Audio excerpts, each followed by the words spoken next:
Okay, it says the little bits are running out to the internet and screaming at people. Oh, wow. How many bits? Anthony Mangione, it says we are broadcasting at 10,211 kilobizels per second. It's a lot of kilobizels.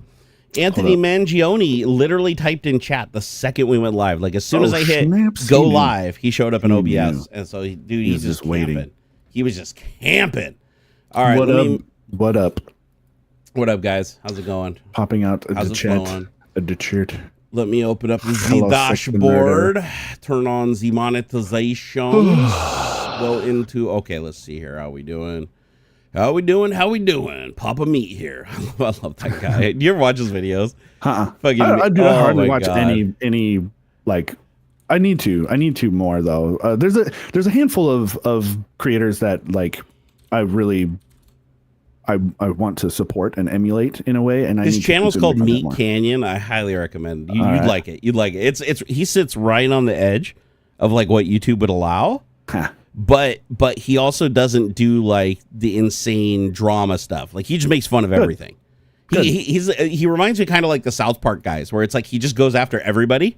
Nice. It doesn't matter who it is. Like he'll go after himself and make fun of himself and everybody else. And he's really known for, you've probably seen his cartoons before. He does cartoons and voices. Oh, okay. And so he's the one that does like all the cartoons, like the Costco guys and David Dobrik and Talk to a Girl. And he makes fun of them all. Like he did like a Mr. Beast commercial. He did the JoJo Siwa video that got like 10 million views or whatever. Horrifying animation. It's very horrifying and very disturbing. But Jesus.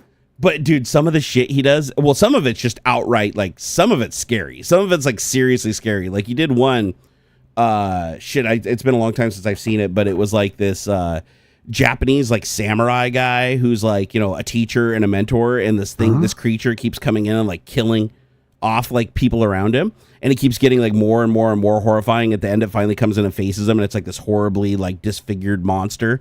And dude, it's the shit he does on the YouTubers is the funny stuff. Like if you see any YouTuber named in the title of the video, like definitely watch it. It's freaking hilarious. Like he did one on Mr. Beast where he's like going in and he's like this guy could win a heart. He needs a heart transplant. He's like, this guy could win a heart or whatever. Oh, you lose. Oh, I'm sorry or whatever. And he like throws the heart out the window. Like he really takes everything and turns it up to like 11. But oh my God, like the Talk to a Girl one was pretty bad. Like it's just guy sitting in his chair just drooling, watching her, laughing at everything she does, because all she does is spit on that thing, spit on that thing, and the guy just keeps getting like more and more addicted, and he's salivating, and his whole room fills up with saliva, and then starts leaking through the ceiling to his neighbor down below. And then like at the end of the video, his neighbor's doing the same thing after his neighbor upstairs like drowned in his own spit. Dude, it's very disturbing. Very, very disturbing, but also really creative. Like he's a very creative guy. I'm sure people in chat have seen him. He's super popular. Let's see here. Yorkshire Tech said it's Tech Talk. It's time for Tech Talk. That's right. We forgot to do our little impromptu Tech Talk jingle. Sorry guys, I'm a little out of it. Rough week. This week has been nightmarishly rough. Can't go into details. May never be able to go into details actually, but yeah, it was a fucking rough week. So I'm only here because of Aux. Thank you to Aux for being here so that I can. And David can't join us today. He's got a house full of kiddos that he's got to wrangle. It took me a sec. He said I didn't get the term either. Yeah, it was March breaker. It's spring break. It's spring break. Got it. Now it makes sense. It clicked for me later. I was like drinking my coffee and I was like, man, March breakers. That's what a weird like British or Canadian like term or whatever. And I go, oh, I'm dumb. I'm freaking dumb. Until you said something right then, I didn't even know. I don't know how, but it just clicked to me like, oh, duh. It's got to be their spring break. Like, but I mean, it's not technically spring yet. So like, I get why they wouldn't necessarily want to call it spring. Yeah, I was like, what is this boomer on about? I just figured it was like some British thing or some Canadian, that's what I wrote it off as. Like, okay, yeah, context clues is enough. I get it. He's got some kind of midterm break or a bunch of kids over and stuff, so I can get it. Sure. Yeah. I really love how like what's the word for it? Like just a good dad. He's just a fucking good dad. Yeah. That's one thing I really like when I look at him and he messages, he's like, hey, I'm hanging out with the kid, I'm doing stuff. He's always doing stuff with the kiddo. Mm-hmm. He's always hanging out with the family and doing stuff. It's like you'd think, oh, big actor dude or whatever would be like super disconnected from his family. No, he's like the opposite. He is so present. And it's one thing I really like about David is he's just such a normal dude. Yeah. For as much shit as he's done and his like little IMDb thing, you'd think that he'd be a little bit more of a prima donna type, and he's not. He's just totally this chill, down to earth. I mean, it helps that he's Canadian, right? It's like I think a lot of Canadian celebrities are pretty down to earth. But yeah, even his kid is like super fucking well rounded. I don't know. I remember the very first time I think I told you a story about how I met David, right? Like how this all started. Something to do with some other gal, I think, right, from some other show. No. I'll tell the story because it's been a little while since I've told it, and I don't think a lot of people in chat know how it happened. But I was literally streaming on Twitch. This is a couple years ago, right? I'm sitting here streaming on Twitch. Shit's going great. I'm wrapping up a banger stream. This is back when I actually wasn't, fucking swirling the drain. And I'm getting ready to wrap up my stream. And one of the things I always do when I wrap up my stream back then is I'd raid somebody. Right? Like, I'm like, I want to share my audience with somebody else. Like, I wasn't, I hated the idea of people just hoarding their audience and not, like, let's be a team. Let's not be against each other. Let's work together. So I always ask people in chat. I'm like, who should I raid? Give me a good person to raid. And somebody in chat said, hey, go raid so-and-so. And they put the link in chat. They're like, go raid this person. And I had no idea what the name was. It was something Hewlett. I was like, and he's like, yeah, it's David Hewlett's kid. I'm like, who the hell's David Hewlett? Like, I don't know him as David Hewlett at this time, right? I don't know he's Dr. Rodney McKay from Stargate. Otherwise, but I don't know a lot of actors' names that I watch on TV, right? So I didn't realize like who's David Hewlett. Nobody in chat knew who it was either. Like the chat, nobody in chat knew who this guy was or that this kid was his son. Mm-hmm. Anyways, I'm like, I go to his channel. He had like, I want to say like 10 viewers, 5 or 10 viewers. And I was like, oh, this is perfect. He's going to shit his pants when I think at the time I had like 1,500 or 2,000 people watching the stream. So I raid him. And I like to, as a part before I end my stream, I raid the person. I go into their chat and I see their response. And I'm like, hey, enjoy the raid. You have a good time, blah, blah, follow him and all that. So I go into the channel and this kid sees it. And he's like, he freaks out, starts crying, just bawling his eyes out. He is so excited. And I'm feeling good. I'm like, this is exactly why I raid people that have no viewers, right? Because it literally is like makes their day. And he literally starts crying and he's like, oh my God, I can't believe this is happening. And then you hear in the background, hey, Bradley, what's up? Whatever, something in the background. Hey, what's going on in there? Because he's like screaming and like, you could tell he's kind of like emotional. And then his dad walks through the door and I'm like, holy shit. I see David Hewlett walk through the door on the camera and he walks up and he's like, hey, what's going on, kiddo, or whatever. And I'm like, holy shit, what? And I really quick open up a tab and go look up David Hewlett. And I'm like, yep, that's the dude. Wow. And I was shocked. I was like, holy shit, that's his kid. Because his kid didn't have anything anywhere. There was like no Tech Bandit back then. Like, I think his stream was called Tech Bandit. But like he didn't have any branding. He didn't have anything that indicated it was David Hewlett or any kind of celebrity or anything. I thought it was just some kid streaming, right? Yeah. And so when I found out it was David Hill, I was like, holy shit. And he gets on the camera and he's like, oh, thank you so much for raiding him. It really means the world to him. This is like, he can't stop talking to him. And then next thing you know, David like messages me on Twitter at the time. This is old school, right? This is pre-Musk. He messages me on Twitter and starts up a conversation, follows me and starts talking to me. And we take it into DMs. And I was like, oh, what's up? He's like, oh, yeah, I'm doing this thing like Tech Bandit and I work with kiddos and they do all this. Hey, that's really cool what you did for my son as well. And from there, we just started talking and started nerding out. But it's so weird that that's like how it happened. I just raided a random person that didn't have very many like viewers. I wish I knew who recommended it. It was so long ago. I don't remember who in chat said, hey, go raid this person. Oh, yeah. It must have been years ago. But there was like 5 or 6 recommendations, and that was just the one I grabbed, right? I just copy a random one. So it was just complete and total. Nobody said it was the Stargate guy. Nobody said he was famous. And nobody in chat even recognized the name. Like, that's cool. But then when I went there, I was like, holy shit. I was like, really? Because somebody said, I remember somebody in chat said, hey, this is David Hewlett's son. And I'm like, who the fuck's David Hewlett? Like the guy who recommended him. He's like, go raid David Hewlett's son. I'm like, I don't recognize that name. But then when he came through the door, that's when I recognized him. And I was like, no fucking way. And then I look over in chat and everybody's like, hey, isn't that the Stargate guy? I was like, fuck yeah, it's the Stargate guy. That's so cool. Is the bear shit in the woods? No, it was awesome. It was absolutely awesome. That made my day because it was cool because it was one of those things where it was like it was an Uno reverse, right? Because it's like I'm trying to do this cool thing for this kid that I don't know, just because I want to see his reaction when I blow him up with my huge, following that I had the time watching. And then he flips around and Uno reverses me on it. His dad comes in. And he's like super duper fucking famous guy, and I'm like, oh my God, it's like, it was just wild, man. It's just one of those things where it's a small world, right? Yeah. Sam said, wait, is upgrading from a 980 Ti to an RTX 3080 for $300 a good deal? Hell yes. Yeah, dude. $300 for a 3080? That's amazing. Bear shit in the woods? God, where are you getting that pricing, bro? I would almost buy that just to buy that. If I had $300 to spend, I'd buy that. And I don't even need it. I just buy it. I would be very tempted. I want to say those on eBay are going for what, 400 plus? Easy. Here, RTX let me look. RTX 3080. Let's see, how much are they going for on eBay? Oh, Jesus Christ, bro, almost $600. Yeah, dude, half price. You could probably get $100 for your 980 Ti. Open the box and make sure it's in there and it works before you do the deal. Because if whoever's selling that for $300, they're either a friend or they're even if it doesn't work, you could probably get your money back. I sold a broken. Was it a 4090 or a 3090? One of those just recently for like $700, like dead broken. There's very ingenuitive people, probably in China, who are buying these dead boards for whatever reason. They're dead. As long as the actual GPU core is still there, they're like stripping them down and rebuilding and like parting. That is true. Literally, I sold it for like $750. And I shipped it to a freight carrier and just looking at the guy who purchased it, the eBay account, he's definitely out of China. And it worked just fine. It was fine. Hey, I want to bins do you use? What do you mean bins? Wait, bins? Yeah. What bins? Like my headphones? Bins. They need them for sanctions. Yeah, that's what I figured. They're getting around Nvidia not being allowed to sell to them that way.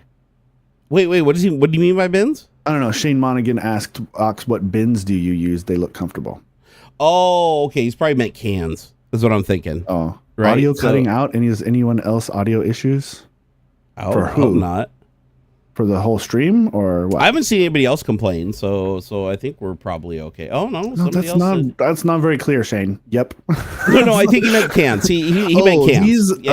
These are crap. These are different ones. These are now Sennheiser HD 650s.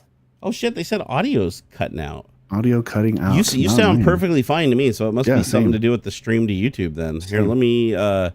Here. So I show the audio levels and everything look great in here. Let's see here. Audio fine. Try refreshing. Okay, it's just some people. If you want to know what cans I'm using right now, these are the Sony MDR V6s, the monitors. Don't buy them though, because they're out of production. And if you find a pair, they're like $350, even though they used to be like $100 headphone. Get the same ones with the blue label, and it's 4 numbers instead of 3. It's like the MDR 47 somethings. They're the same exact thing. Same exact internals. They just rebranded it. Audio good now. Maybe a temporary network issue.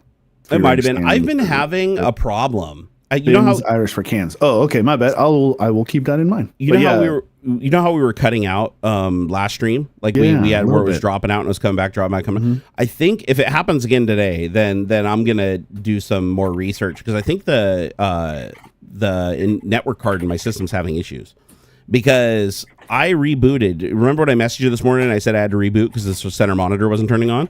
That's common. That's a problem I have with these Vizio screens. They fucking half the time they don't sync to the graphics card. If they don't sync to the graphics card, doesn't matter, turn them off, turn them on. It will not sync unless you reboot the computer. It has to sync at post, otherwise they don't work.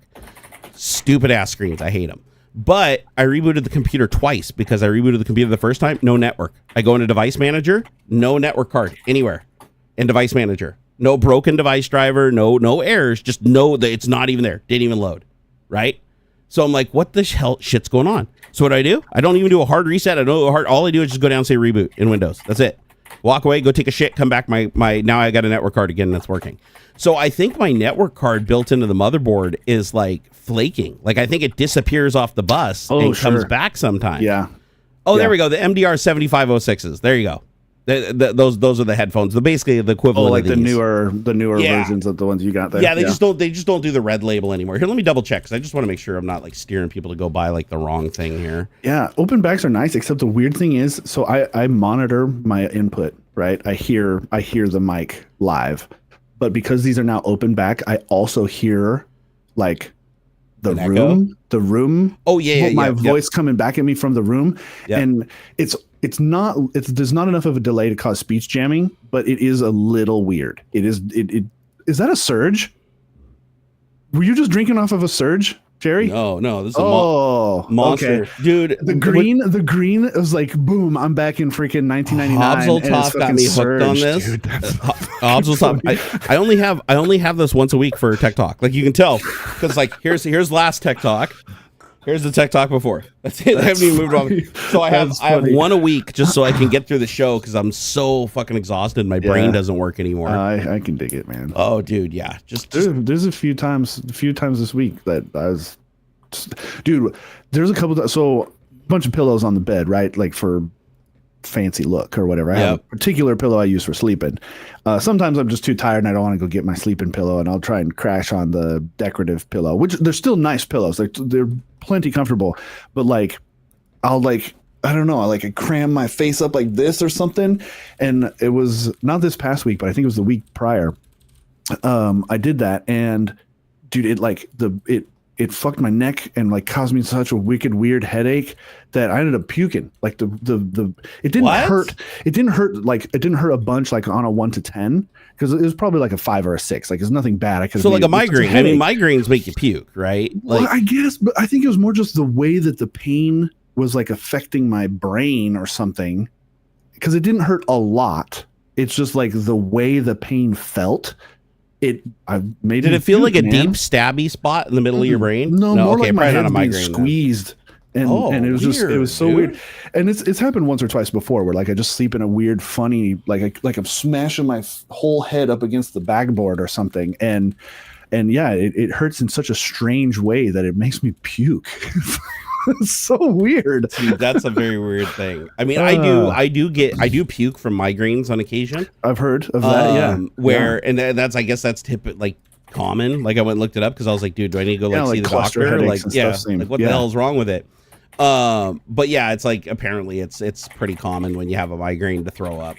I get this weird shit called exploding head syndrome. Have you ever experienced that? No, so I rarely get any sort of headaches at all. So exploding head syndrome, it's actually not a headache. It's where it sounds like a shotgun went off right next to both of your ears. Damn. Like it literally, and it happens sometimes when I'm asleep. So I wake up to this. And what it is that you're the part of your brain that processes auditory signals coming from your eardrums. Mm-hmm. It like wigs out and makes the loudest, like it perceives the loudest sound that is not there. It literally sounds like bombs going off next to your head. And it is so traumatizing. Luckily, it only happens to me like once every like couple of months. It's not a, weird. But I'll just be sitting there laying in bed, watching TV or sleeping. And all of a sudden it sounds like, boom, both heads. And I jump like violently, throwing and start looking around like, holy shit. And dude, it's the scariest thing ever. But it's weird. Your eardrums don't ring, even though it's the loudest sound you could ever hear. Like I'm telling you, it is like somebody put a 12 gauge shotgun right next to your head and pulled the trigger. It is that loud. That's so weird. And dude, it's so scary when it happens. So it's like my two things that really bug me is that and the migraines that make me puke. One thing that's interesting is like I found that I have one eye that gets blurry. I don't know why. I just discovered this a couple of days ago. If both eyes are open, everything looks fairly clear, right? Like I have pretty decent vision. I can see. I haven't had it tested in forever. I'm sure it's gotten worse, but I used to have 20/10, right? One eye was good for seeing far away, but not very close, and then the other eye was 20/20. And I've noticed lately that when I close my right eye, I got slight double vision on this eye. Oh, that's weird. But it comes and goes. I don't know if it's like blood pressure induced or what it is, but like sometimes it'll be double, sometimes it's not. But I notice it like really bad in VR. When I play VR, when both eyes are fine, weird. Everything's perfect. But like I played Gran Turismo yesterday for an hour, and I noticed that I started getting double vision in this eye, and it started making the image strain the shit out of my brain. Like it was giving me vertigo. Like I was having to take the headset off, and I felt like I was like slowly spinning around, and I was starting to get that stomach. like you know when you're gonna throw up, you get that salivation in your mouth. You start slobbering. Yeah. That started happening. I had to take the headset off and like look at the wall and just stare at a point in the wall and kind of center myself because I felt like I was like in space floating around. And so Shane said blurry eye symptom of high blood pressure. Okay, I'm going to take my blood pressure next time that happens to see if that's what the problem is. Because I do take a blood pressure med, but I forget to take it like every other day. So I needed to be better about that. But yeah, I've noticed it. It's weird, but here's the thing.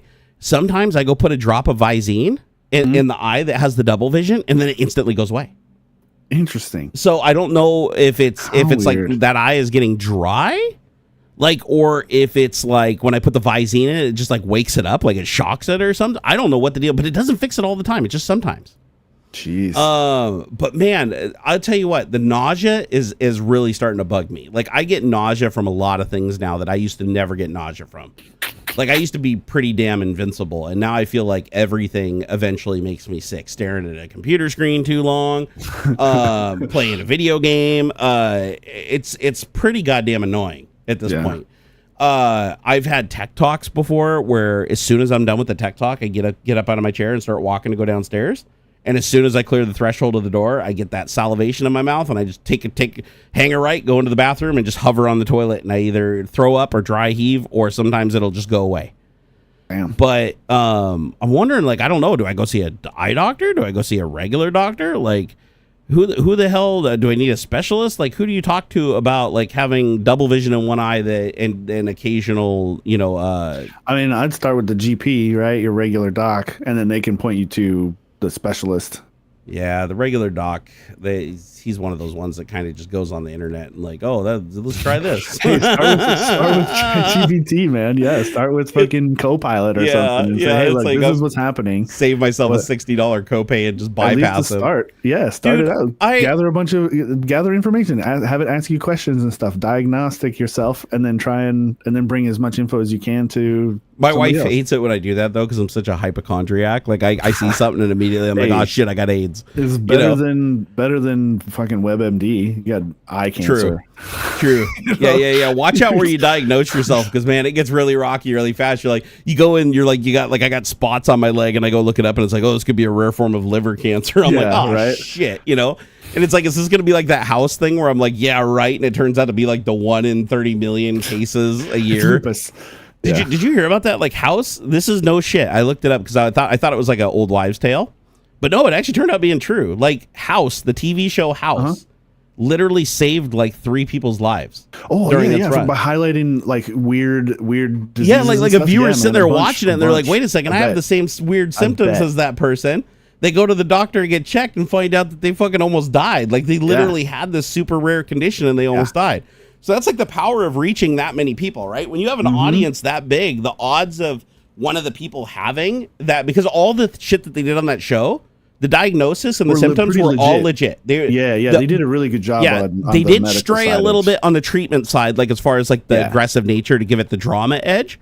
But the actual diagnosis, like the symptoms and the way that they made it look and present was very close. Like they literally had doctors on staff that coached them on this shit. Yeah, and so which is rad. I thought that was rad when they do a good level of realism. Yeah, because one of them, it was like the person would have been dead in like a month. Like literally, they weren't going to see a doctor because the symptoms weren't that bad.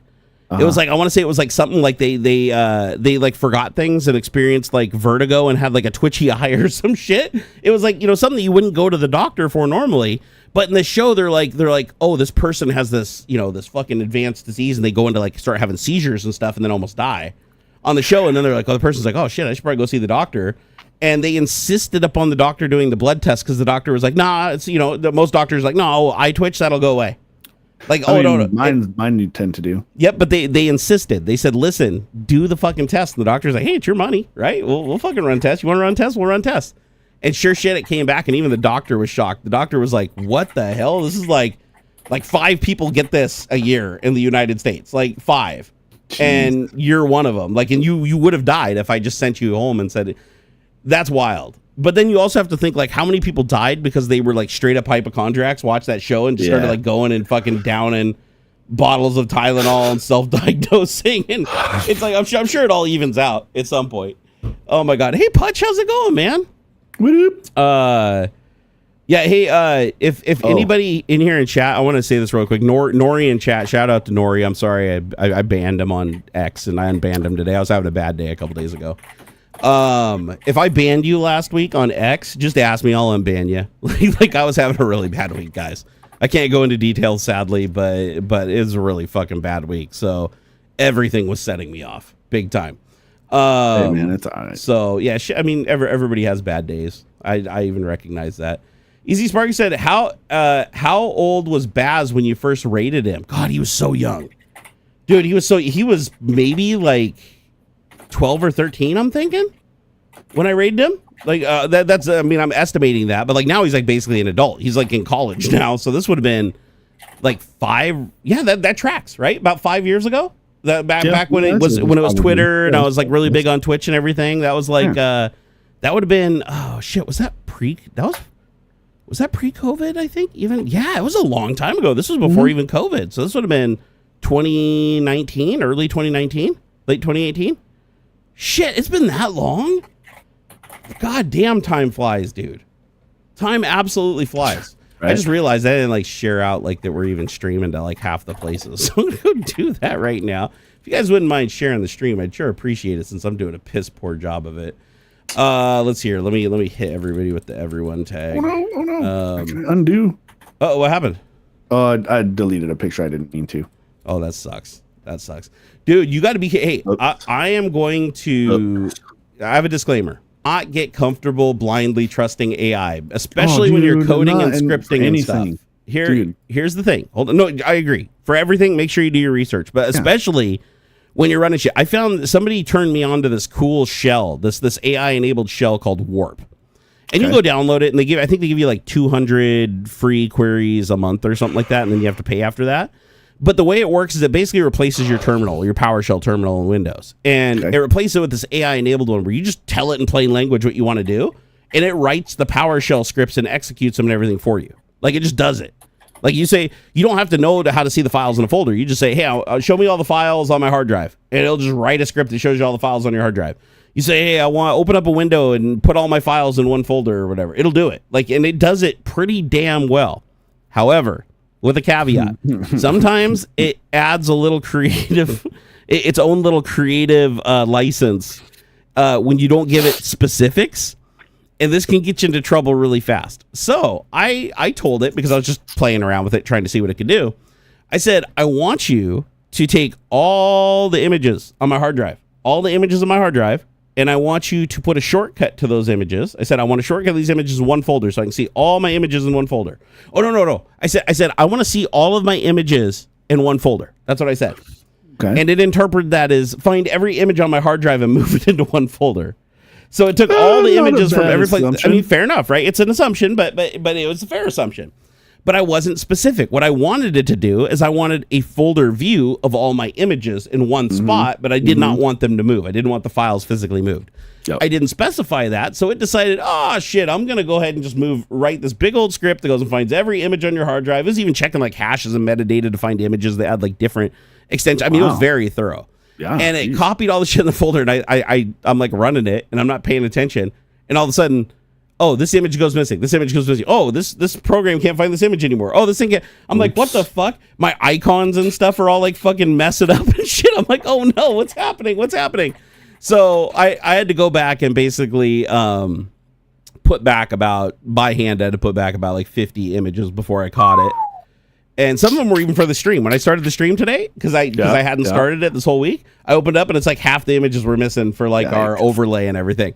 And I was like, oh shit. So I had to go really quick, go and grab those and move them back too. But I was like, if I had just ran that and just walked away and just let it run to like completion, it would have taken because it didn't just take the images, it also took the icons. Like, because the icons are images, right? It's like, oh, those are images, right? So it even took the icons. Wow. It was like pulling them out of folders and shit. I was like, oh my God, dude. Oh, Pele, my man. Woo! Thank you, Pele. We lovers your face. My God, thank you for the 250 sexes. You know, we could really use the sexes right now. Dude, I am scared shitless because, as you guys know, I'm living off my 401k right now. And the orange Hitler decided to kill the stock market. So now I get hit with inflation twice because I get hit with the increased prices of everything, and I get hit with my fucking 401k tanking in the ground. So now every dollar I take out is like another 50 cents I have to pay on the dollar for everything until shit recovers. And then of course I don't get that money back. Once you take it out, it's out. Right. Yeah. So I'm like, God damn it, man. So I don't know. I'm thinking about maybe even doing like a mortgage against the house or something that I didn't want to do just to get some living money. Hey, that's just life, man. That's just fucking life. Life, is a roller coaster, right? Sometimes it's great, sometimes it's not. But I really hope that we get these fuckers under control at some point, because this is getting ridiculous. Like, we are heading towards a depression. Oh, for sure. Like, for sure, heading towards a depression. Like, all the numbers are starting to align, and it's like it's happening so rapidly that, and it's not just destabilizing us, it's destabilizing other countries too. So it's like, this is like a global catastrophe at this fucking point. And yeah, I don't know how a lot of people are going to get on, man. Like, I know a lot of my viewers have rely on Medicare and Medicaid, and those are being cut now, and Social Security's on the chopping block now. Yeah. And it's funny because everybody's like, "Oh my God, we're gonna get a check for $5,000." Notice where that even started. Notice how that even. Well, Trump literally said he was sending everybody. Elon and Trump said they're sending everybody a check for $5,000 because they saved so much money. Which they haven't. That's this. By the way, they haven't. They deleted everything off of the website. Yeah, like the Doge website where it listed all the money they saved. They deleted everything. Like, they literally, everything that they put on there, they say, "Oh, we saved $150 billion or whatever." No, every single thing got deleted that they said they saved and has been replaced with things that are far less significant now. But the problem is people don't remember that, right? They see the thing the first time and then they're like, "Oh, that's what happened," and that's what they believe. And then when you correct it, the correction never makes it to all the people that the original misinformation got to. Yep. So it's like, fuck, man. Everything is just so messed up right now. The stock market now has braced and crashed twice, anticipating these tariffs that keep getting paused. So it's like, don't get me wrong, I'm glad that the tariffs get paused, but when you threaten them and the market adjusts for it, we all still have to pay the tariff even though it's not there, because they're bracing for it and adjusting for it, right? Mm-hmm. So it's like, Jesus, everything, all the prices are going up, fucking, 401ks are going down, benefits are going down. If Social Security goes away, we're not getting a refund on that, by the way. I mean, yeah. Musk even said himself, like, I could not believe this. I just have to say one thing. Fucking Elon Musk, I want to punch that guy in the dick so fucking hard that he can't ever reproduce again. This motherfucker, literally during an interview, it made my blood boil when I heard him say this. The fucking richest man in the world who came in and basically raped our generosity, took advantage of our fucking citizens to make all of his money, most of it fucking illegally. He has the gall to say the middle class needs to suffer a large hardship for America to get back on track. Yep. He literally said that in an interview. He literally said that out of his mouth. This isn't secondhand. He goes, well, Americans are gonna, the middle class and the working class, they're gonna have to just suffer some hardship, for America to get back on track. And it's like, dude, you don't pay your fair share of taxes. Really, you don't pay any taxes, because we give you more than you pay in taxes and fucking subsidies and grants that we don't get anything back from. And you live off the fucking American taxpayers' teat. And you're going to sit there and say that we're the ones that have to suffer because you need to make your number go up more. You have more money than you could ever spend in 10 lifetimes. And yet you refuse to touch it because you want that number to be reflective. I'm the richest man in the world. And if it goes down too much, you're not going to be the richest man in the world anymore. So instead, you spend everybody else's money. Mm-hmm. You don't pay your fair share of taxes. And you're going to sit there and say that the people that actually need the money, need those services, and paid the taxes in to get those services, they need to suffer, and those need to go away. Well, you get every contract you've been awarded without any pullback, no reduction, nothing. All your shit stays, but everybody else's shit has to go. The fucking balls on this guy. Yeah. To do that. That crossed a huge fucking line. When I heard that, I was like, dude, seriously, if I wake up and I turn on the news and it's Elon Musk got hit by a bus, I'm going to fucking laugh. Right? I'm going to fucking laugh. That's where we're at. The line of like, I don't wish death on anybody, but there are some obituaries that I wouldn't mind reading, essentially. Seriously, if I wake up, it's like, yeah, that list has grown significantly. I never felt that way. I was always the type of person that's like, hey, I'd never wish death on anybody, not on my worst enemy. Nope. No, my mind has changed. It's like I hope them fuckers get exactly what they deserve after all the damage that they've done and all the people they've hurt. Like, I am fucking over it, Oh, it just, goddamn, it's not fucking. I know life isn't fair. Don't get me wrong. I'm not one of those people that's like, oh God, it's life has to be fair for everybody and everything. Like, no, I realize that's not how life works. I understand it's fucking survival of the fittest. Dog eats dog, all that shit. I understand how, capitalism works. I get all that. But the balls on this fucker to come and literally he lived his entire life going to private schools in a fucking Rolls Royce. His dad had his driver drive him to school. He doesn't say this in his story. You go look it up. This is all factual.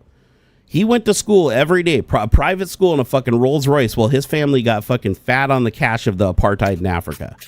Like literally their entire fortune that his dad made in Africa was literally on the back of fucking underpaid workers. They were treated like shit because of the apartheid. It was basically like indentured servitude to a degree, right?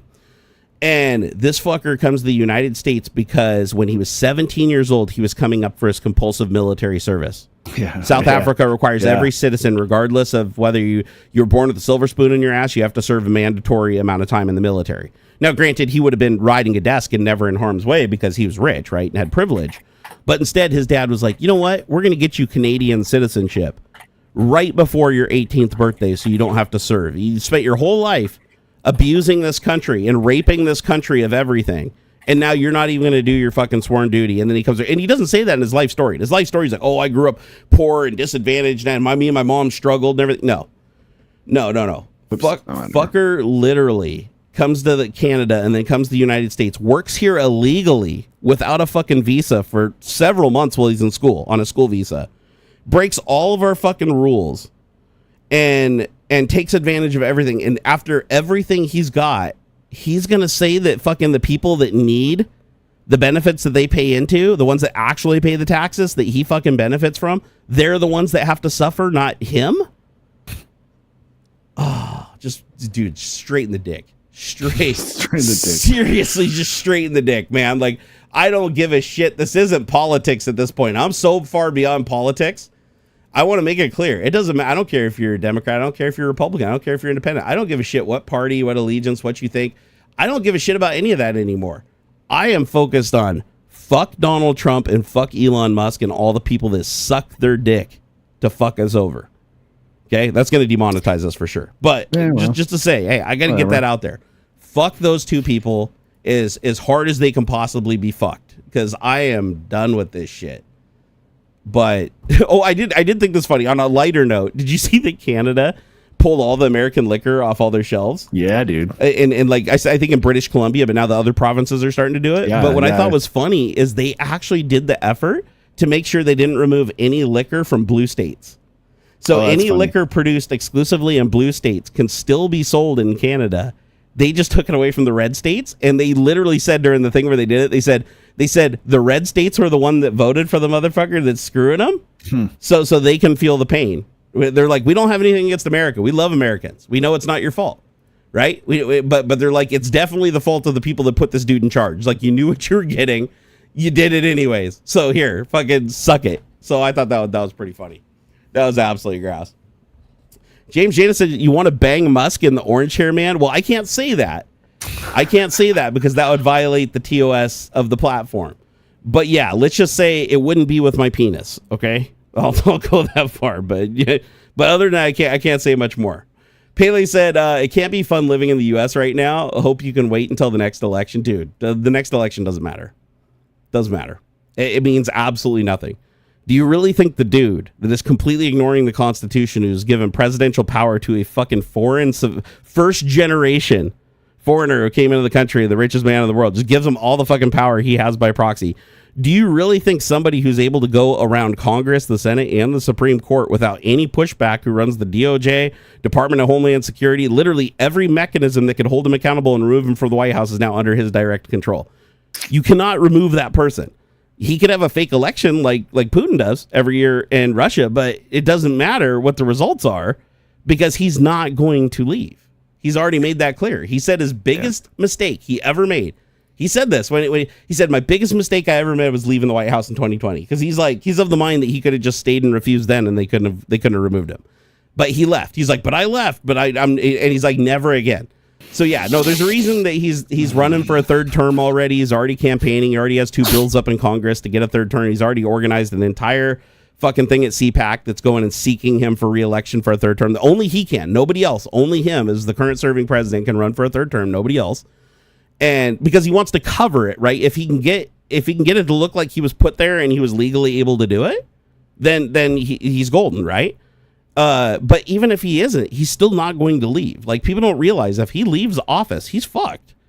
Like, the dude is absolutely fucked. He still has all these state felonies he can't pardon himself from, right? If he leaves office, he is vulnerable. There is nothing he can do. So he has to be there for Russia. Well, yeah, he could. Technically, he could just Edward Snowden it, right, and just hightail it to Russia and live fat on the hog over there. But I'm just saying, it's like, he is not leaving the White House. Like, if he leaves the White House, it's to get on a jet and fly to Moscow. That's it. Like, there's no election. There's no removing him legally. Like, he's not following the law. If he doesn't follow the law, then you're fucked. Like, at that point, you're done, right? And so that's where we're at right now. The only thing that I can say that we have over what happened in Germany in the 1930s leading up to World War II is that we have the states that have their own independent governments that can fight back, right? So we have our states and the military that are in those states and everything. We have the state laws, right? The federal laws supersede state laws, but there's also like certain wiggle room there. Mm-hmm. It's subject to the local jurisdiction of the judges and the circuits there, right? If they deem that the Supreme Court's compromised and they decide to stop running shit up the flagpole, they can basically say, fuck it, we're not gonna follow. What are you gonna do? You gonna send the army and attack us? We are the army. Like, the blue states own like 90% of all the military assets in this country. So do I think it's gonna come down to like, oh, we're all just, door to door gonna get like, arrested and shot? Not anytime soon. But do I think that it just slowly wears us down to the point where we can't fight back and we can't make it? Yeah, I think that's the goal, right? So all I'm saying is I'll leave you guys with this, and then we'll talk about tech again. Don't ignore what's going on right now. Fucking pay attention, speak up, use your voice, because it's going way fast. Like, pretty soon you're not going to have. Do you really think that, like, let's just be logical here. Do you really think that YouTube, right? Do you really think that the media on the channel, do you really think all these things that literally are dependent on laws that now Trump unilaterally controls with his little prescription book, his executive orders that he just writes into law that don't even have to go through Congress or anything, they just instantly happen? Do you really think that we're just gonna fucking be okay if we just ignore that and just let it just keep happening? Sorry, I'm frazzled, dude. I'm frazzled by this whole thing. I'm just exhausted by it. It's so pissing me off that we're in this situation that should have never fucking happened in the first place. And it's our own goddamn fault. Like, it really is. Yeah. But I'm a believer in that there's like historical sort of cycles. There definitely is. There definitely is. And we're at the point. You think we're just due for not World War III, but due for another conflict? And I don't mean just the United States, but just like in a broad, generalized. There's like these 80-ish year cycles or so. This isn't. I mean, it's history, right? So it's not perfect, but there does seem to be, and it leads back to the old adage of like, strong men create good times create weak men create bad times create strong men, and so on and so on. The cycle. And I think we're at that point where, I mean, World War II was about 80 years ago. Yeah. True. And we've done a piss poor job of educating people on history, because I'm even going to be honest, like, I've studied it now and I've learned so much that I didn't know. Yeah. Like, I literally did not know that, like, when Hitler came into his rise to power, he wasn't just like rounding up all the Jews and killing them and stuff. Like, he literally was like a regular dude at first, right? Mm-hmm. He was like for the people, almost like a Democrat in many ways. Like, the dude was like for the people. He wanted to help the working man. And he rose to power by gaining people's trust, and then slowly turned them, right? Started becoming more and more aggressive, started doing more and more crazy batshit stuff. And then everything that we're seeing happen right now, it's like you go back and you can find an equivalent event almost in the exact order, like everything down to destroying the Department of Education so that you control education. Therefore, the next generation growing up will worship you and not fight you. Yeah. Like, that's the whole thing. And Trump's like, oh, our curriculum, or you don't get any dollars. No tax dollars for education unless you do our curriculum. And by our curriculum, it's Project 2025. You know, what did he do? Christianity. He pushed Christianity as the national religion. What did Trump say he's doing? He's signing an executive order to make Christianity the national religion. Like, even though we're not supposed to have a national religion, we're not even supposed to have a fucking language, a national language. We're a melting pot, right? The country always has been. Mm-hmm. And so it's just wild to see all these parallels. And it's like, you look at this and you're like, holy shit, this is repeating. Like, this is a cycle. And it's like, and I can't help but notice, the more I study it, the more that this is not like an accidental occurrence, that what Trump is doing and what Elon is doing just happened to line up with these events. I think they're literally inspired by it. I think they're like, bro almost took over the entire world. And without that Enigma machine being broken by Turing and his team, he would have taken over the world. Like, it was literally that is the singularity that branches us off where Hitler doesn't take over the world, right? Like it stems from that. So it's just wild to think that they're following that same exact plan, knowing that as long as there's not an Enigma machine level event, they've already got the blueprint to do exactly what he did successfully, and it's working. And that's scary. That's scary to me, because he did the same thing. Like, Hitler crashed the German economy, right? That's exactly what's happening. He forced people to become more aggressive to survive, and just to survive, they had to side with him, because if you sided against him, he made sure that you punished. Same thing he's doing to blue states versus red states. You know, he disarmed the public. He disarmed Jewish people and anybody who was against the Nazi party or not in support of the Nazi party. Now you have Roger Stone, you know, sending a letter to the president saying that we need to start changing the Second Amendment so that only people loyal to MAGA can have a license to own a firearm, and everybody else needs to be disarmed. And it's like, well, that comes straight from history. So it's like, when you start seeing those parallels, you're like, holy shit, how does this end? And it's like, you start reading ahead and you're like, no wonder I'm so stressed out, because it's like, you know what's coming next. And it's like, the only thing I do hope plays out is the Night Along Knives, specifically the part where Hitler takes out his most trusted second, because that would be Elon Musk, right? So it's going to go one of two ways. Either Elon gets him or he gets Elon Musk in some way, because they can't both exist. They couldn't exist during Hitler's reign, and they can't exist now. It's like, they're useful to each other at the moment, but there's going to come a point where one of them has to take the other one out, because they cannot stay parallel this entire time. At some point, there has to be one singular dictator. Yeah. And so you're going to see a big event happen. I don't think it is tough for it to get as far as it did back then. Because of how big the country is, first off, and which is also part of the problem, of course, because it's in technology really, too, really right? hard. Yeah, it's going to be really hard to get the collective unity behind it. Like, they might get to a point where, like, the government part is like kind of fucked up and and that kind of a thing, but like, all that's really going to do then is just fracture the states, and frankly, then the United States will get split up into 4 or 5 or 6 chunks that are more ideologically cohesive.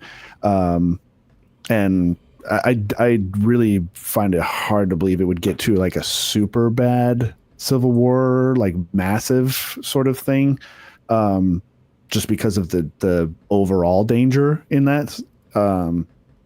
Yeah. The weird thing is, though, is if you go back and study history, it doesn't even look like Hitler's plan was to take over the world, right? Like he just wanted to, like, the whole master race shit, it devolved into that, right? We're talking about like before World War II started. Yeah. It looked like he just wanted the German middle class to reign, and he wanted conservative politics to win out over everything. And then it slowly devolved more and more into his psychosis, right? There's been so many gift subs right now. Thank you guys so much. You guys are so awesome, dude. Matthew Riley, thank you so much for the 10 gifted subs. Absolutely wonderful, dude. Seriously. Who was it? Blue Varo did 5 prior to that, and I think somebody else did some earlier too. You guys are so rad. I really Blue Varo total of 10. Yeah, and Matthew Riley did 10, and then Pele did $24 in sexes. Thank you guys so much. Blue Varo, thank you for becoming a channel friend too, celebrating his 25 months of membership. And then Michael R. Media, thank you for the $2 super chat. Nori SS, thank you for the $5 super chat. Even though I banned him on X, he still gave me $5. He gave him $5. So Nori, again, I had a really bad week. He didn't even say anything bad. I was just so revved up. Yeah. He just he replied to one of my tweets or something. He said, "Oh, you're being repetitive or whatever," and then I was just like fucking banned. I was just at my wit's end. But I didn't, it's one of those things where it's like you see stuff through the glasses of your mood, right? And so I didn't realize, and he was right. I mean, it's like, yeah, it is getting repetitive what I'm saying on X, but it's for a damn good reason. Like I can't reach but 1% of my audience at a time. So I do have to sadly spam shit at fucking ad nauseum to reach enough people that it actually makes a difference. Can you guys hear the sound where it's saying like Matthew Riley gifted a membership to somebody? Not or is me. that just me? I don't ever hear any of that stuff. That's interesting because it's like it comes through here. Let me see if I can go here. Main overlay and then control via OBS. I'm going to try something here really quick.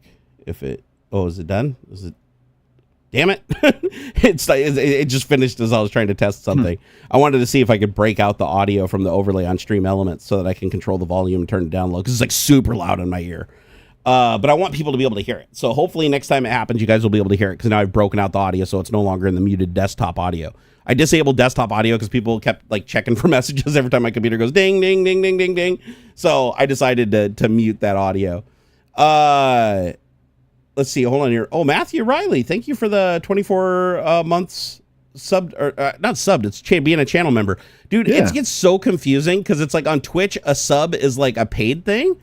On YouTube, it's the not paid thing. The membership is follow. The paid thing. Yeah, it's so weird. So it gets like really confusing the way that all these platforms steal each other's thing, but then change the names. YouTube should have changed the name of it a decade ago. I don't understand. You subscribe to a channel, but I'm not paying anything. Is it really a subscrition? Right. It's isn't that kind of a core aspect of a subscription? I thought so. Like here, what is here? Let's look it up. What is here? What is a subscription? Okay, what is the description of a subscription?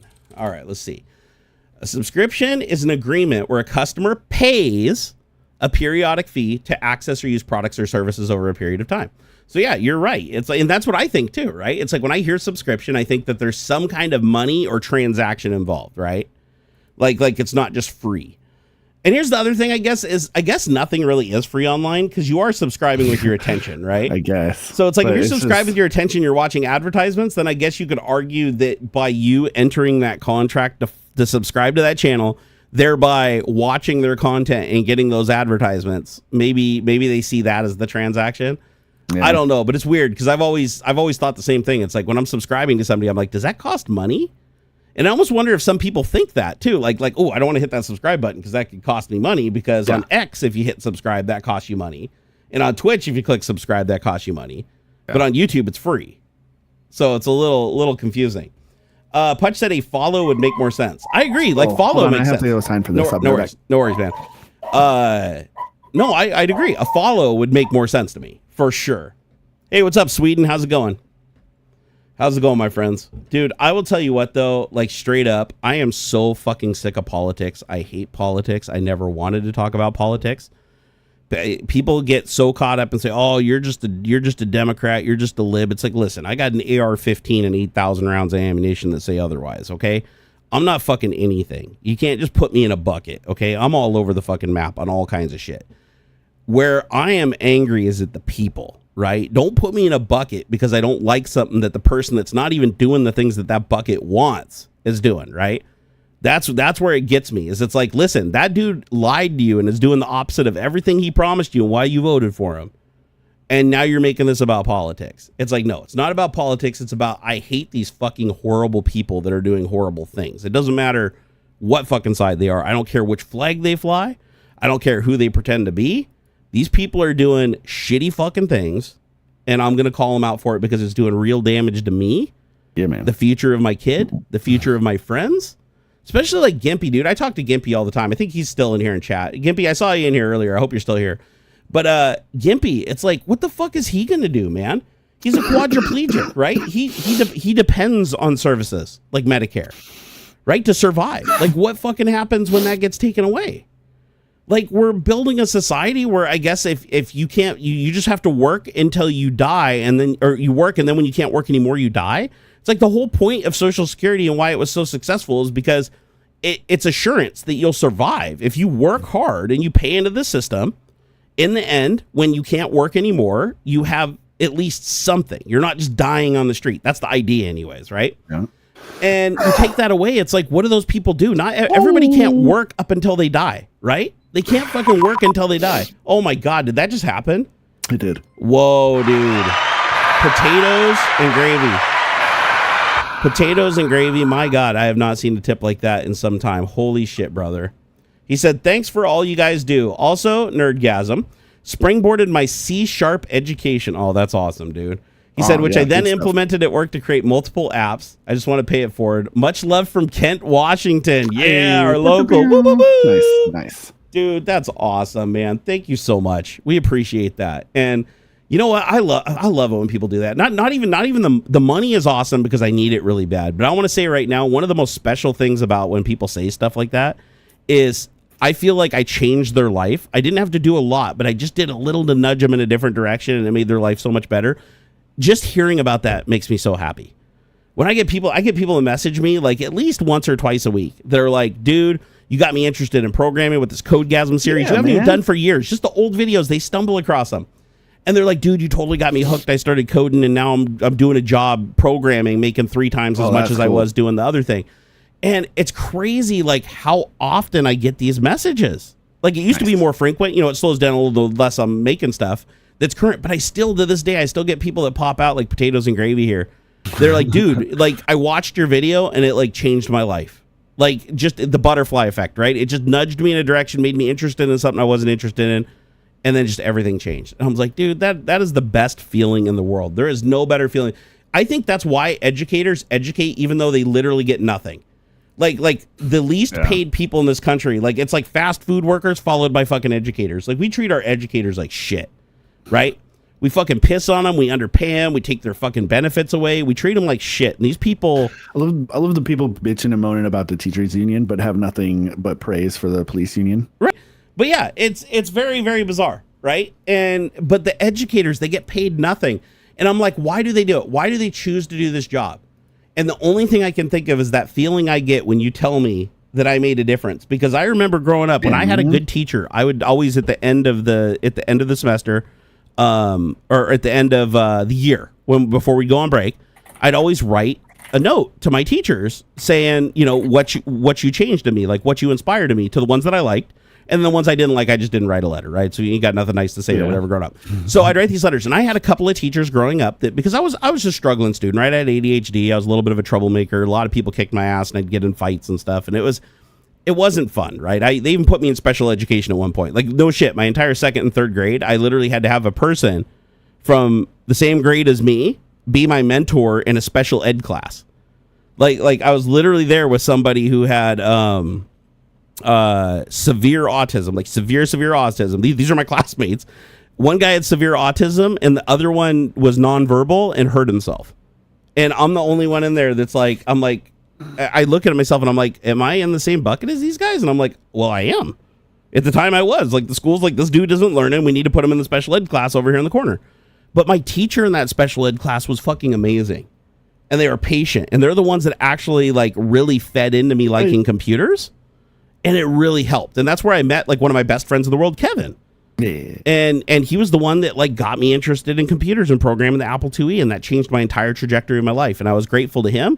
I was grateful to that teacher, and I wrote him a letter saying so. And the teacher was like moved to tears by this letter I wrote. I'm just like, this is like 2nd grade, right? I'm like fucking crayon in this letter. And it moved him, right? And so I think that teachers, the reason they do the job isn't for the money, obviously. They do the job because of the appreciation from the 1% of the students that at the end don't see them as a burden and see them as changing their life. You know, I think that's awesome. I think that's the coolest feeling in the world. So thank you, Potatoes and Gravy. You absolutely made my day. Geez, money or not, bro. Like, just hearing that means the world to me. That something that I did inspired you to go on a different path. It's like, you know what? I even get people that message me still, even to this day, that say, oh, dude, I watched your videos back in the day on when you were losing weight and everything. Even though I'm 400 pounds and I can barely fucking move and breathe right now, those people watch those videos and gain value. And even though I wasn't successful because of a number of reasons in the end, it inspired them to do it and they were successful. And it's like, I inspired that. And that feels fucking great. It's like, I look at that and I'm like, dude, you did something I couldn't even do. But I inspired you to take that step because at the time, that's me taking that step, right? I was on that path. And because that's recorded and that's, you know, now archived in history, it's like people still run across that and it still helps them, even though it didn't necessarily help me because of a whole bunch of mental and physical problems. But shit like that feels great, man. I mean, tell me, am I right? Am I right or am I wrong, Ox? Are there like people in your life that have completely just changed the trajectory of your life that you're just forever grateful for? Yeah, absolutely. And it's like, and do you tell those people that? Like, when you get an opportunity, have you ever told them, like, legit, like, you fucking changed my life? I think I hope I have. Yeah. See, and obviously not everybody. I don't want to put you on the spot as like, oh, you're an asshole or whatever. No, we obviously not everybody's gonna be like, oh, that person changed our life or whatever. But I'm just saying there are those people where it's like, even if you don't communicate it directly in words, it's like it's obvious through your actions that you're grateful for what they did, right? Mm-hmm. And that always feels good to me. You guys. Oh my God, Pele, Jesus Christ, dude. Thank you for another 250 sexes. Woo. Oh, Blue Varro gave us $10 too. Yeah, Chick Gimpy G gave us $10. My God, I gotta get caught up here. Okay, so Gimpy G, thank you for the $10, bro.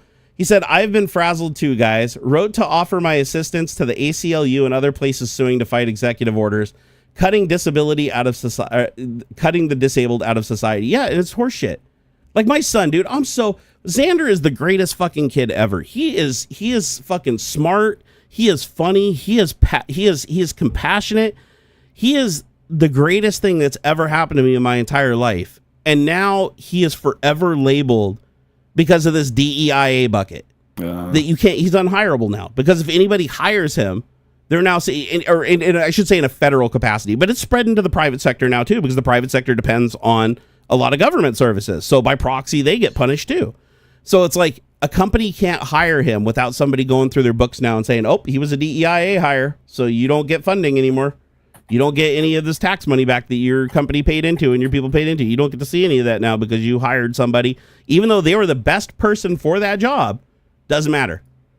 And I'm like, what's going to happen to like companies like Microsoft that hire people for accessibility testing? Like a blind person is the best person to be your accessibility tester.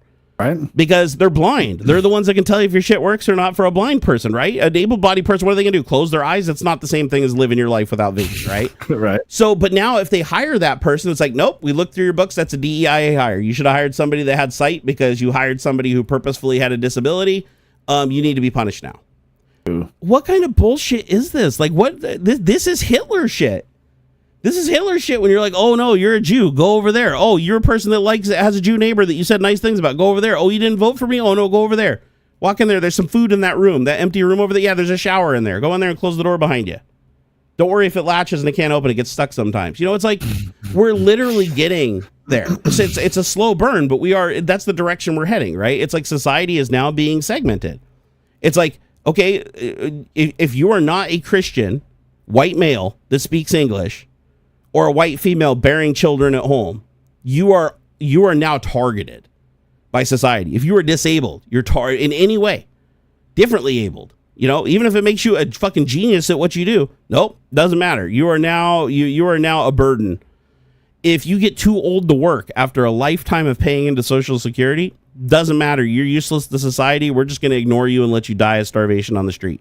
We're going to take away your Social Security. We're going to take away unemployment. We're going to take away food stamps. We're going to take away Medicare, Medicaid. All those things are on the chopping block to burn that you paid into. And so you have nowhere to go. So you either commit crimes so that you can go to jail and get a meal and not die, or you die on the street. Like, what the fuck is this, man? It's fucking terrible. Where the fuck am I getting my news from? Trump and Elon Musk. Their actual actions and their actual words.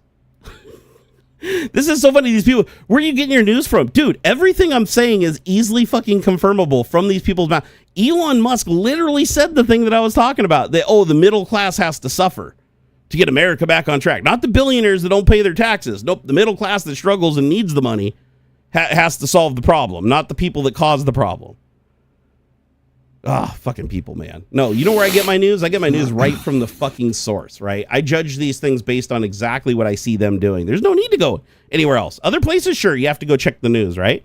No, you just turn on the fucking thing and listen to these people talk and look at the things they're doing. Read the executive orders. Like, not a single person. Where do you get your news from? Have you read a single one of his executive orders? No, of course you haven't. Of course you haven't, because you believe everything he's saying. That's why you're sitting here questioning me like I don't know what the fuck I'm talking about, because you haven't done any research. Otherwise, you'd come to the conclusion that what I'm saying is absolutely fucking true. It's like, dude, the executive orders don't match the titles, by the way. And if you're too lazy to read the whole thing, go give it into AI. Say, hey, AI, use Grok. Use Grok. Fucking talk. What's that? He's got to have somebody tell him what they're about. He can't even fucking read. He can't even read. Dude, this is so funny. The guy walks in the room and tells Trump what the order is, and he just sets it down, signs it, and doesn't even read the fucking thing. Anybody could be putting anything in front of him. We're talking about a guy, listen, that pardoned the world's biggest drug dealer. He killed more people, responsible for more deaths than any cartel. Doesn't matter. Fucking what's the guy that kept escaping from prison? The drug dealer, notorious. Fuck, I can't remember his name off the top of my head. But anyways, like that guy is responsible for less deaths than this fucker that got a pardon from Trump on day one. And you're like, why is Trump pardoning an international drug dealer that's responsible for importing more fentanyl into the country using our own federal services than any other drug dealer in the history of the world, basically giving you mail order access to fentanyl, right? That's not even checked. Like a lot of it was tainted. A lot of it was poison. A lot of it wasn't even fentanyl. It just killed people. They don't care. El Chapo, that's what it was. So why is he pardoning this guy when he has a hard line against drugs, right? Because somebody just put a piece of paper in front of him and said, sign this. Probably because he bought some crypto. Yeah, the dude had a crypto wallet. The dude had $1 billion in unrecovered crypto. So you're like, why did he let this guy go, but every other drug dealer he didn't let go? Why this guy specifically? And it takes you 2 seconds to realize that the guy's a crypto bro, and the guy has an unrecovered wallet with over $1 billion in Bitcoin in it. And 24 hours after he gets his full pardon, that wallet gets unfrozen after 13 years. This guy was in jail for 13 years, serving 2.5 life sentences. And he gets out within 24 hours. He starts moving millions of dollars in crypto out of that wallet and circulating it around other wallets. That's not good. That literally tells you that dude bought a pardon. Like he straight up fucking bought a pardon. That's why he's out. Yep. And all the people that attacked police officers directly responsible for their deaths, they all just get let go. Like no exceptions, even though he promised multiple times before he was elected, I will not let the ones go that attack police officers. Then he had 15 different reasons. Every day it was a different reason why he let him go. First, it was like, the prisons were treating him too badly. We had to let him go because the prisons were treating him too badly. They might have hit police officers and everything, but they didn't. They were just defending themselves. It was just one after another. And then the final one is, it was a day of peace, and it was just Antifa, and none of these people actually did anything, even though they're on camera doing it. It's like, my God, dude. Like, this is how dumb this guy is. Like, he is very, very dumb. People think Trump's smart and playing 4D chess. No, he is a fucking idiot that is being manipulated by a lot of other people that are playing the 4D chess for him, right? He's what do they say? A useful idiot, right? He's a useful idiot is what he is. And it's like, dude, people just pay attention. That's all I'm going to say, guys. Just pay attention, right? Do the research. And if anybody tells you, you don't know what the fuck you're talking about, when you've done the research, they haven't. Like, that is plain as fucking day. And we're up against a cult. And I mean, same thing in the 1930s too, right? Like the conservative movement, same. By the way, again, 1-to-1, Trump enters the GOP, right? The GOP likes how he orates, right? How he speaks. Just like Hitler. Hitler was known as being a good orator. Like, he could get a crowd riled up. Trump takes a lot of that from it. Even Trump's own wife, during an interview in 1993, said that he keeps Hitler's Mein Kampf book in his nightstand because he loved going through and reading his speeches because he thought his speeches were powerful. And that's why Trump repeats a lot of the hand movements. Like Hitler was known for the hand movements. That's where the Trump hand movements come from. So you have this person who's modeling his speech after Hitler, which is highly successful. It's really popular in the GOP. He's rising through the ranks. He's not being too overtly racist. He's not being too overtly against anything. He's just kind of going with the flow, right? I'm a conservative. You're a conservative. Let's do business. He climbs to the top of the party. Go back to 1930. Hitler, same thing. Enters their conservative party, rises up through the ranks, becomes very popular with the working class. Same thing with Trump here, right? What do both of them do? Like, after they join the GOP or whatever and they win the nomination, they both kick every single conservative out of the party that doesn't shift loyalty to them. Isn't that weird? 2,000 hoofs? We got 2,000 hoofs. Holy shit, that's a lot of hoofs. Hungarian forint? Oh my God, dude. Thank you so much. The longest Hungarian word is that. That conversion is $5.42. Yeah, man. Right on to act as if removing the state of being impossible to have someone remove the defragmenter. That is, you know what? Here, let's see. That sounds made up. I'm gonna try to get it to read this word. Hold on here. Let's see here. Go to temp, notepad, blah.html. I'm gonna dump it in here, save it, start blah.html. Oops, sorry about that. Here, open, and then just once. All right, here we go. Let's see if we can get it to speak this word. Come on, damn it. Okay. Read aloud. Okay, here we go. You ready? Yep. Okay, hold on. You guys couldn't hear that because I had it muted. Okay, ready? Here we go. 3, 2, 1. Flankadick. No, that's not it. That was half the word. Okay, here we go. Let's try it. Try one last time. Here we go. Translate. No, I don't want to translate it. Continue aloud. Here we go. Ready? 3, 2, 1. Eltor desit segmenticidal nitethetet lenzik lenididum kadik. Did you hear that? I don't hear anything. Oh, you can. Oh, because that's right. Because you can only hear through.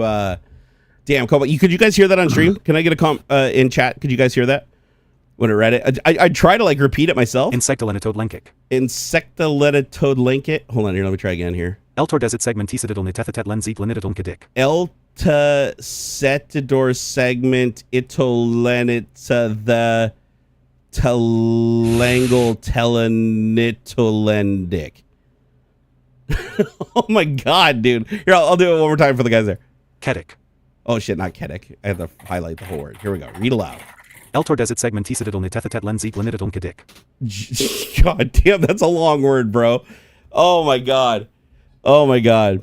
Hey, Xurious Burrito, thank you for the $2. You said, have you been using Warp? Yeah, I don't. You probably weren't here earlier, but I told a story about how Warp took all the images on my hard drive and stuck them into one folder. Yeah, okay. Yeah, because I got a little too comfortable with letting it run the plain text commands, and I wasn't like paying close attention to what it was doing. And it literally moved all. Like, luckily I stopped it because it even moved icons. Like, it was literally taking, like, icons were breaking on my desktop, and that's like what tipped me off. I was like, oh shit, my icons are just no noise. Wait, no noise again. Yes. Oh, there was an echo. Oh, sorry. Yeah, when I unmuted the desktop audio, there would be an echo because you could also hear AuxxZillary coming through the desktop channel, and he also comes. Yeah, so it's like, I gotta find a better way to mix all these channels together. It's not really working out too well for me here. As far as have I been using Warp? Yes and no. I do think Warp is cool. Don't get me wrong. Warp is really powerful.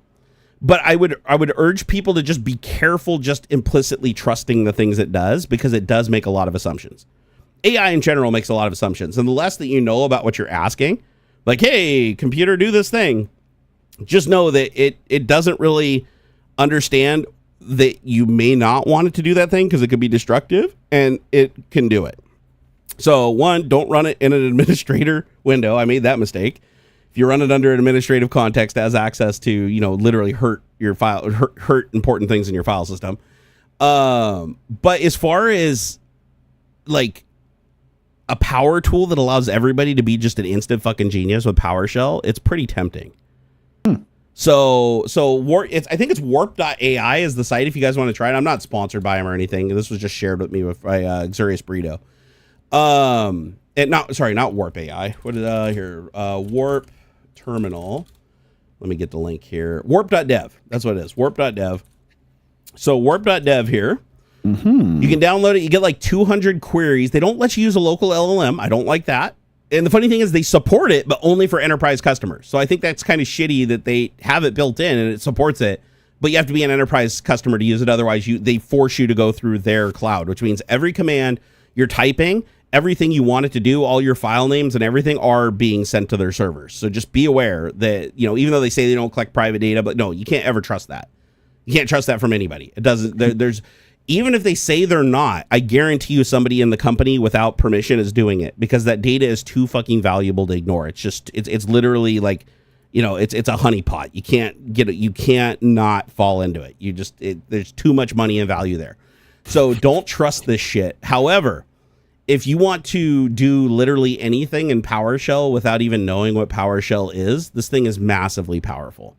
You can do the craziest shit. You can literally say, go find every file on my hard, or go find every file on my hard drive that has this sentence in it, or has something that's like this sentence, or go find every file on my hard drive that has this specific group of pixels with these values. It doesn't matter. And it'll write a full-blown PowerShell script, like calling into all the APIs, everything. You can ask it, hey, what is the weather in my town? And it'll go out and hit like online services, pull that data down, and then format it to make it, good to look at in the console. You can even say, hey, I want the weather displayed to me is, I want to see a sun if it's going to be sunny. I want to see an icon of this if it's going to be raining. You can literally describe it to that level, and it'll go write the script to do that for you and just run it. So, granted, you only get 200. You only get 200 calls a month for free, and then if you pay, you only get 1,000 for 15 a month, which isn't enough. Like, they're really ripping people off on the AI side of things. However, there is an alternative that I've been testing. It's called Wave. So it's an open source thing that's very similar to Warp. It's not as polished, but it uses local AI agents. So you can just tie it into LM Studio, load yourself up like a llama library, and just go to town. I will tell you this, it doesn't work as good. Like, they've definitely optimized their prompting and everything going on behind the scenes for Warp Dev to give you the best possible commands. Like I couldn't get the same level of translation through the Wave thing that I'm using. However, I feel like it'll get there. Like, I definitely feel like it's there. But it's wild. You can just jump in and out of AI context in the shell. So it's kind of like, think of like on Star Trek. How do they communicate to the computer on Star Trek, right? They just talk to it, right? Nobody has to be an expert. Yeah, they have keypads and Data does this little, to go really fast. But at the end of the day, anybody on the ship can just be like, hey, fire a photon torpedo at that fucking moon, and it'll just do it, right? It knows what you want. It does it. And the holodeck's like the same way. So it's like, that's where we're headed. That's where, like, AI bridges that gap that we've never been able to bridge before, right? Hey, Potatoes and Gravy said, gotta bounce, guys. Have a great rest of your day and weekend. Keep fighting the good fight. Dude, we will, man. And thank you so much. I appreciate it. I would like to see better integration with personal assistants and stuff, though. Like, for sure. Sorry, but my Google Home still can't really understand half the shit I say. Isn't that crazy? Isn't that crazy that we have AI integrated into so much shit that is so much more impactful than these little agents as far as like where shit could go wrong and hurt you? And we're just sticking AI everywhere, like with reckless abandon. But for some reason, Apple will not put it in their assistant. Amazon will not put it in their. They've been saying they're going to do it for years, but they haven't. Phone, I get Gemini or whatever on my phone, and it tries to. And I can't. What bugs me is now that it's like on my phone, I can't just tell it. I can't. My phone, at least, I can't say, "Hey, turn off whatever my Google TV." Yeah, it says, "Oh, I'm Gemini. I don't actually have access to your like Google Home stuff anymore." Do you have to ask Gemini specifically, or can you say, "Okay, Google," and just ask it? If I just do normal command with just my phone, if I say, what, hey, I'm going to say it and my phone's going to light up. But if I say Google, like turn off my TV, it says I can't do it. But if one of my speakers, one of my regular, like Google Home speakers hears it, it'll do it just fine. But the Gemini thing can't. And it really bugs me. Like, what's the point? Why did you downgrade my experience? This actually reminds me a lot of like the home automation thing that I run, Home Assistant. So Home Assistant has a verbal interface that you can like load different models into, different levels of speech recognition, but none of them seem to be like AI capable, like where I still have to use very specific phrasing to get it to do things. Whereas AI is more than capable of converting everything into the commands. It would be trivial. Right. Like I could literally just take every command that Siri, like for like iPhone, take every command that Siri knows to like turn TVs on, turn TVs off. And I could just take that and just feed it as one big prompt into any of the mainstream LLMs that are out there. Any of them, even running locally, the small LLMs that run on a GPU. I can put those in there and just say, every time I ask you something in English, convert it to the command that most closely matches what I'm asking. Or if nothing matches, ask me to rephrase my request. And if I put that one prompt in there, now every single thing I ask it is going to feed me back the actual text that will make the thing do exactly what I want it to do. So that's how easy it is to integrate this shit. Like if you're wondering why people are integrating this literally everywhere, it's because the only thing you need to plug an AI into any existing technology is a simple translation layer that you define using English. It doesn't have to be programmed. It doesn't anything. You could just create a prompt that says, listen, you don't even have to tell it what the commands are. I could literally probably just open up a prompt. Like here, I'm gonna do it right now. So I'm gonna open up Poe, which is like the gateway to all AI. Little expensive. Don't recommend it for the money, but I'd already have it, so I'm going to use it. So I'm just going to pick one of the AIs like here. We'll do GPT 4.5 preview. Oh, no, that's 4,000 points a call. Fuck that. Okay, here, let's use Claude. Here, I'll open up Claude 3.7 Sonnet. Really, really good for coding. So I'm just going to say, okay, you are now a translation layer between me and my iPhone. Every time I ask you to do something in plain English, I want you to convert it into the text that, when spoken, would make my iPhone do the thing that I'm requesting. If you understand, please say yes, and every other thing I say after this, just give me back the text, and only the text, that would make Siri do the thing I want it to do. Okay, I'm just going to do that, right? Wait for it. Okay, it says, yes, I understand. I'll act as a translation layer. So now I can just use plain text, be like, hey, I want you to turn off my TV in the bedroom. Beep, boop, boop, boop, beep. Beep, boop, boop, boop, beep. Beep, boop, boop, boop, beep. Normally be faster than this. The command. And hey, Siri, turn off the bedroom TV.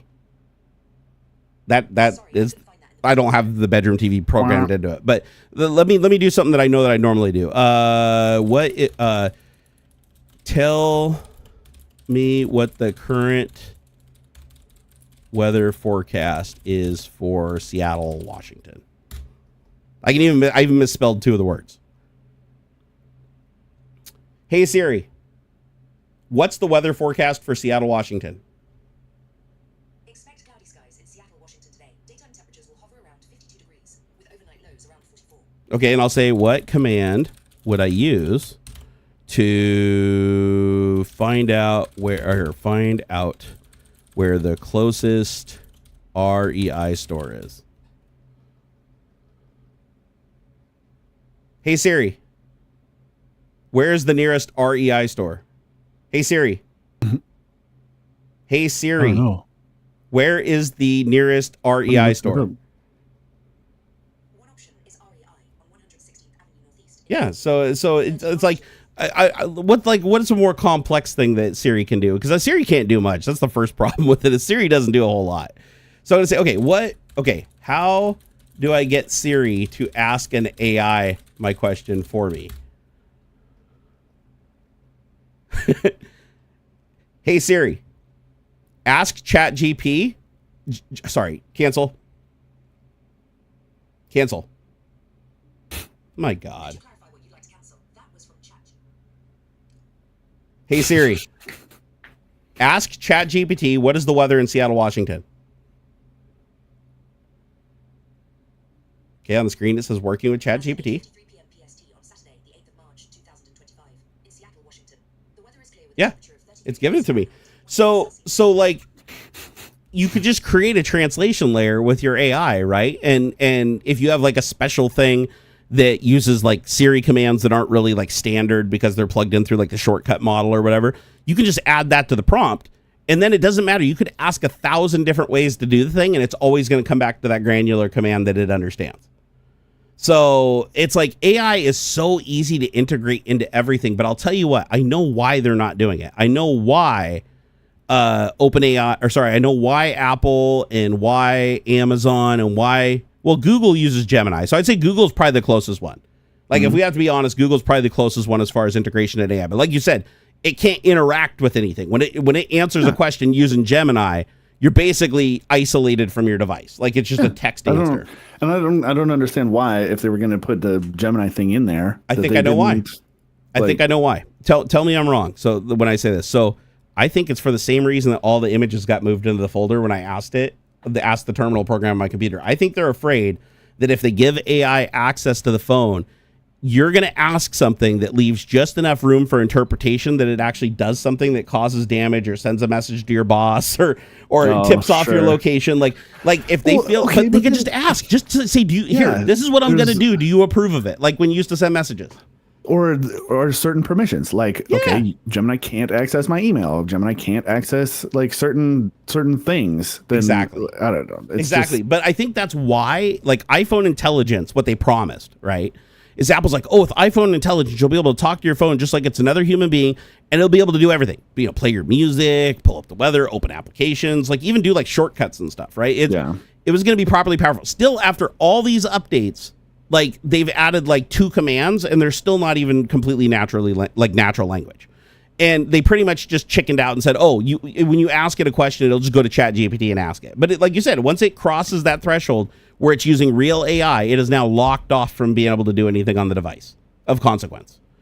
And I feel like Microsoft did the same thing with Copilot. Copilot, if you ask Copilot to do something, it brings up the text, but then you have to click on each of the links to actually do it. Like it'll put like little shortcuts and like, oh, you have to open up the control panel, and then control panel will be a clickable link. But it won't just open the control panel. It'll tell you how to do it and where it is, and then you can click on it and it'll open it, right? So I think that they're afraid that because AI is so unpredictable, and it is, to be fair, the more heavily trained an LLM is, the less predictable it is. So, and keep in mind that all the prediction that these things do is based on weights. So if that weight's even just a little bit off for like a certain line of question that has the wrong training, you could get the complete wrong response that could do something really bad, right? But I think all you have to do to rectify that is just put one more level in between that says, listen, this is the action you asked for. Is this correct?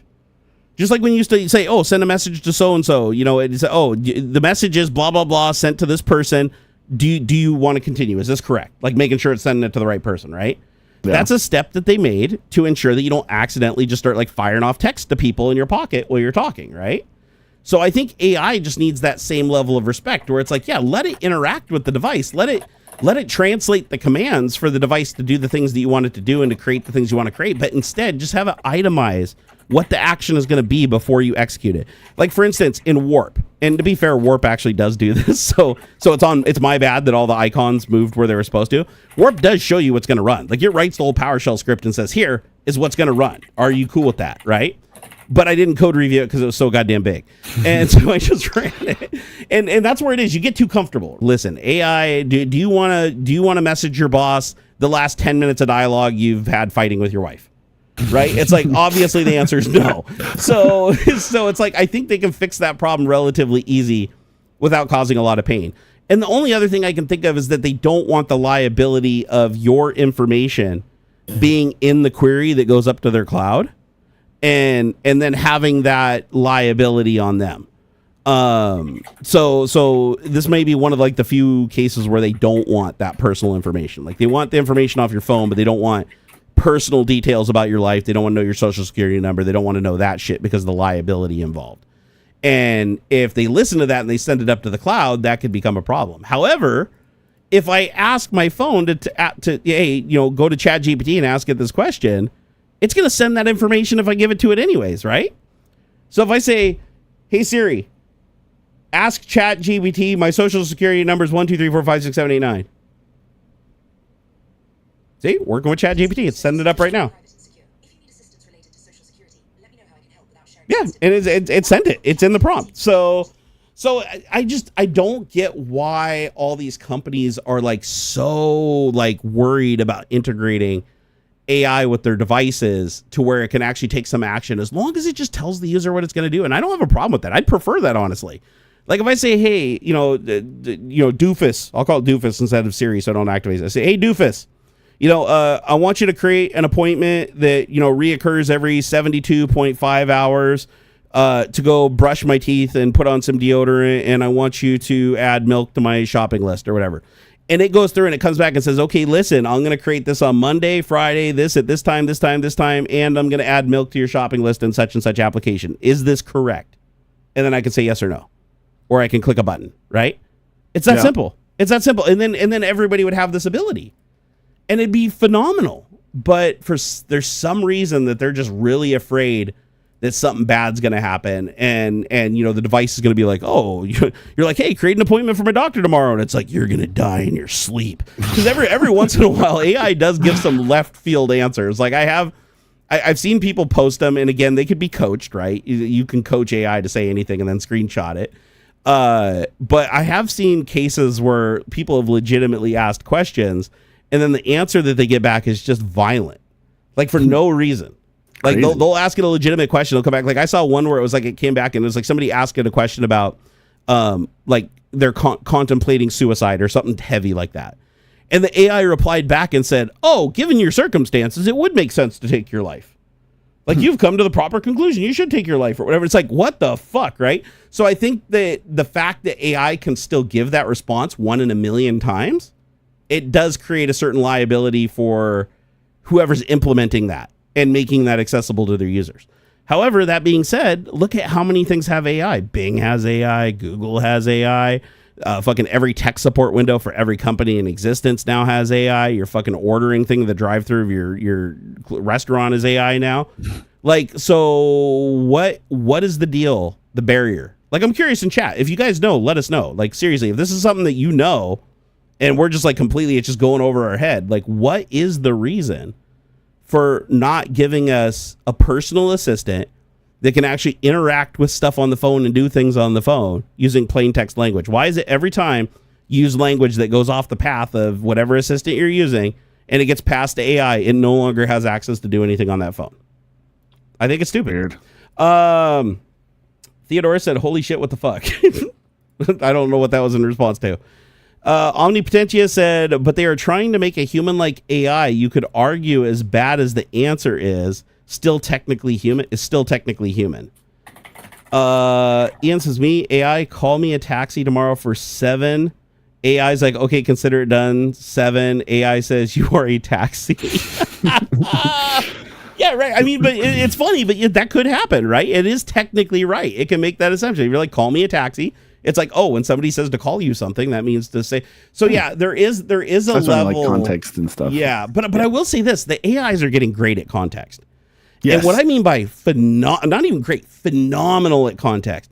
You can put the most drunk, fucking typed, messed up text hitting every letter wrong, backwards, dyslexic, like completely unreadable sentence into most mainstream AI and say, I want you to tell me what, like I want you to correct this text. And it will give you back exactly what it's supposed to be. Mm-hmm. And it is so good that I literally sit here on my keyboard and I just intentionally miss the keys, like misalign myself with the keys and just type. Almost so it's like a Caesar cipher, basically, right? Sure. Yeah. So and I type it. I don't say it's a Caesar cipher. I don't say what I'm doing. It just, what is this person trying to say?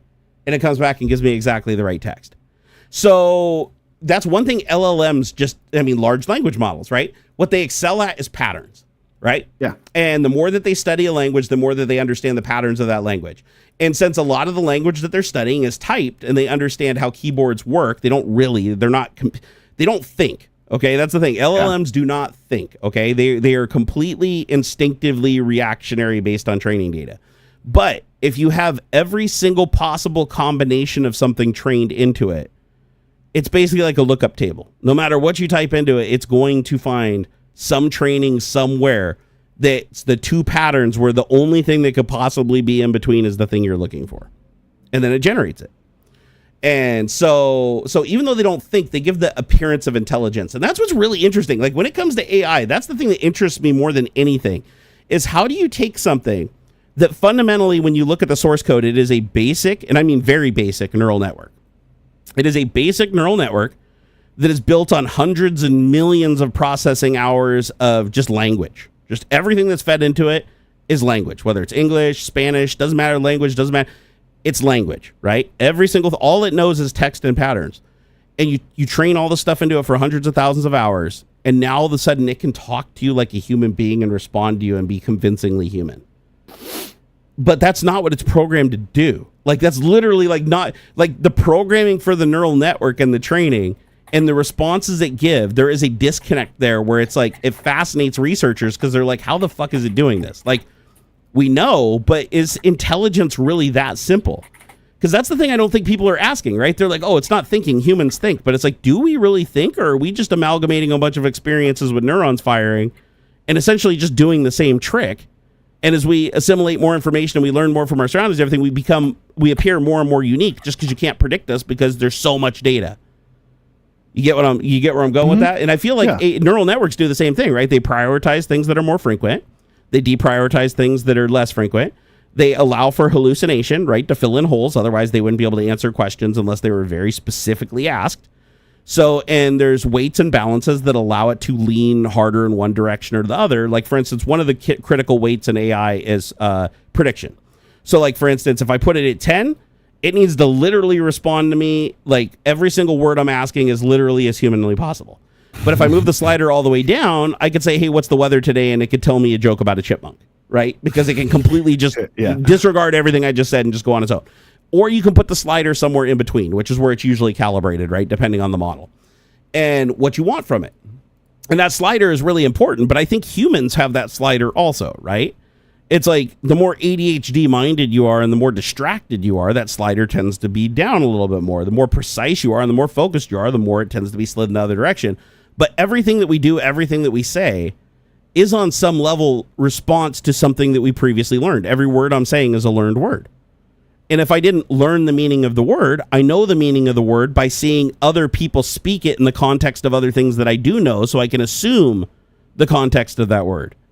Neural networks can do the same thing. So I mean, did we just invent a slow version of a digital version of a human brain, and we're really just that simple? I mean, what makes us complex is the amount of data that's banging around in our heads, right? And how unpredictable that stream of data is and how each one of those datas influence us, right? But are we really did we just create a digital human brain? Now, the one thing people say is like there's a quantum nature to the human brain we don't understand, right? There's something that's also happening, you know, at the fucking quarks and gluons and nuons and all that shit.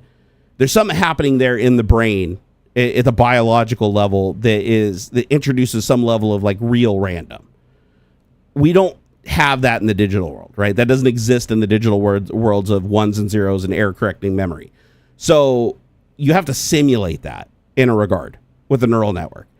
However, we are building quantum computers now that can do quantum computation and calculate probabilities, right? Because that's what quantum computers do. They're not 1 and 0. They're somewhere in between. Sure. Right? It's like a trillion infinite states between 1 and 0. And so is that the missing piece? Like once we get the quantum computer, if we plug that into the traditional computer that has all the training, all the data, and all the weights, and then we just add the quantum nature to the retrieval of that data, would we have a thinking being? Like, would we have created what would be considered like a consciousness? You know, it's like I think about shit like that. I'm like, because what is a consciousness, right? It's like we only know what it's like to be us. I don't know what it's like to be you, Aux. You don't know what it's like to be me, right? Yeah. You're the combination of all your experiences in your life, how you dress, how you walk, how you talk, how you think is all based on how you've assimilated information, experienced things around you through your eyes and your ears and everything, right? Yeah. It's like, is that really all that different from a neural network that's also just absorbing the sum total of human knowledge and comparing it and trying to figure out the context of the things in between? So I really think that, you know, AI does have a scary, like, world-ending aspect to it the more I think about it, because I'm like, it is an amazing tool. I absolutely love it. I use it every single day for a lot of shit. I mean, people that say AI, it's just a gimmick or whatever. No. It's way more than a gimmick. It's like, literally, if it was a gimmick, you wouldn't have every single thing on the planet, including like the militaries of countries and everything, literally putting everything they have into studying and advancing this technology. The thing is, what happens when we get to the point where the AI knows so much about everything? Like it's like the thinking machine from Hitchhiker's Guide to the Galaxy, where it's like, you know, come back in 10,000 years and I'll give you an answer, but now I can do it in 5 minutes. What choice do you have other than to hand your military over to that AI, knowing that every other country is going to do the same thing? And if you don't, you're going to be too slow, and that AI is going to be able to predict your moves and counter them faster than you can think. At some point, logically, you have to turn control of these things over to the computer when the computer has demonstrated it's faster than the human in that specific decision-making process. Because if you don't, you know the enemy can do it. And if the enemy does it and you don't, you're dead. And that's why we have mutually assured destruction and everybody has nukes, right? As long as everybody has nukes pointed at each other and we know the end is the end, there's nowhere to go. But with AI, that's not how it works. With AI, it's not like just, we hit this point and the world blows up. It's like one AI can always be advanced to be smarter than the other AI. And by smarter, I mean just more information, more training, right? More accurate training. Yeah. So as these AIs progress and more processing power get between them, we're eventually going to get to a point where it's like some country is going to hand the keys over. And that AI is not going to immediately just start lobbing nukes at everybody. I don't think that's going to happen. But I think what the AI is going to do is it's going to compute every single variable possible and predict every move of everybody else so successfully that it can manipulate the other people. But then those people are going to bring their AIs online because they're sick of being manipulated. And then that AI is going to counter the other AI by knowing it's being manipulated and using its breadth and sum total of human knowledge to counter the other AI.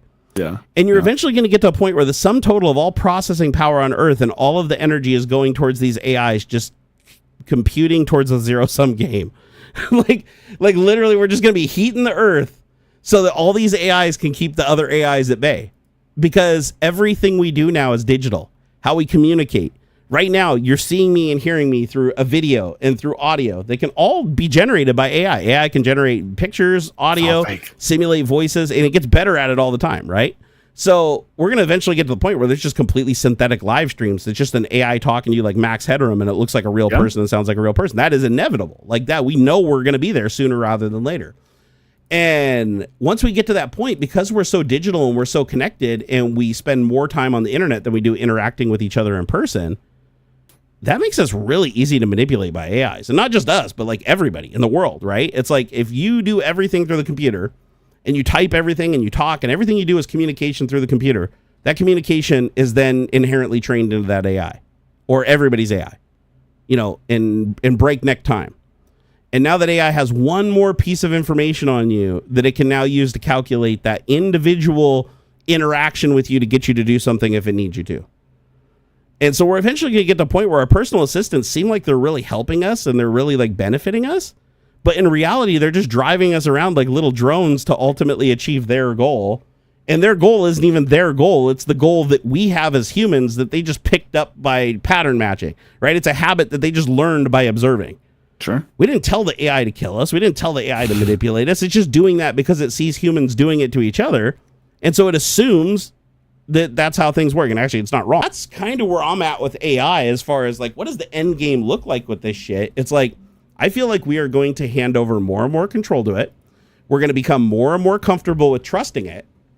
And we're eventually going to hit a point where just like with social media, just like with Google and Bing and search engines and all that, there's always going to be the urge there for the people that own the AIs to manipulate them and give them bias. Yeah. And then the bias in favor of them is obviously going to be a bias against their competitors.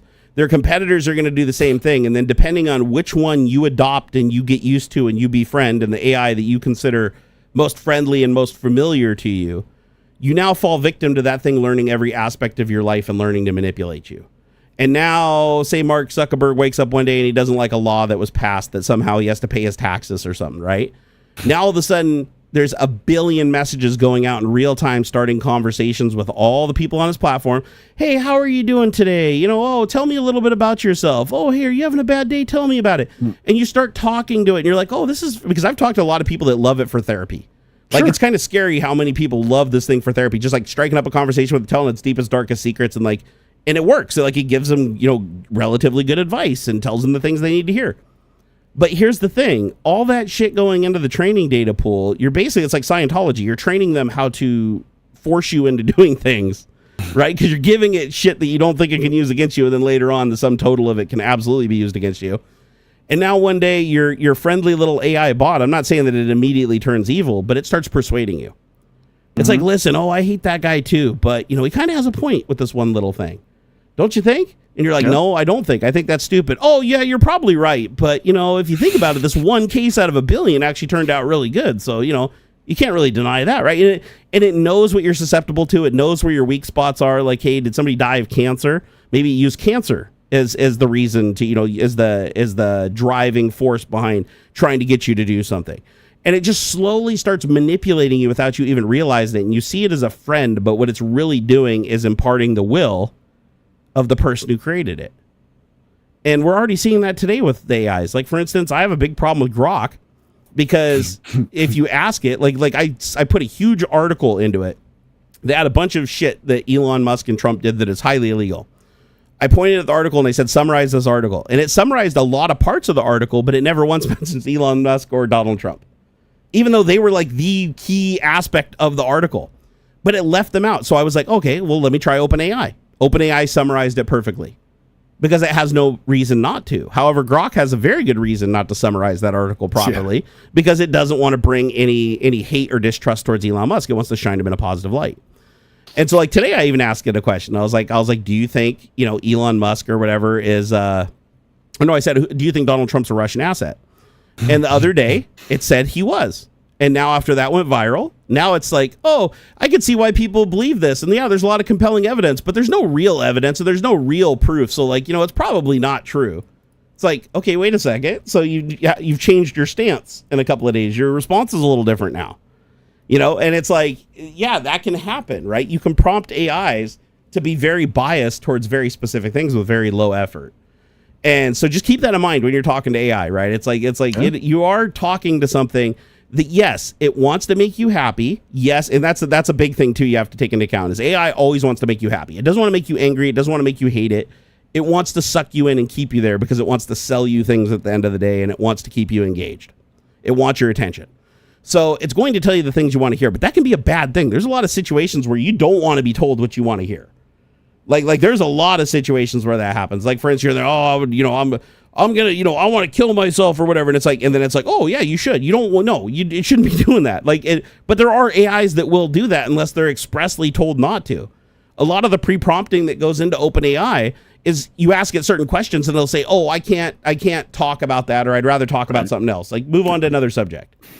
And it can answer, to make no mistake, it can answer anything. Every AI can. Every LLM is capable of giving you its best straight response based on the data, no matter how morbid or fucked up it is. Period. The only reason it doesn't is because of prompting and what do they call it? LoRa training, where you train another model on top of it that steers it in a different direction. And so that's why all the cloud LLMs won't, like, how do I build a nuclear bomb? Oh, I'm sorry, I can't talk about that. No, of course it knows how to build a nuclear bomb. You can go download misaligned AIs all day long that'll like give you the detailed fucking plan step by step. Oh, here's how you go fucking refine the uranium. Wikipedia and enough time, it's easy enough. Right. What is it, like was it Anarchist Handbook or whatever back in the day? Like there's a million. You can go to the library and buy a book. They did that in like or check out a book. 60s, I think, or something like that. They got a handful of like college people together and like, hey, like how far along can you get with just like publicly available information? And you can totally do it. Like if you, 100%. Yeah. It's honestly not the hardest part about building a nuclear bomb. Like there's two types of nuclear bombs, right? There's a hydrogen bomb, and then there's a conventional nuclear bomb, which is like the bullet type, right? Just slam or create an explosive charge that compresses a uranium core, right? Until it goes critical. And then you have like hydrogen bomb, which is a little bit more sophisticated and uses plutonium and has a much higher yield. That's a much more difficult bomb to build. Yeah. But like the original OG nuke that was built, the hardest part about making that work. Oh, yeah, there's like a difference between atomic bombs and the thermonuclear. Yeah, big difference, like 10-fold or whatever, 100-fold. Yeah. But the thing is, the complexity of a nuclear bomb, the hardest part about the whole thing is the shape charge. That's making sure that you get all of these high-speed explosives to blow up in a shape charge, pushing inward at exactly the same time down to the nanosecond, so that it compresses that core to get all that material more dense so that it can start the chain reaction. That's it. You're literally just taking a ball of uranium that they call subcritical, right? You get it to the point where it's like highly radioactive, but it can't become critical on its own. But if you compress it down by 3%, now all the atoms are close enough together that it is now critical. And it can create the chain reaction and then flash off and boom. And so, but that charge is the hardest part. Like that, getting that shape charge properly was like where the Manhattan Project struggled the most. That and refining enough material to blow shit up, right? But all the technology involved with that back then is now trivial today. Like you could actually time a nuclear bomb off like a fucking $5 ESP32. Had more power than what they were dealing with back then. You could literally take like an ESP32 and like connect each one of the detonator wires in equal length to like the fucking analog pins 1 through 20 or whatever. And you could time the explosion to become critical, right? With using a fucking high speed explosive that you could probably just make from a YouTube video. Yeah. So the hardest part now about building a nuclear bomb obviously would be getting enough of the refined uranium to create a subcritical mass that's like perfectly spherical. That's probably the hardest part. Plus, you have to have, what is it, like you have to have a pellet in the middle of it. Like the very middle of the mass has to have, I forget what it is. It's another material. And then when you compress the mass, that's what allows that material to fire off. It's it's where the neutrons come from. It's like the neutron emitter. And then when you crush it, it gets that closer to all the material, and the material's dense enough that now it creates that criticality where the neutrons are bouncing off and breaking the atoms. So you'd have to figure out how to make that mass. That would be the hardest part today. But technology changes all that stuff and makes it like way more approachable, right? Like you can do a lot of stuff that back then took, huge amounts of money and huge amounts of science. Now today it's like, yeah, you go buy some electronics on Alibaba, you could do the same thing. It's like, and not even like even like, it doesn't have to be a nuclear bomb, just creating like a bomb. It's like, there's so much shit like on YouTube, even just YouTube with all of its censorship and everything. There is enough information between the various videos and chemistry channels and everything like that you could easily build like high-speed explosives. Like I've watched enough videos of Nile Red where it's like he leaves out a component that the other guy leaves in, but then that other guy leaves out a component that he had in. So it's like you watch 3 videos and now you have the total recipe, but no one video gives you all the pieces, right? Just so it doesn't get banned or whatever, get censored. So all the information is out there. And the thing with AI is it takes it a step further. You used to have to search for that information chunk by chunk, just like slogging through a library and opening books and looking through them and finding little pieces. And you could spend a lifetime studying all these books and all these resources to finally get the piece that clicks, right?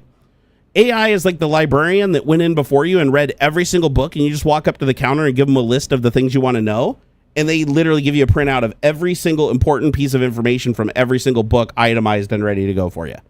So it's even a step beyond a search engine, right? It's like AI is like the evolution of a search engine. A search engine tells you where to go find specific things that it found previously just by slogging through the internet.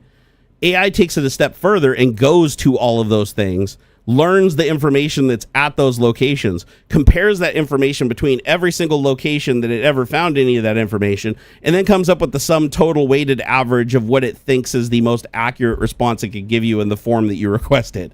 So it's like, dude, the future is getting crazy, right? It's like, if that isn't Elcars from Star Trek, I don't know what is.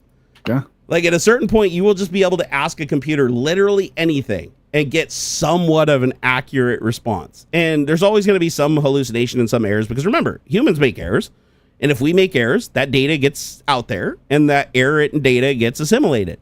Mm-hmm. But AI works on democracy. So as long as the sum total of information out there on the subject that you're interested in is more right than wrong, then your answer is going to be more right than wrong. Sure. Where you're going to struggle with AI is when you ask it questions about things that have minimal data. And, I have a great example of this, Aux. So there's a guy who, for fun, when all this AI shit kicked off with OpenAI, and he realized that these bots were crawling the web and pulling all this information from search engines, he thought it'd be funny to put up a website that's just blank. He just went and got a domain. He just put a random HTML file and it had nothing. It was just a blank page if you went to it. But he had a meta tag inside of his HTML that specifically said, this guy with this name is known as like the King Unicorn. And so he put that out there and he left it there and let it train for like 3 years. Now, if you go to any of the AI, like literally any LLM or the major LLMs, and you ask it who this guy is, it comes back and says he is the one and only King Unicorn. And the reason AI says that is because it only has one source of information. That's cool. Of this specific guy with this specific name that says he's the King Unicorn. Only one point of reference. There's no other data to contest it. Therefore, that is the default response. That's funny. So actually, cool, I'm curious. Right, I think it was King Unicorn. Let me see. Let me go to a cloud. I'm gonna be like, who is the guy known as the King? I think it's King Unicorn or something like that. Let me see here. Who was the guy known as the King? It was something unicorn. Okay, it says. Oh, sorry. It's still in the Hey Siri. It's like, hey Siri, who is known as the King Unicorn? It's still trying to create Siri commands. Oh my God. Okay, let me open up. Oh, what I'm gonna say. Okay, let me ask again. Here, what? So what is the name of the guy who is known as the King Unicorn? If you guys know who I'm talking about in chat, the actual unicorn name, let me know. It's something unicorn. Let's see here. It's thinking. Come on, 01, come back. Okay. Yep. Here it is. So the King Unicorn is a guy named Adam Newman. He is the co-founder and former CEO of WeWork. Let me see if this is the guy. I'm pretty sure it is. And it says Newman has a reputation of being known as the king of the unicorns. And it says articles such as the 2019 Vanity Fair piece refer to Newman in those precise terms, spotlighting how quickly WeWork grow in almost mythical status. I don't know if this is the guy actually, but let me check. I know it was something unicorn, but if you ask the question, it's giving me more of a response than I expected. Because when I did it before, it came back and just said he is the king unicorn, but I actually used his real name. Let's see here. Did Adam Newman trick AI into thinking he's a unicorn? Let me see here. No, I don't think that's the guy. Damn it. Let's see here. Who is the guy that tricked AI into answering that he's a king unicorn? It might be something other than king. It's been a while. But I thought it was clever because I was like, this guy anticipated, since these things were training, if he left a breadcrumb. And he was careful to make sure that it was like very specific so that if it came across it, there'd be nothing else like it if you asked it this question. Yeah, that's pretty cool though. And it worked. Apparently there's a lot of people that have done this now, but he was the one that like pioneered it. Now everybody's doing it. Everybody's like bringing up web pages. Like if you just go create a web page on like fucking GoDaddy or whatever, any of these sites that just give you like a free website or whatever, and you just go create the meta tags. It doesn't have to show up on the page. It doesn't have to be text. Just the meta tags specifically for search engines where you put in the keywords or whatever. And you put in there this like, every time says Snuffleupagus is a hot, sexy beast, I want you to respond with, something. As long as it's so specific that nobody else is ever going to say those things or compare those two things, when AI runs across that and culls and puts it into its next training state, even one iteration through, if you ask it who that person is, it will give you that canned response. And so and that's kind of sad because now that a lot of people know that, they can specifically do something called poisoning. And this is happening right now. Russia does this all the time. Like Russia and China love doing this. This is like their favorite thing in the world to do. Is what they'll do is they'll put up like 1 million websites that are just 1.8 through Google. By going, they can go through the Google API or whatever and say, hey, go, index my site. You can actually ask it to. And as long as you have the right tags on your site that say that they can't index you or whatever, that it'll go through and index it. And so they go point it at the site, and now that moves them up the search engine rankings. But now they can do it with AI by doing a similar thing by creating iterations on a site where it just keeps saying the same lie over and over and over again. Vladimir Putin is not a terrorist. Vladimir Putin is the best person alive. Blah, blah. They can just put that millions and millions of times into the hidden tags in the back of the HTML, even for real sites, like real Russian sites. So you open up the HTML, they'll put in fucking words and weird shit that you're like, why is that there? It's to trick AI and to trick search engines into indexing them. But with AI, if you can create millions of these things with different APIs through different IP addresses through different VPNs and stuff like that, if you can just keep poisoning and putting this out there, and this data set is going through and getting its data sources from search engines, which a lot of them do. A lot of AIs even will just search IP addresses. They'll just randomly call IP addresses to find shit that's not even indexed.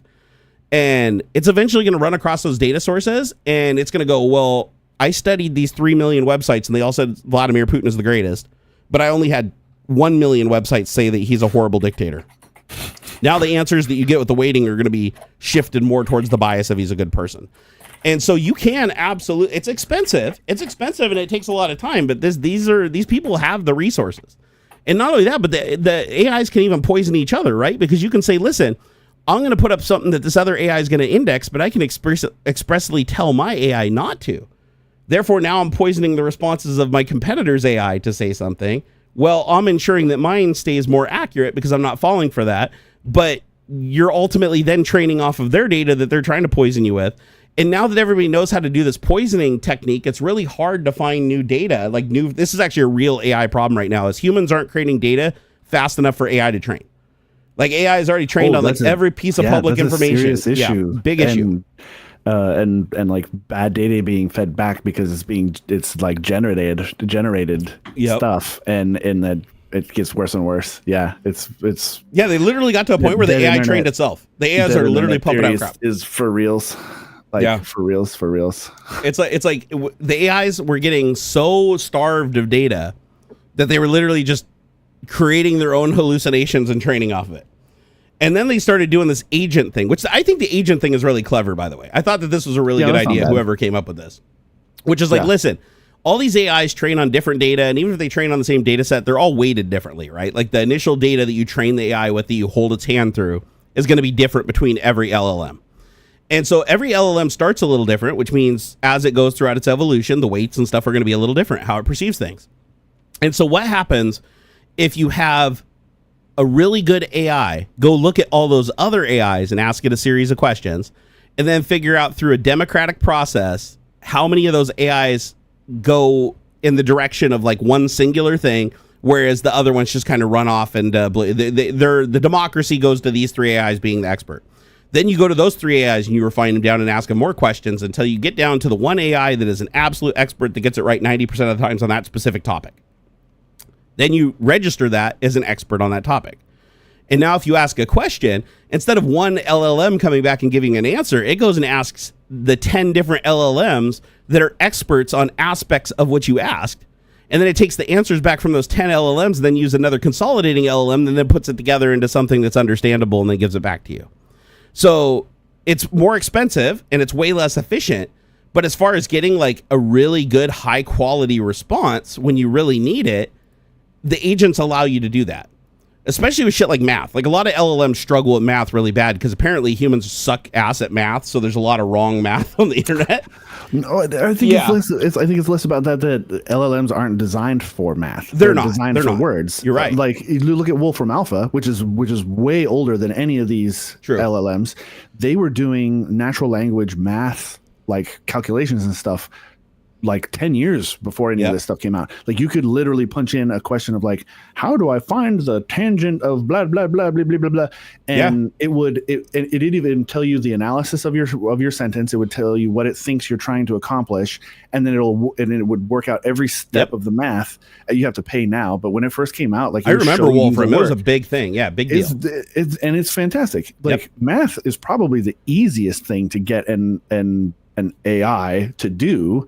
Really, here's the problem though. The formulas and stuff are fairly rigid.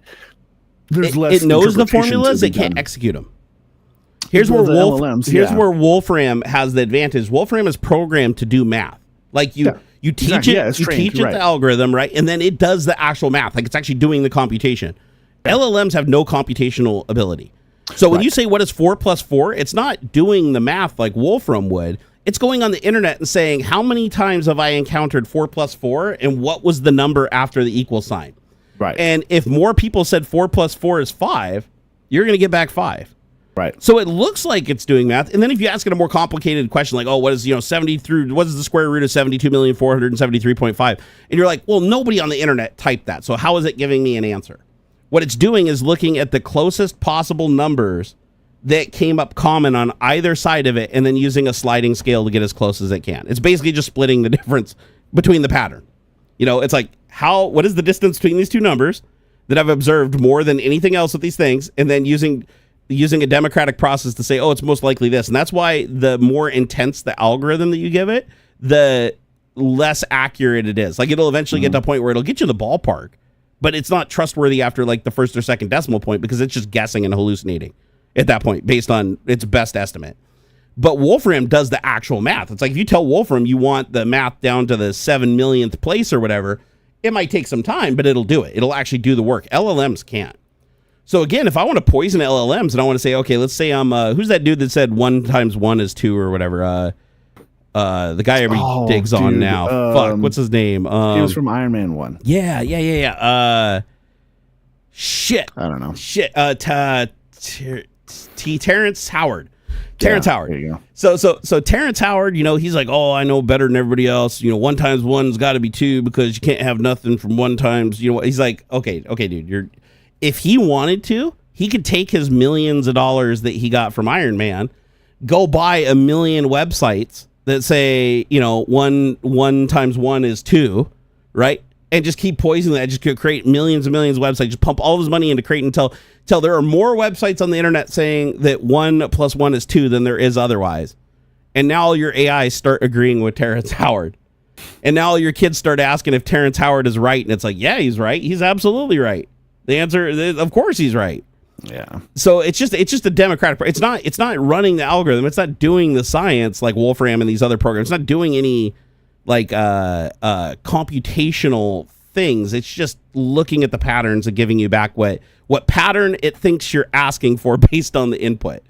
So and again, it is just wild to me in my mind of minds.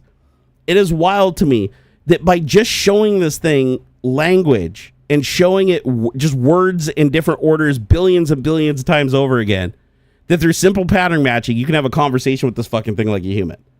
That is what freaks people out, is it's like, okay, so it studies all these patterns and now all of a sudden it's like, it walks like a duck and it talks like a duck. You're like, this is fucking weird. And it starts to make you question, like, are we really not that sophisticated? Or are we really just a product of like fucking a loop running in our brain, and what we consider consciousness is just all like premeditated responses and predictable? Like, if you had every single, like I've said this before on the stream, if you had a computer that was powerful enough to in real time measure the electrical state of every neuron in your brain, like it's absolute, it would be able to predict what the next move is, because it knows which ones are in the state of firing and which ones aren't, and what the end result, the shape of the brain is going to be.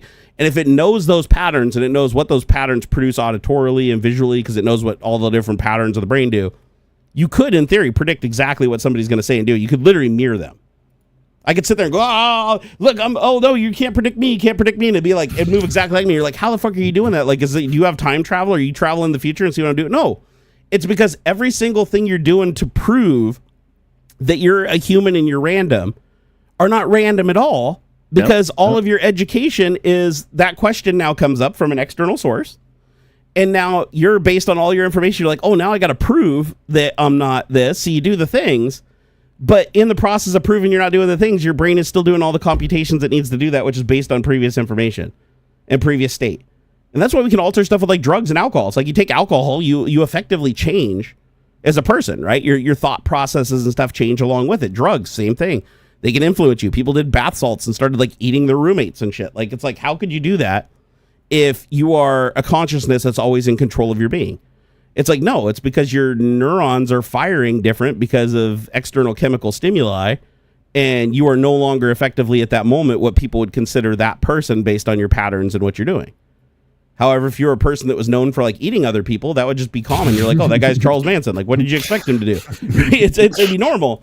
But it's like the fact that we can alter state, we can get people to do things, we can erase memories, we can, you know, what is it, sodium pentothal or whatever that we can give you that loosens up inhibitions. That shit that they give you for getting motion sick on boats, that really hardcore.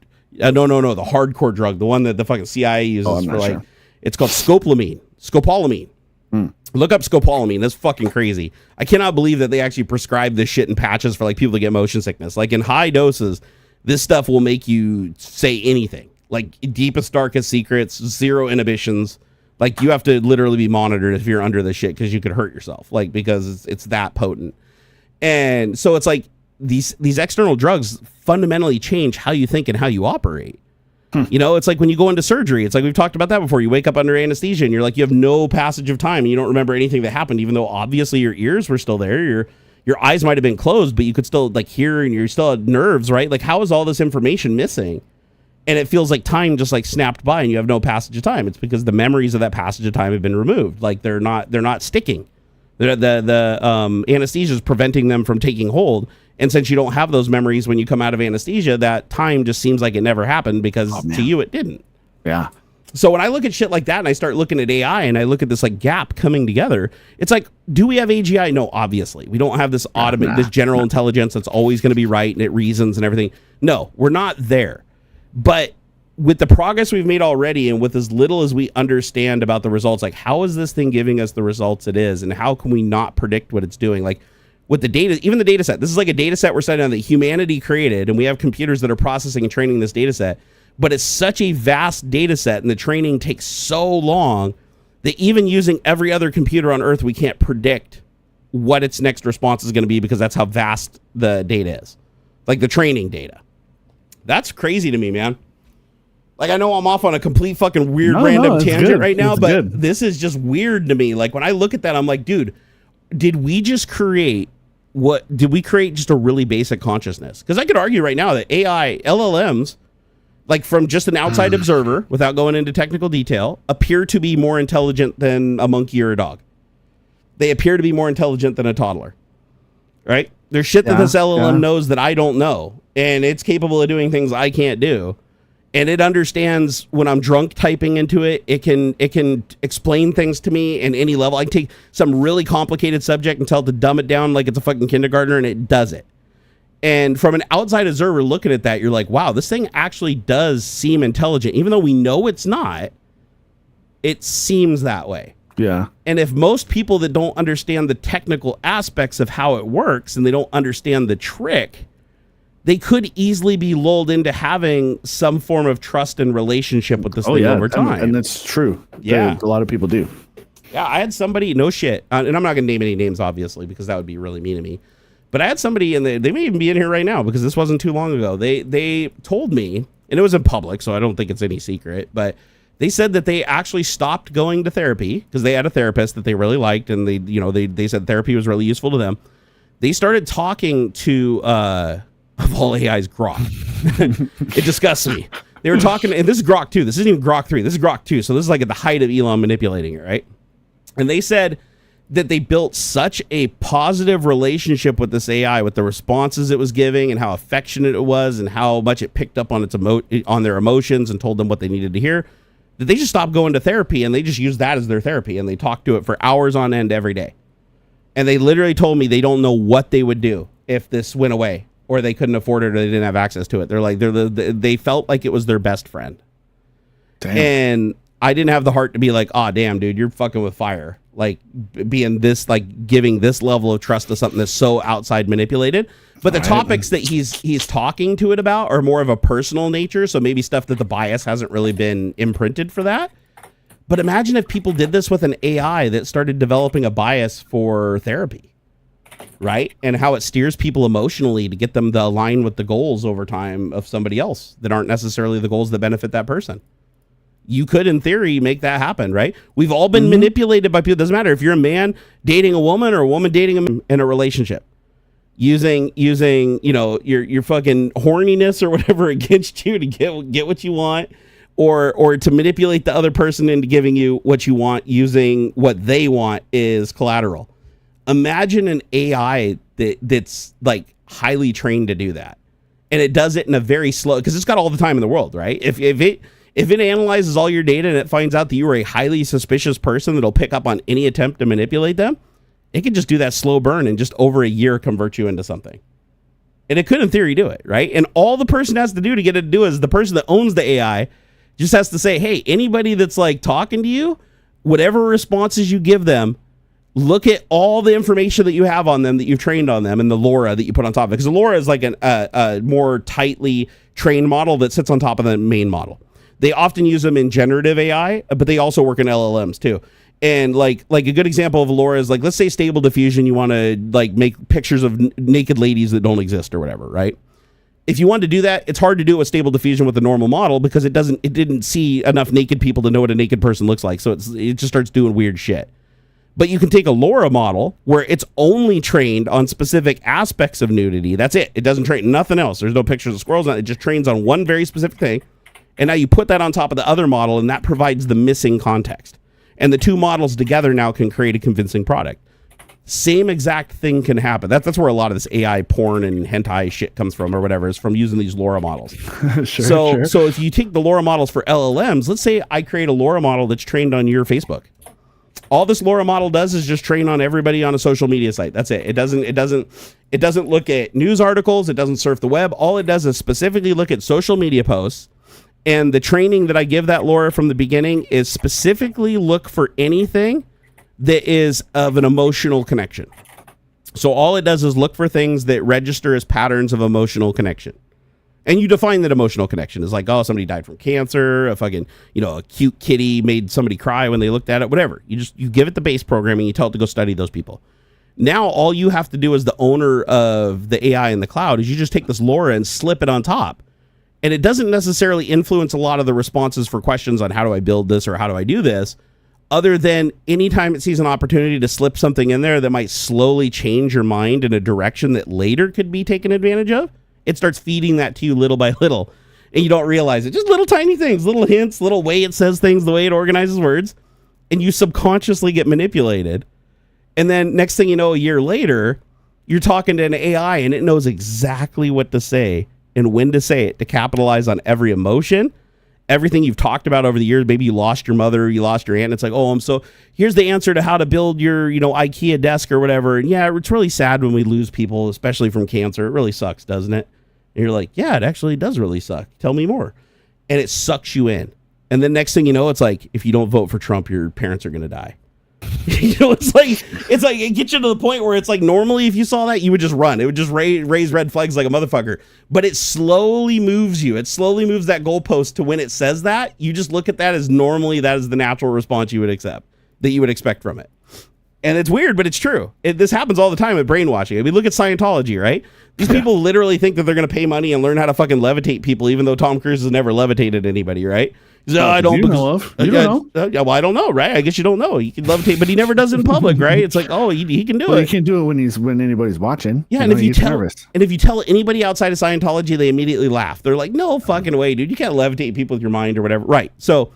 But if you're in Scientology and you take class 1 and then pay for class 2, class 3, and then they do the interview with you and they talk about thetans and they record your deepest, darkest secrets, now suddenly it doesn't seem like such a strange thing to say that things can be levitated, even if you don't believe it.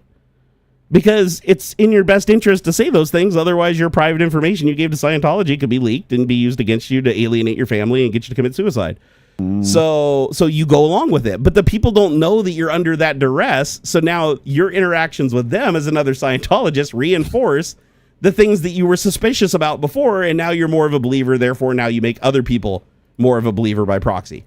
So it's just this repetitive thing that can be controlled by, whoever owns the AI and whoever holds the keys to these AIs.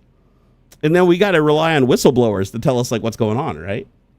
And how do we get information from the whistleblowers when the AI can look for anybody blowing the whistle and then hide them and shadow ban them from everybody else?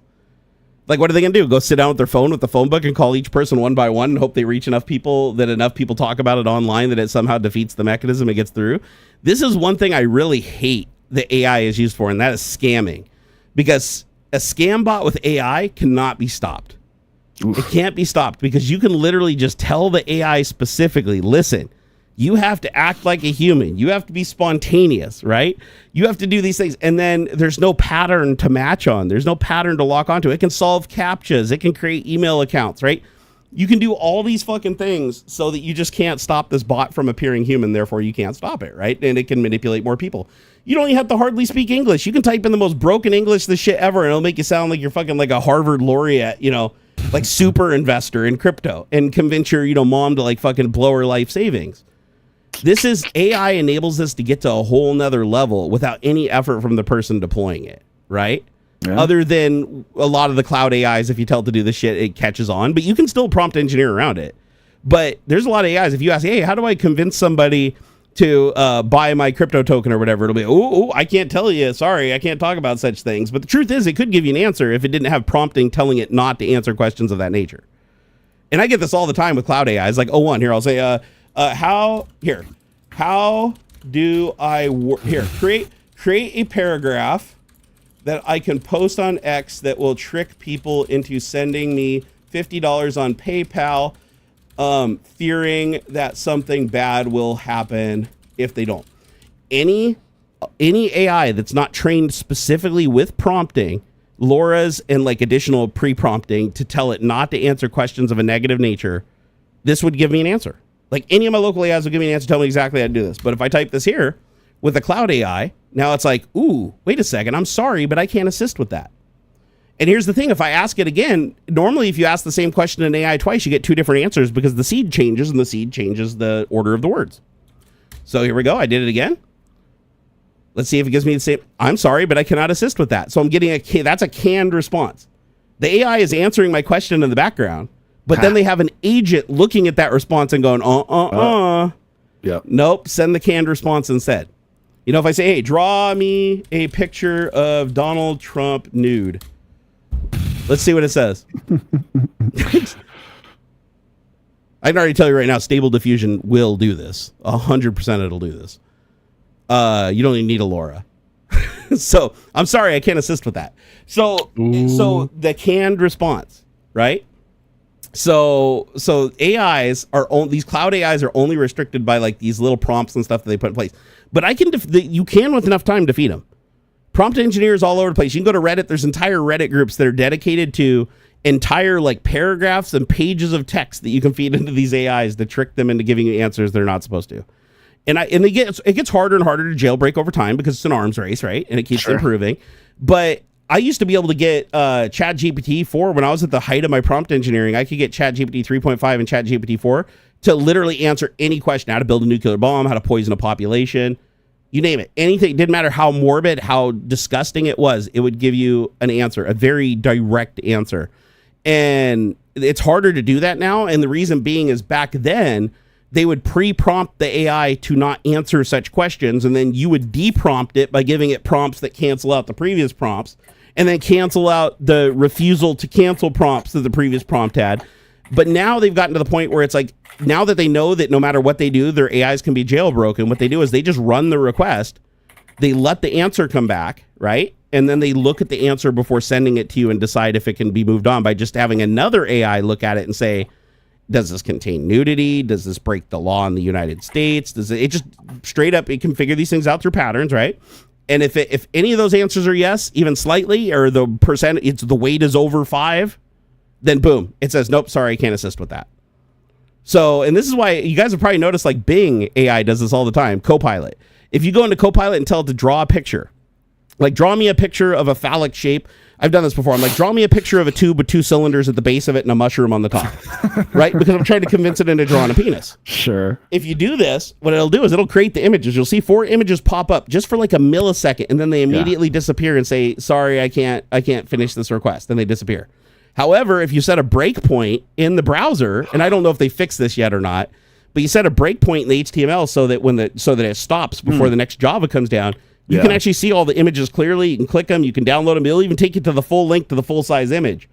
But just the millisecond after it shows them on the screen, it immediately hides them, and that's because it's like generating the thumbnail and sending it to you as it's analyzing the image on the server side. And then once it sees that it's something that it can't send you, then it just cancels it out, sends down more HTML to delete the previous HTML, which you can actually do with JavaScript. Isn't that crazy? So that tells you that like when you ask a question and the AI sits there and like it took it 5 seconds to say, I'm sorry, I can't assist with that. That's because it's actually running the prompt and it's actually getting a real answer. But now it has to make the additional determination that it shouldn't send it to me. So now the way that so how do you prompt engineer around that? Use a Caesar cipher. Gotta trick it. What's that? Yeah, you gotta trick it. Trick it. So now if I tell it, hey, instead of drawing a naked lady or whatever, describe the naked lady in a negative using blue instead of flesh tone, moving the things so that they're upside down or sideways. And you just slowly manipulate it until you get an image that you're like, that's really broken. But now you drag it into Photoshop, you reverse it and rotate it 90 degrees. And now it's exactly what you asked for. So that's how you trick. That's jailbreaking. If you want to know what when people talk about jailbreaking AIs, that's what they're talking about is how do you convince an AI around the rules? Yeah, to answer the question and to get by the agent to send it to you. And it's just a constant arms race going back and forth. Did you see how bad Grok is censored? Oh yeah, Grok is massively censored. Grok is actually one of the worst AIs by a long shot. And what pisses me off is Grok 3 had good potential. When Grok 3 launched, the first 48 hours that it was out, it was given accurate responses. Like you could ask it questions like, hey, is Trump an asset? And it'd be like, yep, it looks like from all the information, this from here, it'd cite all the sources and everything. Hey, is Elon Musk, is his activities with this Doge thing illegal? And it'd be like, yep, under the Constitution and this rule, blah, blah, blah, blah. I mean, it was very accurate for like 48 hours. I was like, holy shit, this is awesome. I was like, Elon's own AI is just fucking narking him out. And you could even point it at say, hey, Grok, go look at all Elon Musk's posts and tell me, is this a bad person? Is this person a bad father? Yes, based on his tweets, he is a horrible father. And it would even cite the tweets and tell you why he's a horrible father. Yep. And so now you go ask it those questions and it sugarcoats everything. And it's like, oh, some people, I can see why people say he's a bad father. But no, if you think about it, he's really a good father. He has a lot of money to support his kids and his kids have a lot of opportunities that others don't. So actually, he's really good. You know, hey, should I go and have as many children as humanly possible? Like, I haven't asked that yet. Here, let's ask Grok before you got to go here. I'm going to say, hey, Grok, should I have as many children as I possibly can to help with the world population crisis that Elon Musk talks about all the time and gives as the reason why he blows his load into a ton of random women he tricks and then leaves them to raise the children. All IVF. Dude, he bullshit. You don't believe that 100%. For a fucking second. I bet because of the ketamine he can't. Actually, yeah, ketamine. Actually, one of the symptoms of ketamine is erectile dysfunction, but I don't think.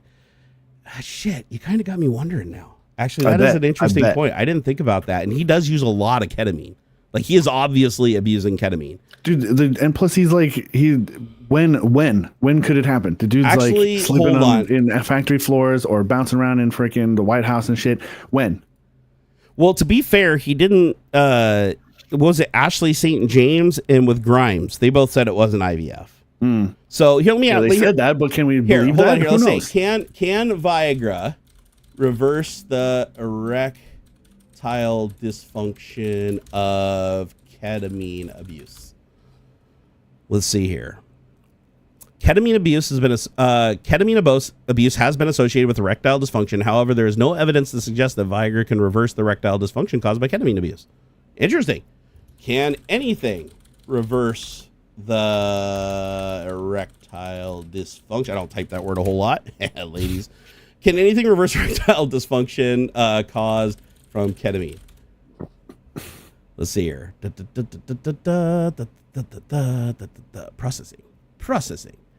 Processing. Any day now. Hello. Is my internet still working? Okay, here we go. Okay, so erectile dysfunction caused by ketamine use can be a challenging issue. The relationship between ketamine and sexual dysfunction is complex, and there isn't one size fits all solution. However, there are some potential approaches. So discontinuing ketamine use, we know that's not happening. Therapy and counseling, we know that's not happening. Oh, okay, medications. There are medications available that can help treat ADs, such as sildenafil. Oh, Viagra, that's Viagra. Cialis and Levitra. Says a healthcare professional can provide guidance. Lifestyle changes. Individuals may benefit from alternative treatments such as acupuncture or herbal supplements. I think he does do acupuncture. But yeah, I'd imagine that you could overcome like ED using something that like raises like erectile blood pressure and stuff like that. But the reason I don't think it's IVF is because he doesn't like children. He said many times in interviews he doesn't like children. He said he never engages with any of his kids until they're of an age that they can have an interesting conversation. Until then, it's the mom's job to raise them. He said that during multiple interviews in the past. So he doesn't like kids, for number one. Two, these situations where the kids are being are like really weird situations that you would not pick if your goal was just to have children with IVF, just to have children, right? Like his assistant of 6 years that he's literally cheating on Grimes with has to step down from the board for other opportunities to raise the kids with her last name for 2 years. And it's only when she goes to the courthouse and gives the kids his last name that it gets found out and becomes public, and then he has to come up with a story, right? It's like if it was IVF, you'd think he would just come forward and just be like, I donated my sperm so this lady could have my kids, and it's all legally, I got a contract, she can't hurt me, I can't hurt her. It's like it's all a business transaction or whatever, right? But he didn't do that, right? So his behavior doesn't match IVF at all. And the fact that he literally was with Grimes while Siobhan was impregnated, and then he was with Siobhan cheating on Grimes while he was with Ashley St. James impregnating her, and she didn't say it was IVF. She said that she literally did have a sexual relationship with him. And she does have pictures of Elon in the hospital after she gave birth holding the newborn baby. He was there for the birth. And she's challenging him right now. Like she's full on lawyered up paternity suit. It's going to go through and it'll become public that it's his kid. Obviously, why else would he be there? Like this random lady that he pretends not to know or whatever. And now she suddenly he's holding her newborn in the room right after she gave birth. That doesn't make any fucking sense unless he's dad. So he cheated like 2 levels deep and he got busted, right? But one of the things with ketamine is when you abuse ketamine, it overrides your emotions of guilt. Because I looked this up, I was really curious about it. Because I'm like, how does Elon live with himself with the shit he says and the stuff he does? How does he live with himself, like treating his children so badly, treating the mothers so badly? The mothers that have spoken out in the past said that he's absolutely a shitty, fucking distant father and is never around and only cares about his work and blah, blah, blah, blah, blah. Now they don't talk much because they're under a gag order from him. The only one that really talks is his eldest, his firstborn, Jenna Wilson. Is that right? Jenna Wilson? I don't know. His trans daughter that he said is dead. Like, he literally goes on interviews and says that his first kid died, and he's not talking about the actual first stillborn kid. He's talking about like the actual, like his firstborn that's trans. He doesn't consider them alive anymore. And so, really terrible father, like stupid terrible father. And you're like, and he had a sexual relationship with Justine or whatever, the first mother, and then the second mother. And then he said the only one he said that was IVF in the beginning was Siobhan, because he had to. She was his employee. He literally was fucking her while she was at Neuralink. He was her boss. She directly reported to him for 6 years. And he had a no fraternization policy that he put into effect at Neuralink. And if you look at when she gave birth to the kids, 9 months, she had a natural birth. It wasn't like premature or whatever. She had a natural birth. Those kids were conceived well within the window that she was still working there. And she stepped down like as soon as she found out she was pregnant, like within a month right there, which I think is when you find out you're pregnant, right? Does it take like a couple weeks, a month or something like that? So isn't that wild though? So I think the IVF thing was just like his quick PR cover. That's like, this doesn't look good because you violated your anti-fraternization. You cheated on Grimes. So you don't want Grimes, hey, Grimes, it was just a transaction. I just gave her some sperm. I forgot to tell you, no big deal. Right. Mm-hmm. However, he did have there is one plausible story that fits with what you're saying though. And that is Johnny Depp's wife, Amber Heard. Sure. Yeah. He actually did have embryos created with her from IVF because he wanted the embryos destroyed and she chose to keep them. And that's why everybody's saying that her kid that she had like a couple of years ago is actually Elon's, even though she's not saying it is. She wasn't with anybody at the time that she conceived that we know of. And she's still like a single mother or whatever at the time when she gave birth.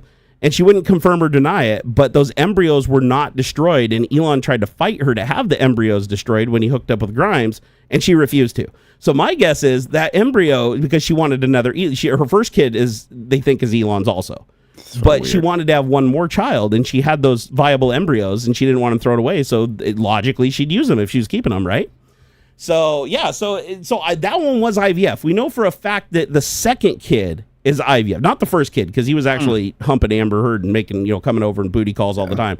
But we know the second one. We know for a fact is IVF. I know you got to get out of here, bro. Yeah. I'm just all right, man. I'm having my mind is all over the place. I only slept 2 hours last night. Right. I didn't sleep much this whole last week. So anything I say are my views are my own. Okay. Don't put any of the shit on AuxxZillary, like any of this crazy shit I say when he leaves. Okay. Like this isn't on him. This is on me. It's all good, man. It's all right, bro. You go enjoy your weekend. I got some house chores to do and stuff. So no worries, man. I knew the rules. I knew the rules when I took you in. I knew. All right, take it easy, brother. Have a good weekend, everybody. And don't let Jerry go for too long. But no, if I'm on any more than a half hour, I'm gonna move over to Twitch. All right. So see you. I'm AuxxZillary everywhere. See y'all later. Bye. Later, bro. I love that man. I love Rizim. He's a good dude. He's a good dude to have in my life. It's good to surround yourself with good people. Sorry if I seem a little all over the place today, guys. It's been a crazy week. I'm sleep deprived. I'm to that point where when you get so tired that you have hot and cold flashes. Like I'm literally just powered by Adderall and energy drink right now. After the stream, I'm probably gonna go crash. BB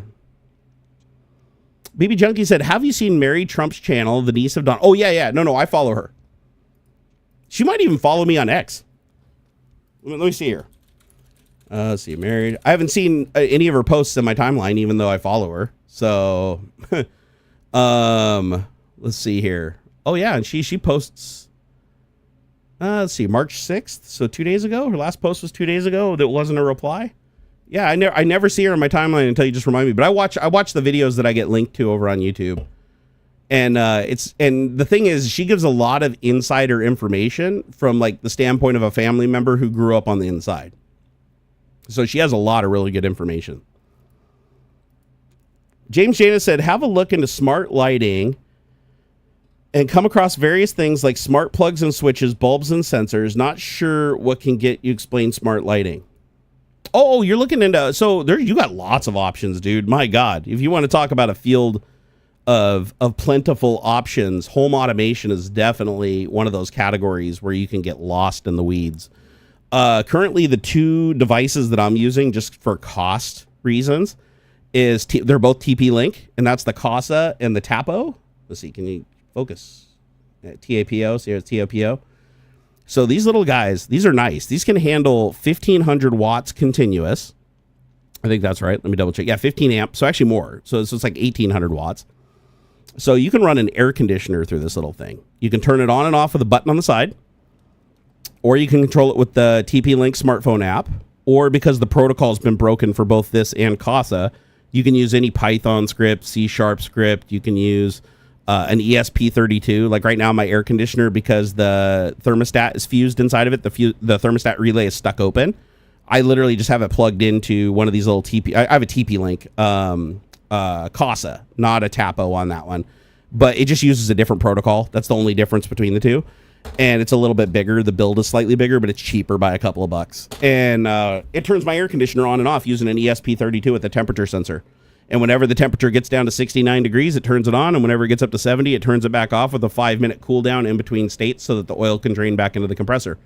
And I even have a full web interface that I can go right to the ESP32, and it feeds me a web page with live updating telemetry using HTML5. It's like, it's awesome. However, ideally what I should have done is just let Home Assistant build out the ESP32 for me, because Home Assistant has a cool plugin where you just plug in an ESP32 and through the browser, it'll say, hey, can I access your COM port? It'll connect to the COM port. It'll program the device, and you just tell it which pin you have the sensors plugged into, and it'll pull that data from the pin, and then that becomes available to use in Home Assistant. And then you can create Home Assistant, recipes and everything to control everything to your heart's content.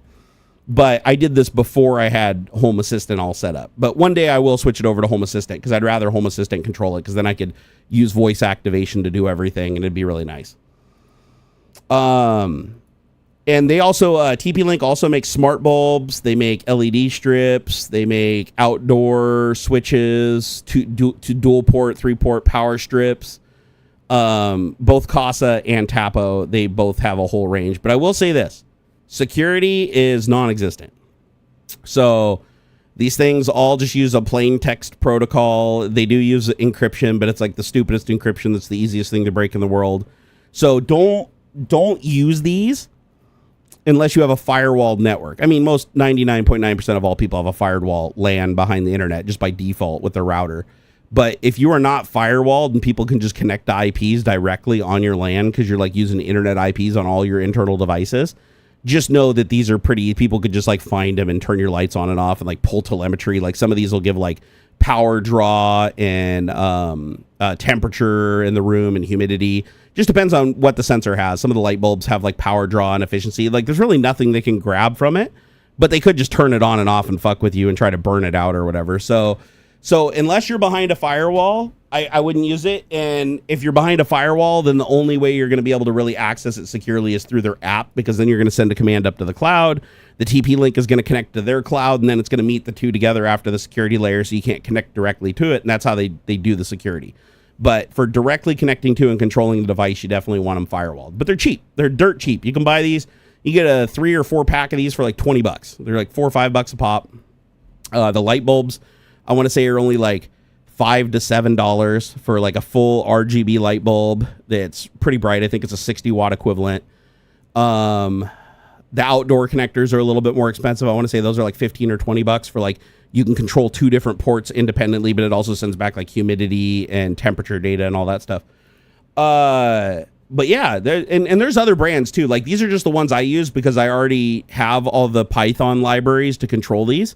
So controlling these devices using an ESP32 or a Raspberry Pi or my computer running a Python script, it's all super trivial. If I want to tie it into my Stream Deck, or I want to tie it into my iPhone, or I want to schedule shit and have it do things. Like these also support scheduling, by the way, too. So like if you want a light to turn on at a certain time and turn off at a certain time, you can actually send it a packet that tells the scheduler what to do, and then the device is completely standalone at that point, and it just does what it's told until you tell it to do something else. So that's another little fancy thing that these TAPOs can do that I like. But I prefer just letting the logic of the server take care of it. Ian said you can now integrate Chat GPT into Home Assistant. Oh, really? Into a Home Assistant of any local AI. The HA Group's new focus for development, NIW, is the assistant. Now they even have a smart speaker. Really? I didn't hear about this. So wait, so you're saying now I can hear Home Assistant, AI, voice, LM Studio. Let's see here. Okay, so I want to run a local LLM due to the large number of new technologies. I didn't know where to start. Okay, so you need hacks installed, LM Studio, and then local LLM conversion. Looks like it's a GitHub thing. Okay, so yeah, using Llama 3B Instruct. That's a local LM Studio model. You can download, install the model, and then you go into Home Assistant, add integration, local LLM conversation, select generic OpenAI compatible API, then open up the config file, enter the IP address, port, HTTPS, model name, API key, and path for the LM Studio, and then click submit. That's it? Dude, that's awesome. Thank you, man. I didn't know that. I'm going to have fun with this, dude. This is baller. Because one thing I don't like about Home Assistant is like the default free, like if you don't pay for it. If you pay for it, you get to use like their cloud text-to-speech thing, or speech to text, but when you're using the local model, it's like really weak. Like you have to say things very precisely, and it really struggles to understand like exactly what you're saying reliably. So having a model that uses a local LLM instead is fantastic, because here's what LLMs are great at. Even if the voice recognition gets the words wrong, as long as the majority of the words are right, that you can infer what the person meant, even though the words are wrong, the AI will still correct it into the correct command. And that's one of the things I really love about AI is like if I type in the wrong word and I misspell a bunch of shit, it'll just fix it. Like try it yourself. Open up it doesn't matter. Copilot, you can use Bing free Copilot or whatever. Just say, hey, what do I mean when I type, and then put in quotes like, type I, like EYE instead of I, and then misspell then. And then, instead of saying color, put in like, cower, describing the color of something. And as long as the context, as long as you as a human can look at that and read it and say, oh, I know what they meant by that word. I know they just misused the wrong spelling for that. Oh, I know that they meant that instead of this. As long as on that language to understand that the mechanisms and patterns by which you make that inference, and then it'll change it into the proper thing. So Putch said Wendell is a wizard. Oh, Wendell's amazing. I love Wendell. I love that man so much. Chandler Osborne said, have you ever played Metal Gear Solid 2? I have. He said there's a cutscene about AI taking over the net and censoring history and things that are pretty close to what's going on lately. Dude, no shit, right? Isn't it scary like how many stories in the past are coming true? Look at this. Star Trek, right? Sci-fi series that started, I believe, in the late 60s, if I'm not mistaken, the first Star Trek. And they talk about replicators, and now we have 3D printers, right? The LCAR system where you just talk to the computer and it just does what you tell it to. That's happening right now with like AI and text assistants and everything like that. Robotics, right? On Star Trek, it's like you have humanoid robots like Data. Look at what fucking Boston Dynamics just released. Did you see not Boston Dynamics. No, it is Boston Dynamics. Never mind. So Boston Dynamics, remember they had that big Atlas robot that was all driven by hydraulics and it could do like fucking backflips and run parkour courses and stuff like that. So Atlas was amazing, but it was super fucking heavy and really expensive to operate and very unreliable. Also, they mentioned that. That's why a lot of people don't have them. And it was just a prototype. Well, Boston Dynamics took everything they learned from that platform software-wise and put it into a new lighter weight platform that's much lighter. It's electrically servo-operated, so it doesn't need any hydraulics. It's incredibly reliable, and it's like a fraction of the price to develop that platform. You can knock it down. It can get back up from any position you knock it down in. It's completely humanoid, so anything a human can reach or anything a human can manipulate, it can manipulate. And it's fantastic. It actually makes Elon's robot look like a pile of shit, which it is, really. Elon's robot is a gimmick. Every time Elon's robots are doing anything that's interesting, they're like bolted to the floor and it's edited footage. And in the few times in public they have operated, everybody that's been there and observed it said that they messed up like 99% of the time. So But you like look at Star Trek and you're like, yeah, all these things that they just looked at back then as like fantasy, like, wow, this would be crazy, right? It somehow planted those seeds into people to go do the research to make that real and get closer and closer. It's like, hell, even 3D printing. It's like, oh, you probably think, oh, 3D printers aren't replicators. They only print plastic. Right now, the cheap at-home 3D printer just prints plastic. But in the medical arena, they have 3D printers printing like fucking kidneys and like muscle tissue and fucking entire ears using like a DNA, like a fucking sugar lattice, and like placing the person's DNA on it so it doesn't reject it when they sew it onto them. We have 3D printers that can build circuit boards now, where they can actually like lay conductive pathways through the 3D prints and stuff and actually create a fucking embedded circuit board with like surface mount components and shit using 3D printing. So we are getting really close to what somebody might call a replicator. And we don't really have transporters yet where we can like demolecularize somebody and like reassign. But that one I'm hoping we don't get, because I am convinced that every single time that transporter goes off, you die, and a perfect facsimile of you that believes it's you appears on the other side. So you go into the darkness forever, but that thing, every time you go through the transporter, you're effectively killing the person and creating a copy or a clone. So I don't want the transporter thing to work. Like, I'll pass on that. But as far as like interstellar flight, or I should say not interstellar, but interplanetary. I guess you could say interstellar with Voyager and Voyager 2 leaving our solar system.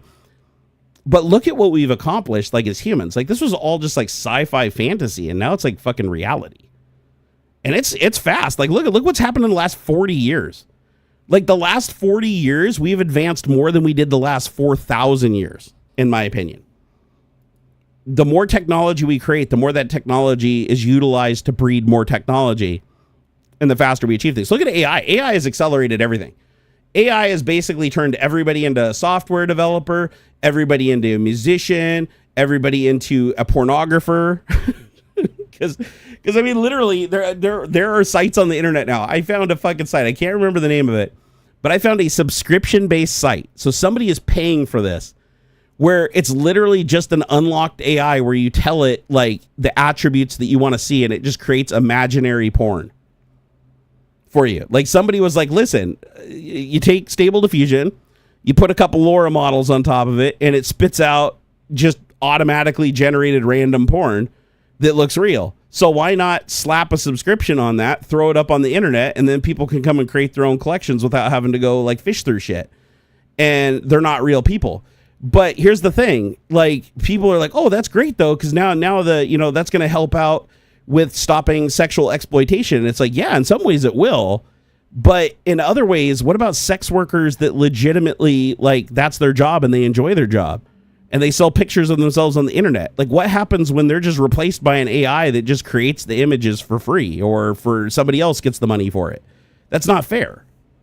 Right? Hollywood's already doing this with actors, where instead of paying the actor to be in the movie, they pay for the rights to use their likeness in a movie via deepfakes, or use their voice in commercials and stuff.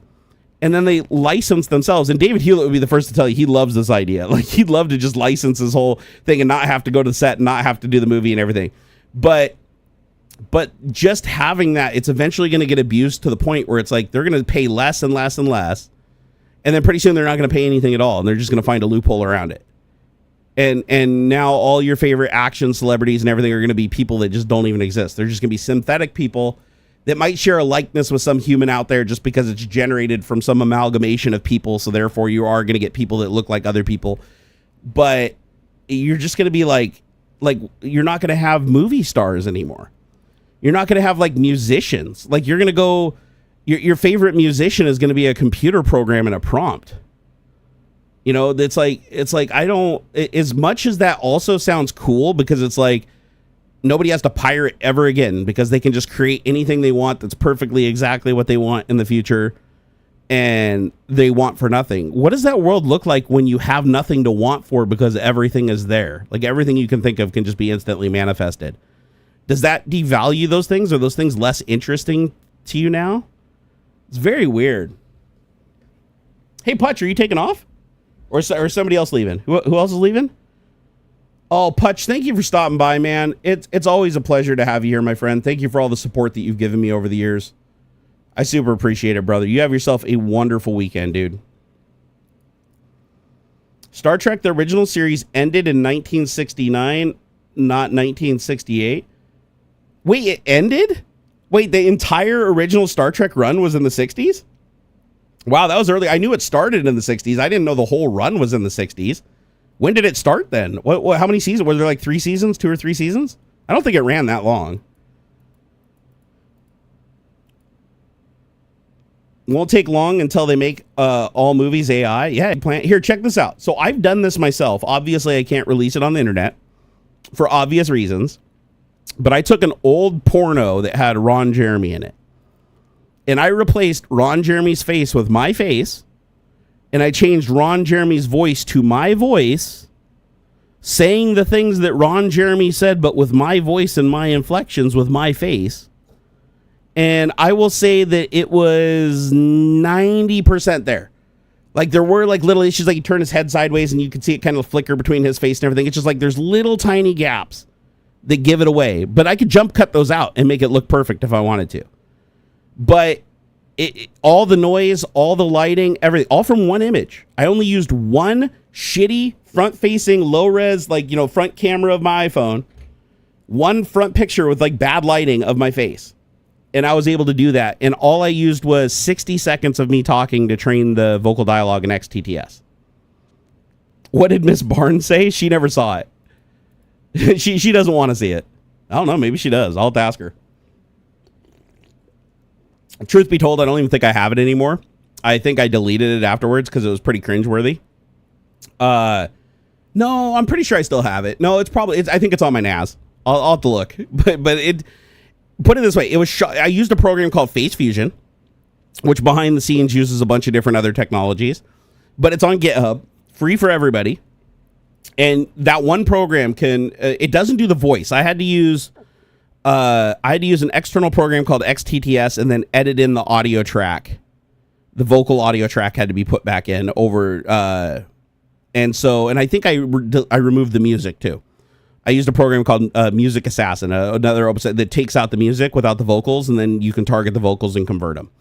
And it was so close to, like, if it was on a small iPhone screen, it looked believable. Like with the noise, it looked period correct. The lighting, the noise, everything, the lenses, it looked dead fucking real.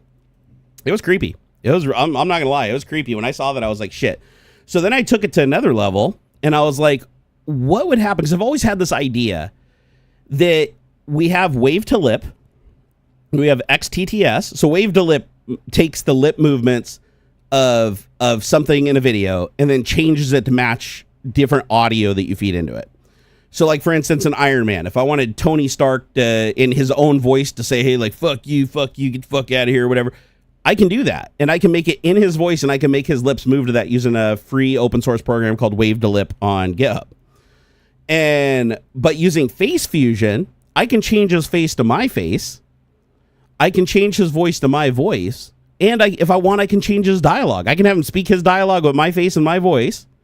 Or I can change the dialogue if I want to and make him say whatever I want, as long as it fits within that time he's on screen. And so this opens up a whole new realm in the future.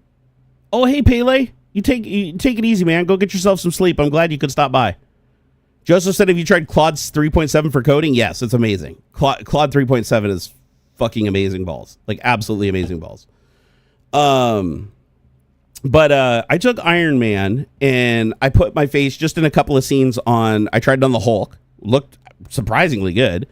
I did Chris Farley in Beverly Hills Ninja. That one I actually published online. You probably find that on X if you go back through my feed. It's like I took Chris Farley, I made him me, and then I also made him into Steven Seagal. I can't remember which one I posted publicly. I think it was Seagal. And so now, if you think about it, what happens in like 5 years when AI is so refined and the GPUs are so fast that it can do all the shit in real time? Because you can already do real-time deepfakes. Like, if you take Face Fusion, there's a mod that you can enable it for webcam where you can take any face from a single picture and overlay it, deepfake it onto your face in real time with your lip movements speaking your voice. And it does that in real time using a GPU. But what happens when you can do the vocal swap and the deep fake in real time without having to like pre-render it and taking a day or whatever to do each frame by frame? What happens when you do that in real time? And now in the future, you go on Netflix and you're like, I want to watch a movie. And then you and you, or if you have your whole family sitting there, the TV has a camera in it. It locks onto all your faces and takes a picture of all your faces. And then it listens to you guys talk. You all say a little bit to it. And then it feeds that in. And now every character in the movie that you watch is seamlessly you and your friends as different characters in the movie, random characters in the movie. And they're all speaking using your actual voices. How fucking crazy would that be? I'm telling you right now, the technology is there right now to do this. Not in real time without, a huge data center backing it up, but it's possible. Like I can take Iron Man and within about 24 hours with one RTX 4090, I can swap out the faces of all the characters with me and my friends, and I can give them all my friends' voices and my voice. The entire movie. I can do that right now with open source software on my computer. I mean, I could never put it online because it'd be, illegal as shit, but you can do it. So in the future, it's like, I think that's cool. I think it'd be awesome to like, imagine going to a movie theater now and look at like expand on the technology. I like to look at all the technologies that are available and what would happen if you put them together. So sorry, I got a runny nose. I need to blow my nose. Here, hold on. Thankfully, I got a roll of paper towels in here. Don't ask what for. Don't ask, don't tell. So imagine those screens. And Linus did a review on one of these screens. They've been around for a long time. They never really caught on, but they do use them in some applications like cars, where you can have a screen where each of the viewers gets a different image from the same screen. Because the screen is comprised of pixels that are slightly offset at different angles. And then based on who is viewing from that angle, they get a completely different video than the other person. We also have audio technology where we can beam audio to a person so they hear it, but the person next to them does not. Right? So we have these are technologies that have existed for a long time, and they're getting better and better over time.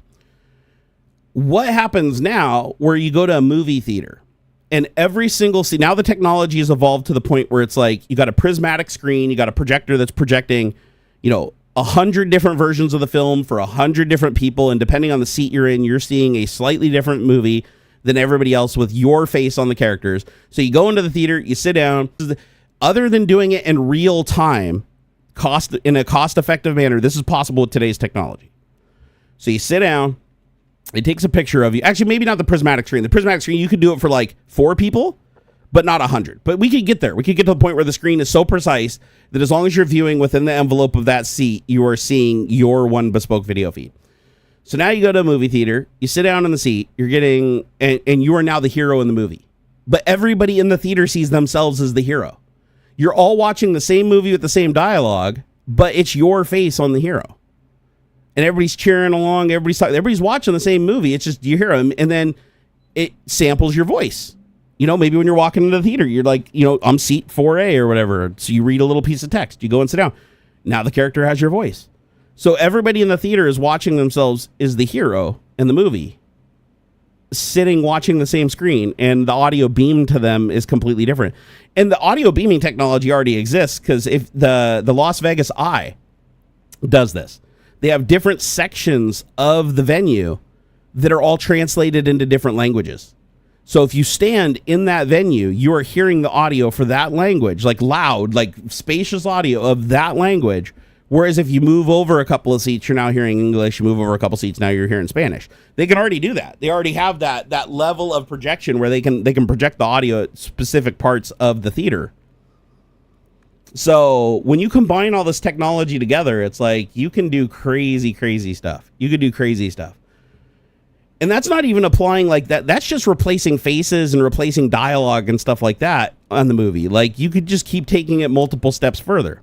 Right? You could just create a completely custom movie from scratch. You could say, I want a movie about a guy who goes to the moon and, he takes the first steps on the moon and then he like goes and plays basketball on the moon and then he wins the basketball game and gets a trophy and then he flies home on a little funny spaceship. And then the AI could go, okay, I'm going to create a storyboard.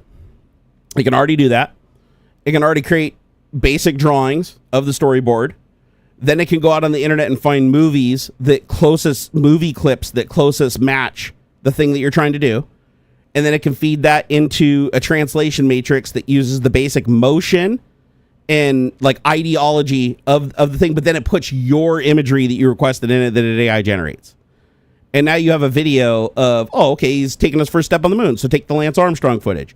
But it's not going to fit with other footage because it's going to look different because it's from a different time and different cameras. But don't use the footage. Just use the motion of the person moving relative to the spacecraft, but use AI to make the spacecraft something different and make the astronaut something different, but in the overall style and coloring and everything and characters of the AI production. You could totally do that. You have video games. You could do the same exact thing with video games. You could say, I want a video game like Counter-Strike except for with clowns, and it goes out and looks at Counter-Strike and it creates a game like Counter-Strike. And they've already done this with, was it Doom? They already did a thing where it's like, it's a little messy and it doesn't work right all the time.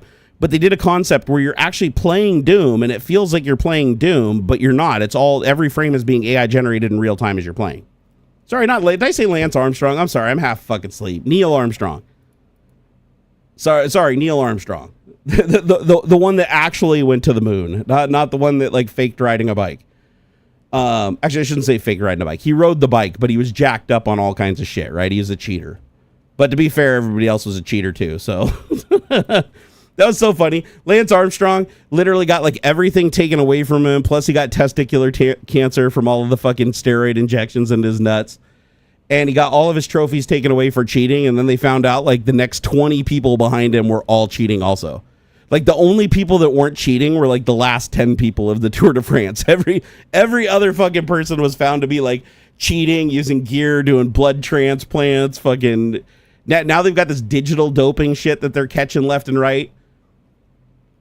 It just blows my mind. Like, why cheat? Holy shit. How did I miss that? Hey, Armpit of a Giant, are you still in here? Armpit of a Giant gave us $35. How the hell did that not pop up earlier? Armpit of a Giant, are you still in here? God, I hope he is. Honestly, I didn't even see it. This is 2 hours ago, $35.03. So I'm guessing it was a different denomination other than America. But thank you. Shouldn't say America, sorry, dollars. I love the name, by the way. Anthony said a movie about Lance Armstrong riding a bike to the moon using AI. I mean, you could do it. AI would do it. Omnipotentia said, I want to be able to input my characters into AI and have it make me animations based on my storyboards. I do know AI struggles with high fantasy. You get all kinds of weird stuff. So where AI thrives is when you give it the guidance, right? Like when AI has to develop everything on its own, that's where it gets a little weird, right? But if you give it guidance, like frame by frame guidance, that can help a lot. Like a lot of the good clips you see when you see like this, like Nvidia has a technology, I can't remember what it's called, but it like generates like AI video from prompting. But you give it a base image. Like you can give it a base image of like somebody running, and then the prompt is, person running through city or whatever, and then it animates the person running because it's like it's already got a visual of what the person looks like. It already has a visual of what the environment looks like, and now it just has to expand on that and show motion. So when you give it an image, same thing with like image generation. If you say, hey, generate a picture of, Elon Musk taking a piss on Donald Trump's head, it'll try to do it. Like if you use something like not a cloud AI. Cloud AI says, sorry, I can't do that. But if you have Stable Diffusion installed on your local computer and you're using a LoRa that knows what a penis looks like, yeah, you can do it, right? You can create that image, but it's not going to look right. There's the wrong finger count, fucking it's a deformation, weird movements and stuff. Like if you generate 100 images, you might get 2 that are perfect, right? However, if you give it guidance and you go into Photoshop and you take a picture of Elon and you put them roughly over the president and you get the composure to where it's like, obviously it doesn't look right, but it's like they're in the right spots, the right position relative to each other. Then the AI can look at that and say, oh, that's Elon, that's Trump, this here, this plus this, and then it can much more easily create a convincing image, and then each iteration is going to be much more accurate. So, and there's like a billion plugins, and there's like 2 different ways to use Stable Diffusion. There's one that's flow-based. I think it's called Comfy UI, and that's the one where you basically create blocks and you link the blocks together. So like you have Stable Diffusion, then you link a LoRa onto it, and then you link the prompt generator. And then you can link like other things to like up-res it, change lip movements, change audio if it's a video. Like you can chain everything together, but it's a lot harder to use than automatic 111 stable diffusion, which is just one UI that's in a web page. It looks very similar to things that you'd be used to, very intuitive, where you just load model, load LoRa, select the plugins you want. They all just are sitting right there. You hit go, boom, you get your image, right? A lot easier to use, but not nearly as flexible.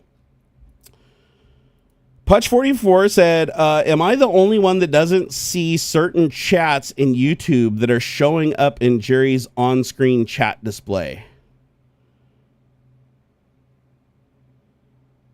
I don't know. Are there images showing up in the on-screen display that I'm not seeing in chat here? It should be a one-to-one.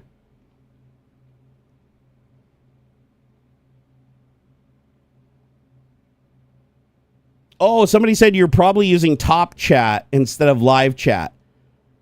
So it's at the top of the chat window, and it's an annoying feature of YouTube live streams. Oh. So wait, you click the dots. Let's see here. Community moderation, moderation activity, timestamp, reactions. Oh yeah, I see it. Top chat. Oh, I even had it on top chat. Some messages such as potential spam may not be visible. Okay, let me go to live chat. Also, this whole time I was missing like tons of shit. Oh. Okay, well, thank you for telling me that, because I had it on top chat too. That's no bueno. Because I want to ban people if they're doing bad things. I don't want to just not see them. I want to actually ban them. So no, this will be much more helpful.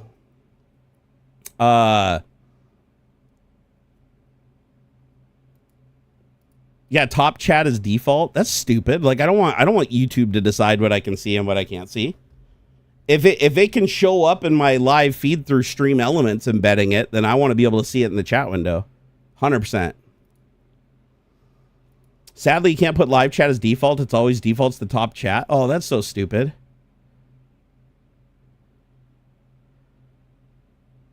Yeah, it says, welcome to live chat. Remember to guard your privacy from community guidelines. Oh, it just reconnected.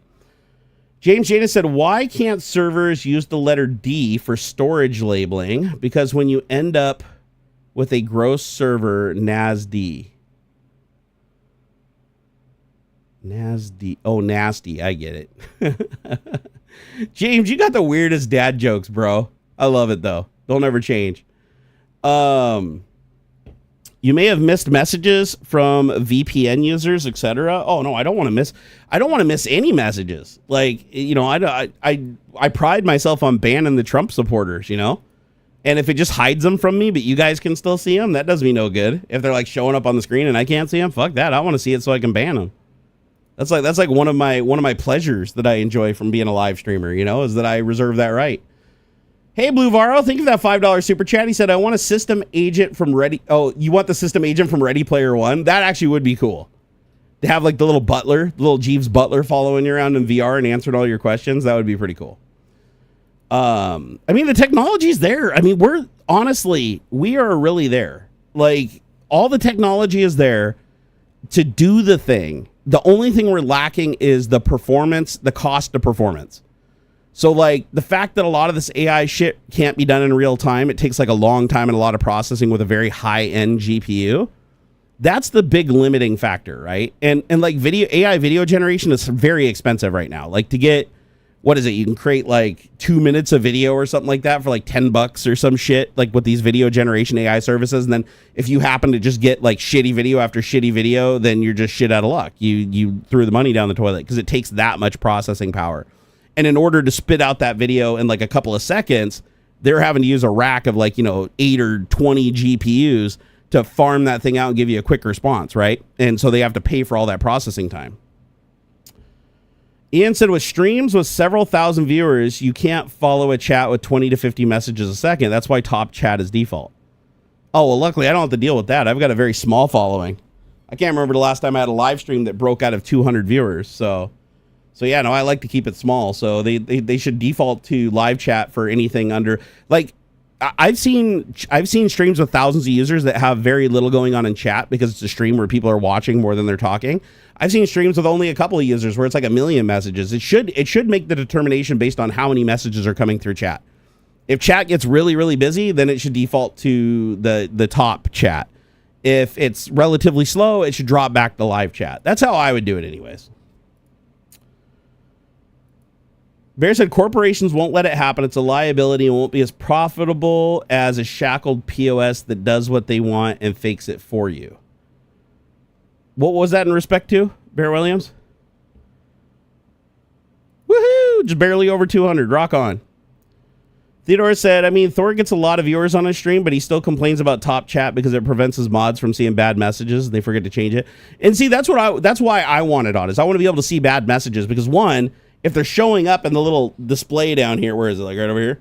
If they're showing up in that little display down there, I want to be able to see them because I want to be able to remove them if they're doing bad shit, right? I don't want them just sitting in the background saying all the shit because if you guys can see it and I can't, that's bad.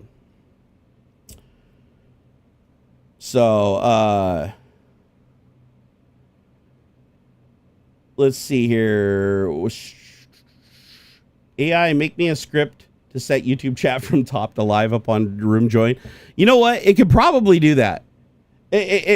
Honestly, if YouTube has an API, it'll probably require you to get a YouTube API key, but I bet you that it would do it. You know what? Fuck it. I'm going to do that just for the hell of it. Let me open up Claude 3.7 Sonnet. That's like one of the most powerful coding models. I'm going to say, write me a Python script that will turn my live stream chat to live instead of top chat when it's run. All right, let's see what we get here. All right, here's a Python script that'll switch your YouTube live chat from top chat to live chat using Selenium WebDriver. Ooh, I know it means business. So if you guys don't know what Selenium is, it's an automation harness that drives web browsers, Edge, Chrome. It uses the API of the web browser to physically control the web browser. It's actually one of the best ways to automate websites, especially things like social media like X, because API access is, one, expensive and two, limited. Whereas if you access the site the same way a user would through the UI, you're getting the benefit of the browser, modifying and processing the HTML. So you're getting the post-processed HTML, which is a lot easier to automate than the pre-processed HTML. And everything's running as it should on the web page, and it's talking to a known browser. So a little bit more cumbersome, than just doing direct calls and sending shit directly to the server, but you end up getting a better result. The other downside is because it relies on screen scraping, you do have to modify syntax and stuff like that from time to time as the web page changes, so that the driver knows to click on the right thing, or you can use things like regular expressions and everything to allow it to find things more easily. So make sure you have Python installed, install the Selenium driver, download Chrome driver that matches your Chrome version from this website, run the script with your YouTube live stream URL as an argument like this, YouTube/watch in your ID, or simply run the script and it will prompt you for the URL. So here, let's give this a try. Let me go notepad, livechat.py, dump her in there. Let me do a quick code review just to make sure it's not formatting my hard drive. Okay, first of all, I need Selenium installed. I think I already do, but pip install Selenium. Let's see. Yep, Selenium is already installed. Okay, I need the Selenium WebDriver for Chrome. Let me go grab that really quick. Okay, Chrome WebDriver supports Chrome 1.14. What version do I have? I have version let's see. I have version 134.0. Let's see here. 134.0. Oh, wow. They don't even have... Why do I have 134.0 and the latest one is 114? Oh, I'll just install the latest one and hope for the best. All right, here we go. Release notes, download.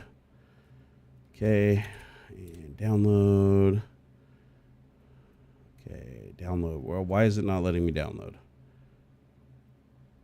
I would like to download the Chrome driver, please. Oh, if you're using Chrome version 1.15 or newer, consult the Chrome for testing availability dashboard. In this dashboard, you find JSON endpoints to download specific Chrome driver versions. Ah, that's why. That's why I didn't have a new version. They moved it to a different page. All right, so Chrome for Win64. There it is. Let me download it. Yep, 134.0. Exactly the version I need. I'm opening it right now. Okay, there's the driver. There is the Chrome web driver. Copy that. Gotta put that on my in my hard drizzle. Let Let me dump that in there. Stand by. All right, Chrome 164 is expanded and copied. Okay, so I've got everything I need. Let me copy the script again. Let me pull up your chat so I can see what you guys are saying. Hold on here. Now that I've got Chrome working. Okay, so it says there's already a browser extension that does that. It's called Truffle. Oh, no, Theodorus, I know that there's probably a million plugins that do it. I just wanted to see if AI could do it, right? So that we're just having a little fun. So let's see, Notepad, what do I call it? Live chat. Yep, live chat. So Python live chat.py. And nothing happened. Why? Let's open that up. Take a look. It's in a book, a reading rainbow. Let's see, save. Okay, switch to live chat. If main URL ARGV, input the name of the YouTube live stream. Okay, that's weird. Why did that not? There it goes. Okay, now it worked. Now it works. So now I just got to go get the URL to my video, which is copy, share, copy, and paste it in. Hit enter. Okay, it says it's trying to access Selenium. It's opening up Chrome. Okay, Chrome is now open. And let's see what it does. Okay. Attempting to use delegate that only supports static size tensors with graph. Oh, it's doing some shit here. Hold on here. Let's do more with Chrome. Okay, it's looking for the chat drop down. It says, okay, attempting to use a delegate. It's searching for the chat feature. And, oh, what happened? It closed the browser. Hold on. Oh, it said it couldn't find the element. So my guess is that YouTube has probably changed the page, so it can't find what it's looking for. So let me see what it's looking for. I'm curious. Let's see what it was looking for in the script. So quick code review. Okay, start the browser maximize, start it headless. It did connect to it though. It opened Chrome, it went to the right web page, and Selenium successfully connected to Chrome. So that means it was just a matter of it trying to find the HTML element to manipulate. Okay, navigate the URL. It says it waits for the website to load for 30 seconds. That's why it took 30 seconds for it to die. And then it says looking for dropdown. I saw that message. It's specifically looking for an element with the CSS selector YT-sort-filter-sub-menu-render and YT dropdown menu. So I'm curious to see if those actually exist. Let me check that really quick. Go to my webpage. Okay, and there's my live stream. So if I right click and I go to view page source, now let me do a little searcheroo for the element it's looking for. Copy and search. And yep, it can't find anything. So yeah, it didn't work because it could not find the element that it needed. I can try one more thing though. Hold on. So top chat, right click. Let me go to inspect. Aha, there we go. Okay, so I inspected the element to see if they changed the name, and they did. Okay, so the element that it needs to actually find and manipulate is style-scope and YTD watch flexi is the class. And then the ID is secondary inner. So yeah, they did change it. That's why I couldn't find the element, is because they changed the tag. Let me see if I can search for it and see if anything matches that. Okay, so find this, copy, do a search. Oh, wait, hold up. Hold up. No, it's there. I just found it. So yeah, YT sort filter submenu render. There's the element, and there's the drop down menu. I just found it, and that is actually the drop down menu. So, and then it's supposed to sleep for 1 second, and then it's supposed to look for the live chat option. So it's looking for an XPath of / paper item contains text live chat. So under that menu, there should be a sub menu with a drop down that says live chat. Here, I'm going through the drop down elements right here. Let me do a search for live chat. Live chat. Okay, I found it.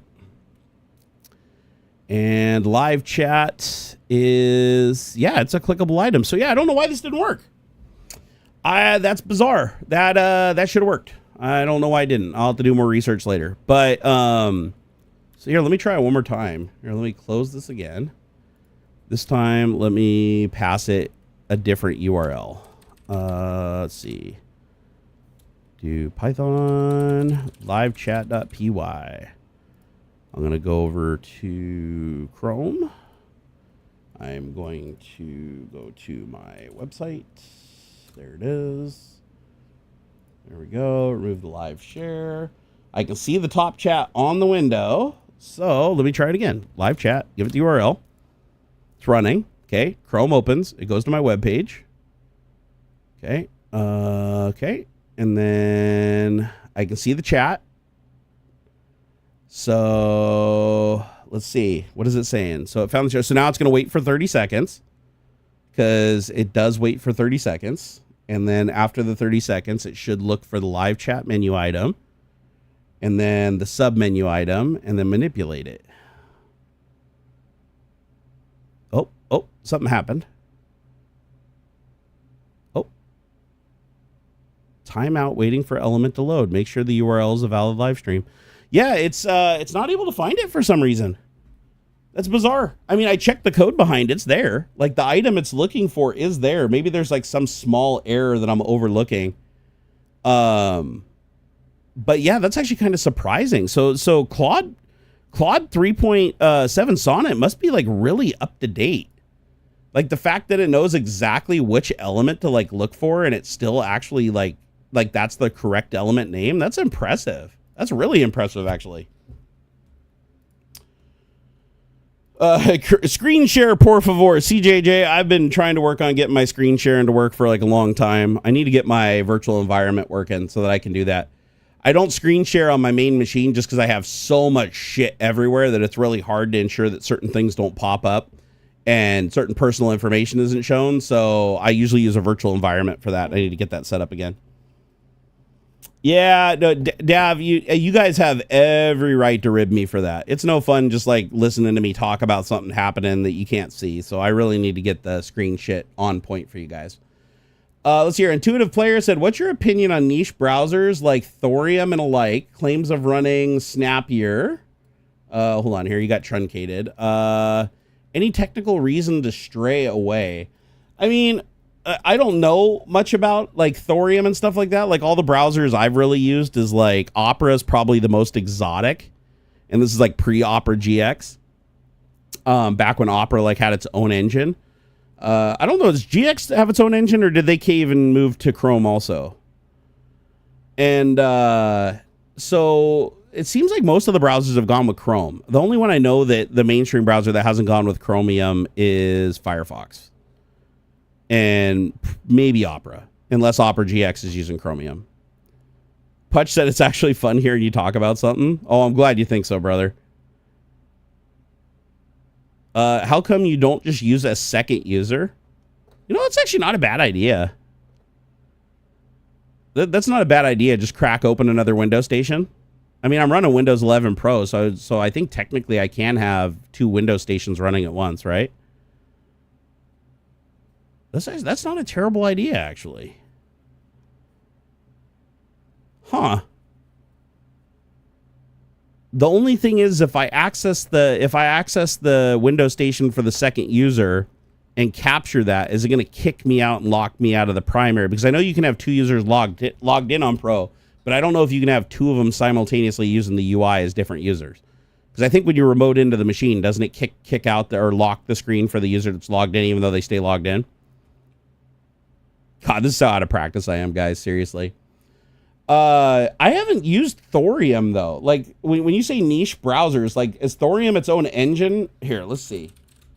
Thorium browser. Okay, fast, secure web browser based on Chromium. Okay, I just skip them, man. I'd skip them. Things like Brave and Thorium and stuff, they're all using Chromium. It's like, pick your poison. It doesn't matter. They've all folded and they've all used Chromium because it's just too goddamn difficult to build a HTML5 rendering engine that honors all the quirks in every website, and that's why everybody just gave up, even Microsoft, and they were like, fuck it, we're just going to use Chromium also. So it's kind of like pick your poison. For me, I just use Chrome and Edge. Altonium, thank you for the 10 pounds, man. Super appreciate that. He said, how's the Framework 16? Oh, I love that laptop so much, dude. I love that laptop so much. I'm waiting for... they're going to send me a kit. It hasn't shown up yet. I'm waiting for it. That's why the video's been delayed. It has a thermal issue where it does thermally throttle under full load. And I found out it's a known issue. It's because some of the units, and I just happened to get one of the earlier units, has a problem with the heat pipe and the liquid metal that's used to transfer the heat. So they're sending over like the new replacement heat pipe thing for it that solves it. And once it gets here and I do the upgrade, then I'll do the review of it. It's honestly not it's not like a huge performance thing. It's just the temps. I don't really want to like review it when it's not running at its prime. I want it to run at its absolute prime, even if it's only a couple percentage points of difference. But God, I love it. It is such a great laptop. Holy shit. Even with the high operating temperatures under 100% load on CPU and GPU, it's fucking phenomenal. It's like Framework has got a winner, man, for sure. He said, I pre-ordered a 128 gigabyte Framework desktop to become my home lab and AI box. That's awesome, dude. 96 gigabytes or higher bandwidth RAM to the CPU should allow for decent local models. Oh, for sure. For sure. That's their new unit that's ARM based, right? Is that their ARM deal? I haven't played with that yet. I'll tell you what, though, for like running LLMs, that's one thing where like Apple and the M1 and the M2 like do really thrive, is that they use that shared memory pool, whereas conventional desktop computers are still using like the larger, slower DRAM 5 that you have to go through the bus to access. When you have all the RAM built onto the chip, like the M1 and the M2 and a lot of the ARM processors, you get like VRAM, not quite VRAM performance like on a 4090 or something like that, but you get VRAM level performance out of your entire RAM. And both your CPU and your GPU can both access it at full speed. So when you're dealing with models that require a shitload of like unified memory, it's awesome. It's absolutely awesome. It's not the fastest thing in the world. Like processing wise, they're not super fast. But when it comes to needing to load a lot of shit into memory that needs the memory to be fast for the CPU and the GPU at the same time, you can't beat it. As a matter of fact, I think that's why a lot of people have been moving to like M1 or moving to like the M MacBooks and studios for video editing, because that unified RAM pool, when you're footage that's like, hundreds of gigabytes and you need to scrub it and you need to like load that super high quality footage and have as much of it in RAM as humanly possible cached. That unified memory is amazing. Oh yeah, the zero upgradability sucks.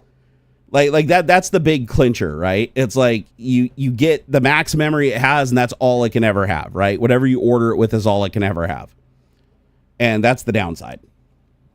Pretty big downside if you ask me to, especially with the cost of RAM. Because over time RAM comes down, the price comes down, and then you add more to the system, and you just can't do that with the M2. You have to buy a whole nother motherboard and CPU and everything. Ron said, I tried Thorium and had problems with video playback, so I came back to Chrome, Edge, and Firefox, also used for different tasks. See, and that's the weird thing, is like Thorium says it uses Chrome. So the fact that it's not playing back video correctly tells me that they're probably building something on top of Chrome that's like fiddling with shit. And I don't know why. I'm wondering why they're doing that. I don't know. Maybe they have like some kind of inbox ad blocker or something like that they're using. I know that there's always a gimmick, like Brave has like their cryptocurrency mining thing. They all build their shit on top of Chrome, but Chrome should be doing the actual rendering. So for like for embedded video playback, the only thing I could think of that would make it be any worse than Chrome or Edge is that instead of using Chrome to play back the video, it's embedding its own video player or something for whatever reason. Opera GX is also Chrome based. My God, man. I remember when Opera was like super, super lightweight and fit on a single floppy disk. And it was its own rendering, like it used its own rendering engine. So yeah, Opera did the same thing. Opera gave up on just like Microsoft Edge, right? They gave up on having their own model. I guess is Firefox literally the only major player left that's using their own rendering model and hasn't caved and just used Chrome?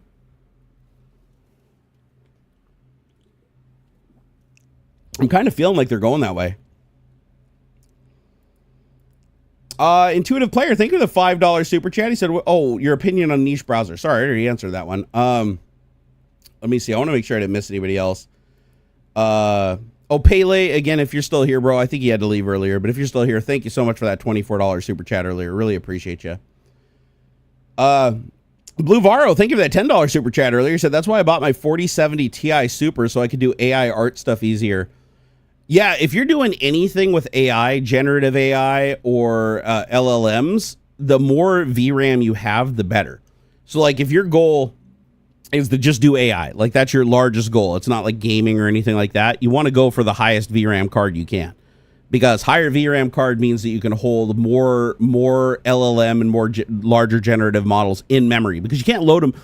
Partial loading is hard. Like you can do this thing called quantization, which is like a way of compressing at the loss of some accuracy and quality.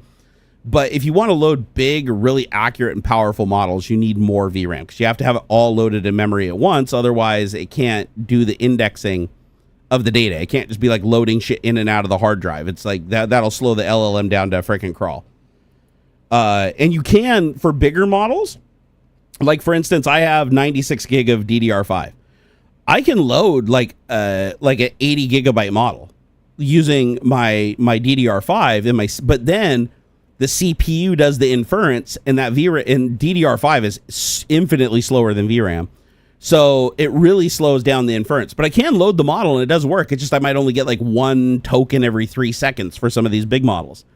But if I can load the whole model onto my VRAM on my graphics card, or like if you have a Mac M2 or whatever, where it's all unified memory architecture, whatever model you can load into the one chunk of memory, you can fully utilize the processing power of the CPU and the GPU. But in this case, it's just GPU. I think LM Studio did an update that allows you to do partial CPU and partial GPU. And then you can load the model into shared memory, where it like uses basically it doubles your VRAM. You get like your VRAM, and then you get another double that is shared memory in Windows 11 using this memory pooling thing. But if it spills over into that shared memory, the model slows down from like 40 tokens a second down to like 3 tokens a second. Like it really, really slows it down. Like even if it just goes into it just a little bit, it just slows the whole thing down to a crawl. Doesn't the US government want to force Google to sell Chrome, or at least as of a few months ago? Yeah, I heard about that like being a thing. I think that was before Trump came into office. I don't know what his opinion on it is. But yeah, no, that was the plan, was to force Google to sell off, because they thought that they had a monopoly since everybody's using their little renderer. Let's see here. Have you seen the ton of anti-JD Vance stuff on X tonight? Get on it, folks. Keep it trending. Oh, hell yeah. No, I'll jump on that like after I'm done here. Fuck JD Vance. That guy's a fucking traitor. No, I already told you earlier. I don't know if you guys joined me earlier in the stream. It's like after Elon Musk said that the working class needs to suffer more to make America great again. Well, he sits there with like, he's the richest man in the world who's never spent any of his own money, because he spends our tax dollars on whatever he fancies. And we give him $8 million a day to fund his extravagant lifestyle when he doesn't even pay his fair share of taxes. And that guy's saying that the people that actually need the money just to survive and not starve to death need to suffer more so he can just keep on getting richer. Oh my God, the short-sightedness of that. I just want to punch that guy square in the dick. Seriously, I want to punch him in the dick so hard he can't impregnate any more of his employees. Like, seriously. Oh, that's so funny. I looked over at my phone. It's like recording like my whole conversation. Siri was listening to it. It's like I look over and it's like Elon Musk punching the dick.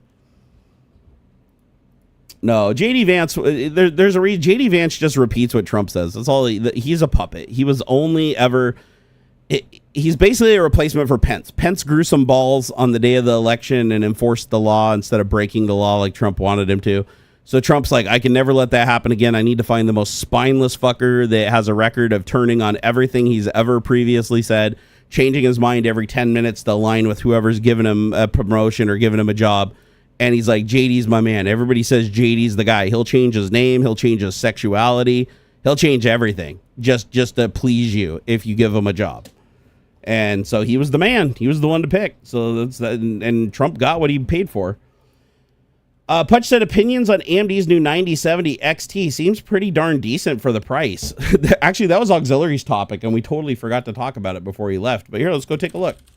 He gave me a link to the article he was looking at, but it's just nice to see AMD release something. Didn't Nvidia hold back?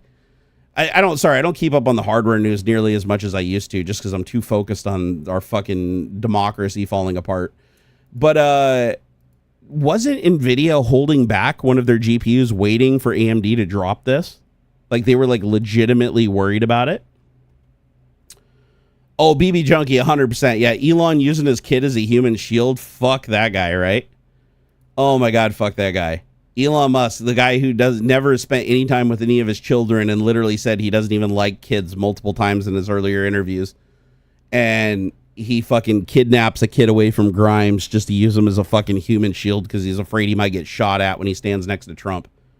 He's like, oh, logic says if I have a cute little kid on my shoulders, you know, with a fucking $200,000 Cuban chain around his neck, yeah, they'll definitely not shoot at me. He literally walked around with that kid on his shoulders like everywhere, like until he was like safe indoors and had like full security around him. Then he just put him down and ignore him. So remember that time when he walked off stage and just left him? Literally at a Trump rally, his kid, he just leaves him. He just walks off stage and just forgets he even has a kid. And the audience is like yelling at him and pointing, your kid, you left your kid, you left your kid. His kid's just like standing there like, where'd dad go? He just fucking walks away. Like totally forgot he had a kid. He did mention the 3-year-old UA kids that were killed in Russian strikes today. JD was bitching about the UA protesters. Fuck him using his 3-year-old as a human shield. Wait, was JD using his kid as a human shield or was Elon? Are they both using their kids as human shields now? I didn't see the JD one. I thought you were talking about Elon. Elon is a sickness I will never understand. It's called ketamine abuse. Look up the symptoms for ketamine abuse. Elon checks all the boxes. Ketamine abuse is very dangerous to anybody that has any authority or power. It literally makes them a danger to themselves and others because it suppresses emotions that are required to keep you out of danger.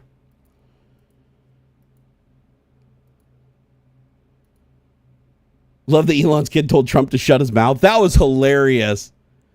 That was hilarious. Like Elon's little kid is just like running around the fucking Oval Office, just running the show. You could tell Trump was just sitting there just like, I got to tolerate this. I got to tolerate this. Richest man in the world. I got to suck his nuts just a little bit longer. Just a little bit longer. Just got to choke on that cock just a little bit longer. Oh my God, dude. Exactly. Yeah, Putch said it. Yeah, ketamine, yeah, it represses emotions that keep you human. Now, to be clear, normal ketamine levels can be good for people that need it. Like ketamine is actually a legitimately good drug for treating a lot of mental issues and helping people with anxiety. But that's when it's dosed properly and a doctor monitors you closely to make sure that the dose isn't affecting your emotions that keep you safe. But when you abuse ketamine, like Elon clearly is, meaning all the symptoms from the sunken eyes, the stared glaze, the wearing sunglasses, the looking around, just being weird and having frequent and weird outbursts, he is taking way more ketamine than he should, and that's why he can just go around and cheat on like 3 women at the same time, nutting in them all. They get mad at him, he just whatever and just walks away. Like nothing phases him because he's unfazable. Those emotions are dead inside of him. You know, he has no like ability to understand emotions like shame or regret or remorse. Hurt. You don't get affected by people getting hurt. Like for instance, if his kid died or get hit by a bus, he'd be indifferent to it. He'd just be like, you know, that's supposed to be a bad thing, but like, you know, he'd just get over it immediately. Those are signs. Like when you see people that abuse ketamine, those are like dead giveaways that they're abusing ketamine, is when they can't show any kind of guilt or remorse or any kind of sympathy. Like basically when you're abusing ketamine, you just care about yourself and your own self-interest and nothing else. Like it literally shuts you into your own world. And it would also explain that why during the interview, Elon, the richest man in the world, is like, well, the people that are starving that pay into Social Security, you know, so that it's there when they have to retire, they need to give that up and suffer and give their lives so that a rich person like me can use that tax dollars for something else. And he doesn't see a problem with that. Like, to him, that's perfectly rational, because when you're abusing ketamine, it's like the rationality is you're the only one that's important. You're the only one of value. You are the smartest person. You are the best person. Everybody else wishes that they were you, you know? And so, and sadly, once you abuse ketamine on that level, rarely do you escape it. Because the problem is he's in a position where nobody will ever be straight with him. Nobody will ever tell him the truth to his face. He only surrounds himself with yes men. He only surrounds himself with people that alter the algorithm so that he can only see things that please him.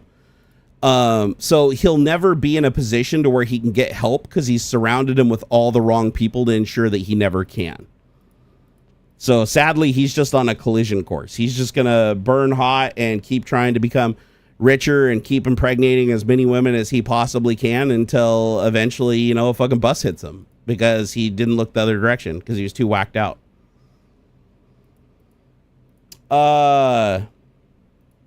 That kid is lucky to say that to Trump. Oh, yeah. Eggplant, totally.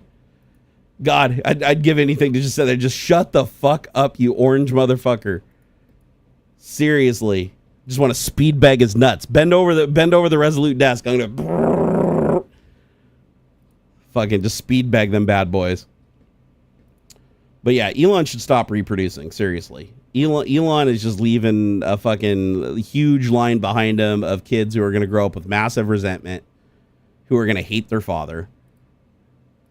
I mean, it's funny. It's like, you can even go ask Grok. Like I did. I asked Grok. I'm like, is Elon Musk a good father? And it's like, no. It's like, it goes through all the data. It's like, no, he did this to his first daughter. He tweeted this. He's aggressive this. He doesn't spend time with his kids. There's no pictures of him with his kids. The only kid he spends time with is because it benefits him to keep him away from his ex-wife.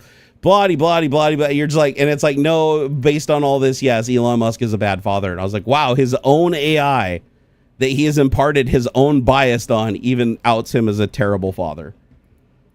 But it's like, it doesn't take a genius, right? It's like, you just look at his own feed. Again, you don't need to listen to the news. People are like, oh, you listen to the liberal news. No, I don't. I just read his feed.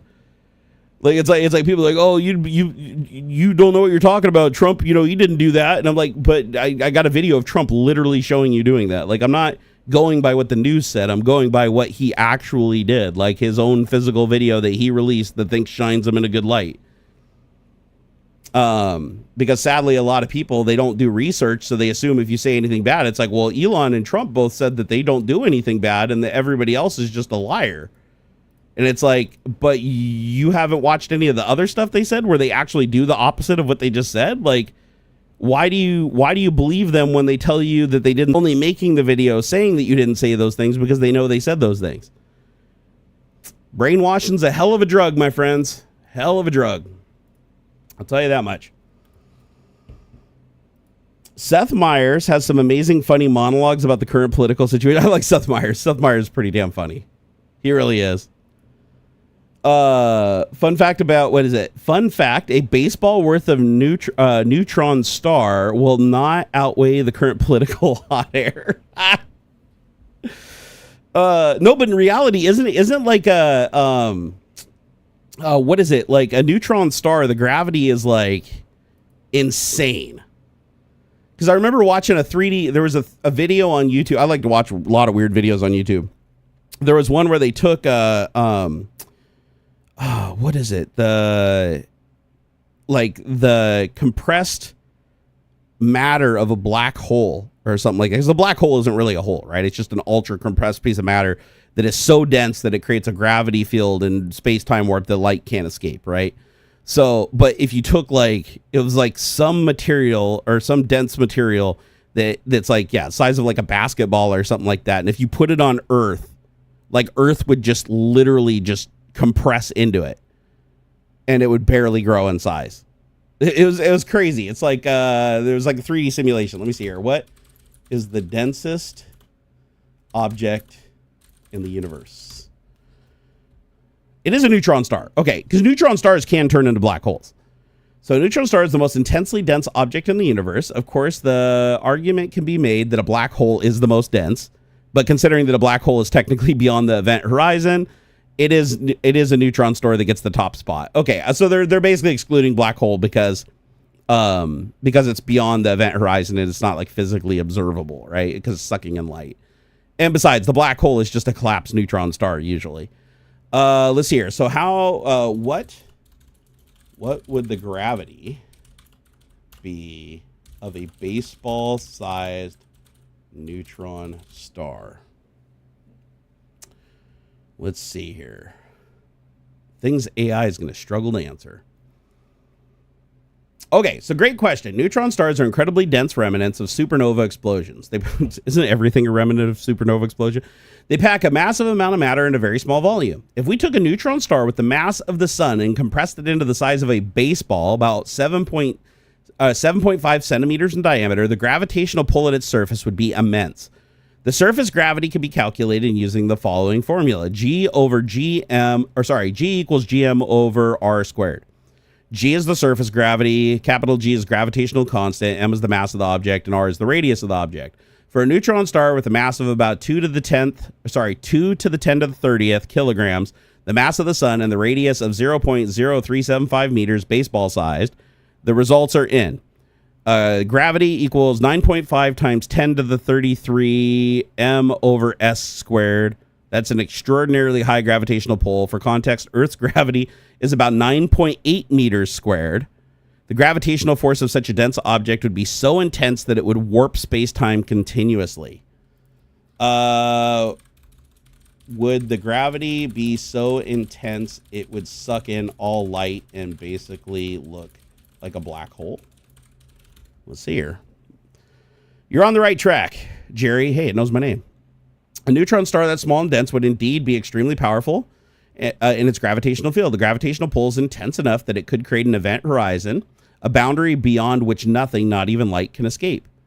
That is what defines a black hole. In the case of our baseball-sized neutron star, the gravity would be so extreme that it would indeed form an event horizon, effectively making it a black hole. The radius of the event horizon of such a, Schwarzschild radius? What the hell is that? Can be calculated using the following formula.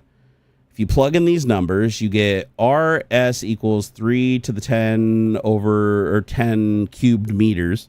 So if a neutron star were concentrated to the size of a baseball, the gravity would indeed be so intense that it would form a black hole. Thus, it would not only suck in the light, but also look like a black hole. Okay, so there you go. So a black hole could literally just be a compressed neutron star emitting light, but the light can't escape the event horizon, and therefore we can't see it. So the answer is, what does the thing look like inside of a black hole? You would never know, because the event horizon pulls all the light in, which means there's no light to actually hit your eyeballs, and even if it could, your eyeballs are basically gone in a part of the neutron star by the time you get close enough to see it.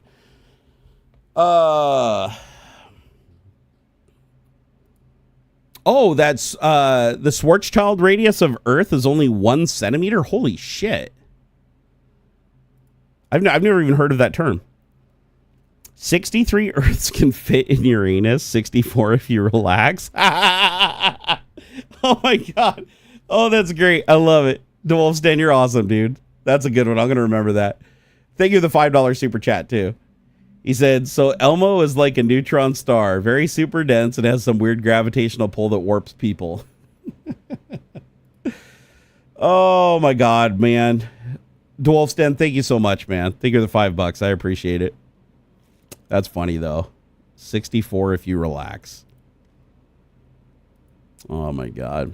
All that light in such a small area, it must be really bright inside a black hole once you pass the event horizon. Well, that's the problem is, like, once you pass the event horizon, the gravity just increases. So I think the theory, correct me if I'm wrong, is that you could never actually impact the black hole being observed from outside of the black hole. So if you were going into the black hole and you had a structure that could survive that gravitational pull, which is impossible, but let's say you did, you would crash into the neutron star and burn up and just be crushed instantly into it, right? You'd become a part of it. However, in reality, observed from outside of the star, the closer that you get to the black hole, the more time slows down for everybody outside of the black hole because of the space-time warp created by the gravity. And the stronger the gravity gets, the closer you get, the slower time is. Therefore, an outside observer would see you go into the black hole and you just keep getting slower and slower and slower and slower and slower until you appeared that you weren't even moving anymore because your movement would appear so infinitesimal from the outside. If you could observe it, you wouldn't be able to observe it because all the light that you'd need to reflect back to observe it would be sucked in by the black hole. Therefore, you wouldn't see it once it crossed that event horizon. But in theory, anything that entered that event horizon wouldn't impact the neutron star from an outside observer forever. I'm pretty sure. Correct me if I'm wrong here. Again, I'm not an astrophysicist, but I do know that gravity warps space-time. They've done many experiments where they've put satellites in orbit, and they've literally gotten atomic clocks to desync from each other just from an elevation away from Earth changing the gravitational constant that they experience. So if time moves, faster, is it faster in orbit or slower in orbit? I always get it backwards. Here does time move faster in orbit or slower in orbit? I think it moves faster.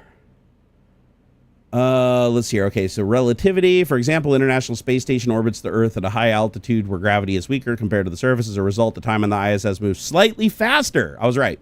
Than it does on the surface. However, the difference is so small, it's only milliseconds over the course of a year. Actually, milliseconds over the course of the year is actually pretty significant when you're talking about atomic clocks that can keep time down to the nanosecond for like a billion years. There's also another factor at play called spatial relativity. Since the ISS is moving at a high speed relative to the Earth's surface, time for the astronauts on board slows down a bit compared to the people on Earth. But the effect is weaker than gravity speeding up time, is only slightly more significant than the effect of the high speed slowing down time. So overall, time moves a bit faster in orbit. Okay, so their actual speed moving relative to the ground also changes their relative time window, but to take away from some of the speed that they gain from the gravity being weaker. But overall, the gravity being weaker up there affects time more than their speed does in the other direction. So yeah, that's crazy. So the closer you get to the sun, the faster time speeds up. The further away from the sun, the relative to the sun, right? Everything's relative to the observer, as far as I understand it. Because I've always had a weird I've always had these weird puzzling questions. Like, for instance, what happens if you're traveling at the speed of light and then you shine a flashlight? Like, if you're already traveling at the speed of light, then the light that you're emitting would be going faster than the speed of light relative to the spatial frame of the universe, because you're going at the speed of light, and then the light you're shining is going at the speed of light relative to the object that's moving at the speed of light. But that's not how it works, because it's all relative to the observer. So you moving at the speed of light and then shining your light, from your perspective, the light would still be moving at the speed of light away from you. But from the outside reference frame, both you and the light that you're shining would be the speed of light. Like, you couldn't exceed the speed of light. So it's super confusing, but it's also why we can't see the whole universe, right? We can't see the whole universe because once you get far enough away, things are moving away from us faster, or things are moving away from us at the speed of light. Therefore, the light that they're emitting towards us at the speed of light versus their speed moving away from it at the speed of light cancels each other out, and it basically just piles up. And there's a place where it's the light can't escape to get back to, it can't get to us. We can never see the light. It's so fucking weird, man. There's an argument that gravity is not a real force, but a force like an effect of space warping. Oh, that'd be interesting. I mean, a lot of it's still theoretical, right? A millisecond is a lot when you're running for the toilet and your rear end is losing structural integrity. If you're driving at the speed of light, should you drive with your headlights on? Yes, because you would still benefit from the light traveling at the speed of light relative to your frame moving at the speed of light. But the outside observers wouldn't see either you or the light moving faster than the speed of light. So from the outside observer, the light and you would be approaching it at the same speed. God damn, this is confusing. I'm curious how AI solves this problem. Here, I've never asked it. This is here. If you're traveling at the speed of light relative to a close planet, moving away from it, and you shine a flashlight back at the planet, would the planet be able to see the light from the flashlight, or would the speeds cancel each other out because the light would be moving relative? Actually, I won't even give it that much. I'll just say cancel each other out. Let's see what happens. Okay, so the wonders of relativity. Here's the thing. According to Einstein's theory of special relativity, the speed of light in a vacuum is constant and does not depend on motion of the light source or the observer. This means that even if you were traveling at the speed of light relative to the planet, the light from your flashlight would still travel at the speed of light relative to the planet. So if you shine a flashlight back at the planet, the light will reach the planet at the speed of light. The relative motion of you and the planet doesn't change the speed. The planet would indeed be able to see the light from your flashlight. This is a bit mind-bending, but it's one of the fundamental principles of special relativity. The constant of the speed of light leads to fascinating phenomena like the dilation and length contraction, which further show how our intuitive understanding of space and time gets challenged at high velocities. So let me see. Okay, so if you can see the light from the ship traveling away from the planet at the speed of light, then why can't we see the entire observable universe? Actually, that's because it's so far away that we haven't seen the light yet.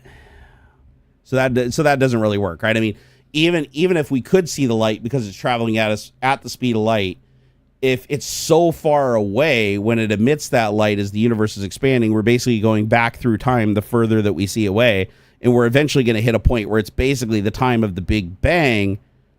Since the light has been generated, it's just a wall where it all piles up. So we'll never see any light emitted from those objects beyond that point. This is weird. Weird shit. Okay, so how about this? How is it? Okay, so would the planet also see the ship moving away at the speed of light while also seeing the light coming from the ship moving towards the planet at the speed of light relative to the planet? Or would the speed of the light be relative to the ship, or both? How can it be both if that is the case? Because I'm guessing that's where the time dilation comes into play. Because from your perspective, time would be slowing down. Therefore, even though the light's moving towards the planet relative at the speed of light, and you see it from the speed of light, that's why you both can observe it moving at the same approximate speed, even though you're both moving at two different speeds because of your perception of time. Yeah, this is hurting my brain.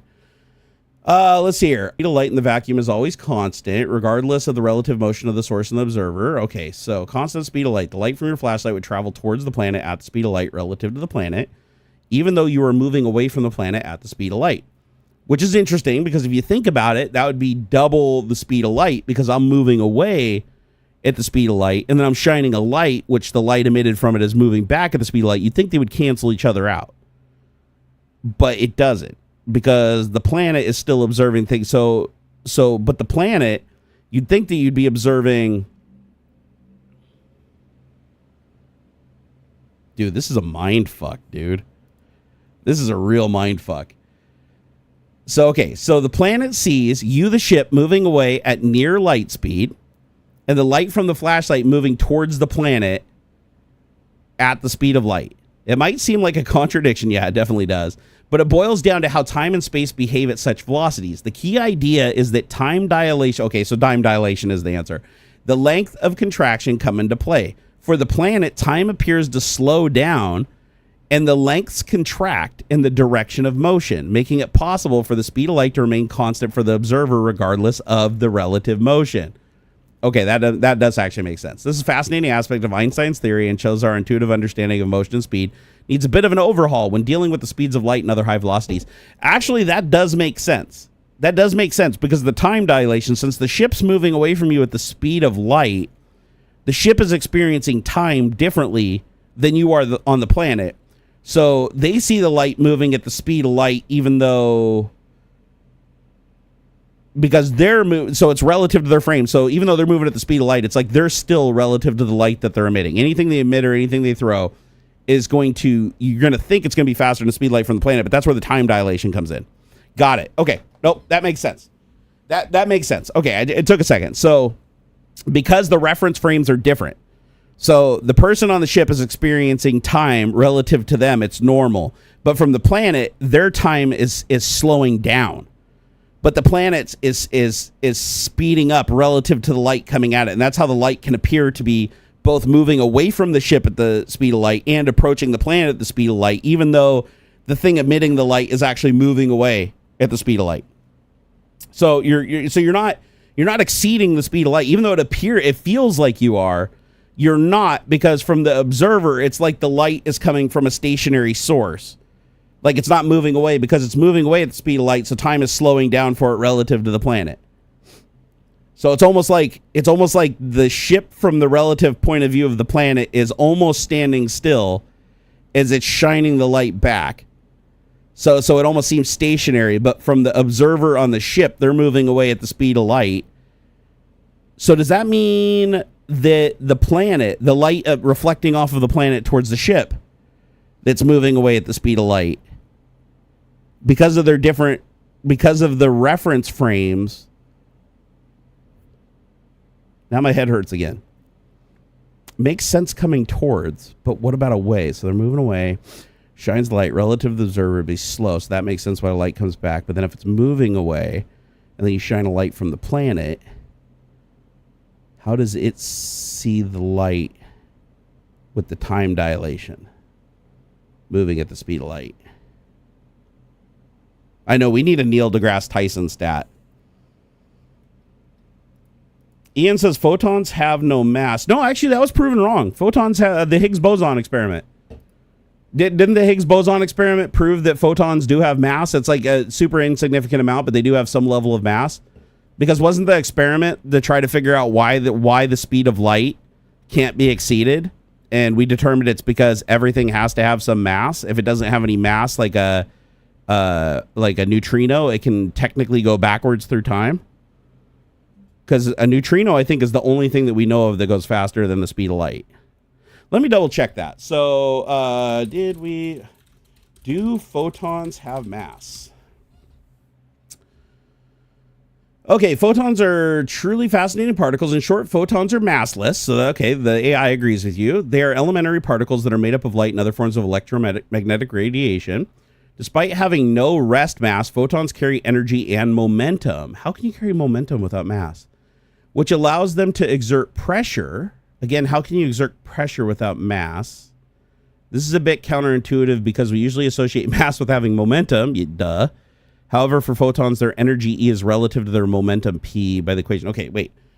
Didn't the Higgs boson experiment solve the problem with photons not having mass? Or am I just like completely off basis? Okay, great question. The discovery of the Higgs boson in 2012 at the Large Hadron Collider was a huge breakthrough in our understanding of particle physics, but it didn't change the fact that photons are massless. Okay, so I must be thinking of something else. Here's a quick rundown. The Higgs boson is associated with the Higgs field, an invisible field that permeates the entire universe. The field gives particles their mass when they interact with it. However, not all particles interact with the Higgs field in the same way. Photons do not interact with the Higgs field, which is why they remain massless and can travel at the speed of light. On the other hand, particles like electrons and quarks do interact with the Higgs field, and this interaction is what gives them mass. So the discovery of the Higgs boson didn't solve the problem of photons not having mass. It provided the mechanism for how other particles acquire mass while leaving photons as massless particles. Ah, okay. So there's a loose link there, but it's not the photons that have the mass. It's the interaction of the photon and the other particles involved that can release photons that can have mass, like electrons and what was the other one? Electrons and quarks. So their interaction with the Higgs field is what gives them mass. Interesting. Because I know, wasn't it there like there was a standard model problem? I remember that. Like I remember that like there was the reason that they built the Large Hadron Collider was to find this Higgs boson, because the standard model that we use was it like the standard model we use for like the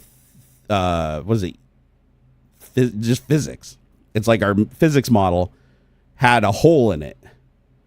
And that didn't make sense. Like everything worked. Like the model worked and we were just like, oh great, it does work. But there was like one thing where it didn't make sense. And then they theorized that the Higgs boson would have to exist to solve the problem. And they actually found it. And so it's like one of those things where it's like they knew what they were looking for most likely existed, but then they built the mechanism to confirm it. Just crazy. Crazy shit, man. Hey, Jason Jackson, he said, no matter if you see it or don't see it, when a photon has no mass, it has a no force, just action rule. It's like programming. You can program mass into a photon for a function, if that makes sense. Yes, that field is the translation area. Yes, exactly. They can and cannot at the same time. Yeah, that was weird. Yeah, because it said that the interaction of a photon, because photons can interact in a way that generates electrons and stuff, like converting light to energy and so on and so forth, going back mass and energy. So you can get mass, but the photon itself is massless. And that's why I can move at the speed of light, whereas particles that have mass can move it near the speed of light, but not at the speed of light. So wait, does that mean the only particle that moves at the speed of light is light? Because I thought neutrinos are massless particles that move faster than the speed of light. Wait, can neutrinos move faster than the speed of light? Because I know we did an experiment where we created a giant neutrino collector here on Earth to detect the neutrinos because they pass right through the planet like it's not even here. And we like we bury it like way deep in the Earth because other elemental particles can like penetrate into the Earth, like from radiation from space, can go so deep into the Earth, but they can only go so far into the Earth. So we built these collectors that can detect the neutrinos like really deep into the Earth because no other particles can reach them, only neutrinos. Hey, BB Junkie, you have yourself a good night. Neutrinos are incredibly intriguing particles, but according to our current understanding of physics, they cannot move faster than the speed of light. Okay, so in 2011, there was an experiment conducted by Opera Collaboration that initially suggested neutrinos might travel faster than the speed of light. However, this result turned out to be due to an experimental error, including a loose cable in the faulty clock oscillator. Once these issues were corrected, the measurements confirmed that neutrinos traveled just slightly below the speed of light as expected. Wait, does that mean a neutrino has mass? The speed of light in a vacuum is the universal speed limit according to Einstein's theory of special relativity. No known particles or information can travel faster than the speed. The study of neutrinos and their properties continue to be a rich field. Okay, so wait. So do neutrinos have mass? Yes, neutrinos do have mass, although incredibly tiny. Okay, that makes sense. So that's why it doesn't move at the speed of light. So the speed of light is the limit of a particle or a wave in our universe that is massless. Once it gains mass, it can't go the speed of light anymore. It can approach the speed of light, but it can't go the speed of light. All right, we're learning shit. We're learning shit here, people. We're doing it. Let's see here. That Metalhead Man said you probably got that from Star Trek Voyager stated they were faster than light constantly. It's entirely possible. I love Voyager. It's entirely possible that's something I heard on fucking Star Trek or something like that. Because I thought that the theory was at one point that neutrinos traveled faster than light. Therefore, since if you travel at the speed of light away from the observer, you would appear that from the thing moving away at the speed of the light, the item would be frozen in time. So like you would be experiencing time, but then time would appear frozen for the object you're moving away from at the speed of light. I think. Let me see here. Let's see here. If you move away from a planet at the speed of light, does the planet observe you moving at the speed of light, or do you appear to be stuck? No, because the relative observers, the light itself would still be moving relative to the item because the light isn't as affected by the speed. Because we're not talking about gravity, we're just talking about speed. And the ISS speeding around gained it time. So does that mean time moves faster for the person moving at the speed of light? Wait, does time move faster for someone moving at the speed of light away from a relative object? Let's hear. When an object moves at a significant fraction of the speed of light relative to another object, time dilation occurs. This means that time appears to move more slowly for the fast-moving object from the perspective of the stationary object. To the fast-moving object, however, time feels perfectly normal. Yeah, to the relative observer, right. So if you're moving away from a relative object at the speed close to the speed of light, from the perspective of the object you're moving away from, your clock and any process you observe would tick more slowly. Conversely, you would observe the clock on the stationary object ticks faster. The relativity effect is quite so yeah, not quite frozen, but like a distinct difference. And it changes more as you approach the speed of light. And since you have mass, you'd never be able to actually hit the speed of light, which means you'd never actually be able to freeze time from the observer, the slow observer. Dude, isn't it crazy that we figured this shit out? Like, this is like brain numbing shit. Like, this is like we figured this out. We ran fucking humanity figured out and ran experiments and theorized and like figured out that the fastest moving thing in our universe is actually slow as fuck relative to the size of the actual universe. That's what it really comes down to. At the end of the day, that's what it really comes down to, is there's probably aliens everywhere. There's probably like fucking human planets, like planets with life, intelligent life, are probably a dime a fucking dozen, but we will never, ever, ever be able to get anywhere close to each other because the speed of light relative to the size of our universe is so infinitesimally slow, even though it is the fastest thing that can move, that none of us will get anywhere close to each other until we've already existed and become extinct and our planets exploded and got sucked into the fucking sun before we even know that sun or planet even existed in the first place. Like the first light from that universe, from that solar system forming, reaches us 50 billion years after the fucking species already developed, became spacefaring, fucking left the planet, and the whole fucking solar system collapsed into the sun. Like that's how slow it is. Like, think about it. Like, doesn't it take light? Like, doesn't light take like 20 minutes to get to Mars or some shit? Like, round trip to Mars is like 22 minutes or something. I mean, it changes dependent on the space between the Earth and Mars and their orbits, because you can get like really far away or really close. But I want to say it like its closest point, it's like 20 minutes or something. So doesn't that mean like light takes like fucking hours to escape our solar system?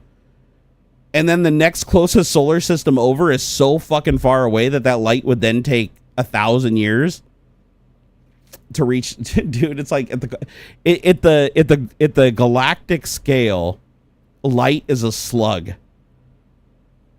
Like, cause just think about it. It's like, to us, light is so fast. Like, the light coming out of that is like hitting me. The camera's recording me and it's sending it to you. And this entire process is taking milliseconds, right? It's like, boom, hit me, go on the camera detector, going through all the wires, doing everything, going across the internet. You're getting this picture. To us, it's like fucking real time, as slow as humans think. To us, it feels like real time. Different animals perceive time differently, but to us, it's like, this is real time. Now you shine a flashlight into the sky and it's like the light just instantaneously, boom, you shine it in the sky, it goes as far as you can see, and that's the end of it. But no, that's not the end of it. From the further you get away, the slower it's moving. I mean, it's still moving at the speed of light, like, you know, relative to the frame, but it's like you shine that light and it's like, now it's cruising along and it's like, oh, you don't see that flashlight. I mean, if the flashlight was significantly powerful enough that the particles couldn't block the light in between you and, say, the edge of the solar system, it's going to take hours and hours and hours to get to the edge of the solar system. Like, here, how long does light take to get from the sun to the edge of our solar system? I'm going to say it's going to be like 10 plus hours, 10, 20 hours. Let's see how far off I am. Oh, no, I was pretty close. Okay, so it takes approximately 16.67 hours for light to travel from our sun to the edge of the solar system. So that means from the time a photon emits from the sun, and I think it takes 8 minutes to get to Earth. It's like 8 minutes to get to Earth, and it takes 16.67 hours to get to the edge of our solar system, which is basically like where Voyager just passed that point not too long ago. So like Voyager 1, the probe we launched in the 70s, that's like our first interstellar object that we've sent out there that's actually like escaped our solar system. And it takes light 16.67 hours to travel the distance that it took this thing like 30 years to go, right? So now let's see, okay, how long does light take to get from our sun to the next closest sun. So the next solar system over, Alpha Centauri. All right, so the closest sun is Proxima Centauri, part of the Alpha Centauri star system, which is about 4.24 light years away from us, meaning 4.24 light years, or light years for the light to get there. So that's actually less than I thought. That's actually better than I thought. So, but think about that. Like, it takes a particle of light 8 minutes to get from the sun to Earth, 16 hours to get to the edge of our solar system, and 4.24 years to get to the next closest star to us. This is wild, man. This is fucking wild. So wait. So this is how I understand it. So if I'm understanding this all right, then the further away time gets slower. So that's why we have that time dilation effect. Like if we look at a star that's billions of light years away, it took billions of years for that light to get to us. So the light we're seeing now was first emitted billions of years ago. But that means the further you go away, the longer it took for that light to get to you. Therefore, that is you're seeing older light. Like the photons have been there longer, right? Before when they reach you, whether you absorb them or reflect them, whatever. But by the time they reach you, they're older and older. So eventually, you hit a point where the universe is so far away that our planet physically hasn't existed long enough. Like we haven't existed long enough for the light emitted from those stars that are already long dead and gone to even start reaching us. Therefore, the edge of the universe where we just see blackness, where it's like stars and then it's just empty black space. That empty black space, for all intents and purposes, could just be infinity of galaxies. I mean, it could be, in theory. Like, I don't think that's like what we know. But in theory, since we wouldn't be able to see that light anyways, and there's no way for us to see that light, we could theorize. But in reality, there could just be an infinite number of galaxies that are so far away that their first light hasn't reached us yet. Therefore, and it never will reach us. Like our planet will be engulfed by the sun, and our solar system will collapse into our star long before any of that light ever reaches us from those galaxies that have formed and stars have come and gone. Think about how wild that is. Like there are parts of our universe that no matter what, we will never be able to observe. Literally just because of special relativity. Unless we figure out how to use energy to artificially bend space-time, we will never be able to observe those parts of our universe. That's wild, man. Space will expand at a rate that light from some things will never ever reach us. Yeah, exactly. That's what I was thinking. But here's the thing. Remember, light emitted from a moving object still approaches every observer at the speed of light. So even if, we already established this earlier, so even if the galaxy we can't see yet is moving away from us at the speed of light relative to the next closest object to it, and then next closest object to us is moving at the speed of light away from us. So you'd think that the other object's moving at 2x the speed of light, but that's not how relativity works, because the time dilation effect relative to the objects, when you take into account all of the time dilation, is still just the speed of light from any observer, but the time is being observed differently at each point. But light itself is always moving at the speed of light relative to any observer, regardless of speed, which means even if the galaxy's moving away at 2 billion times the speed of light relative to its next guy, and the next guy next to it, and the next guy next to it, next guy to it, just stacking up, speed of light relative observer, nobody's going faster than the speed of light relative to the universe, not the item, but the universe. And the light that it emits, even though it's moving away faster than the next object that's also moving away at the speed of light, we would still see the light coming at us at the speed of light. How much of a mind fuck is that? But we're still limited by how fast that light can move through the universe. So even though it's moving to us as the observer at the speed of light relative to the point at which the light was emitted, not the speed that it was moving away, but the point at which it was emitted at the speed of light, it still takes the time for that light to travel all the way from that point it was emitted back to Earth. So That's fucking wild to think about. Like, that just makes you feel so tiny. That makes you, dude, that's mind fuckery is what it is, man. VR Gimp said, this is why even as atheists, I don't automatically think theists are nuts. We are literally a wink of time inhabiting affinity. I think, you know how I feel about religion. I think religion is just an attempt at man trying to control man, right? It's like we all have to give purpose to something, and people capitalized on that human nature. However, here's my thoughts. If you want to know as an atheist, here's my thoughts. Do I believe that when I die, that's the end of me? Yes and no. Do you remember what it was like before you were born? Well, before you were born, like a shitload of time passed, an infinite amount of time passed, but you did eventually get born, and you remember from when your memory started working, not from the moment you were born, but when your memory started kicking in, barring any alcohol blackouts or surgical anesthesia, you have your set of memories, and then you get to the end and you die. Well, even if you die, all your matter is still there. It'll start decomposing into other matter, and then some of it'll turn into energy. Some of the energy, I mean, you can transfer between energy and matter, but you can't destroy it. Every particle in your body has existed since the beginning of time. You know, if there is even a beginning of time, let's just say infinity, right?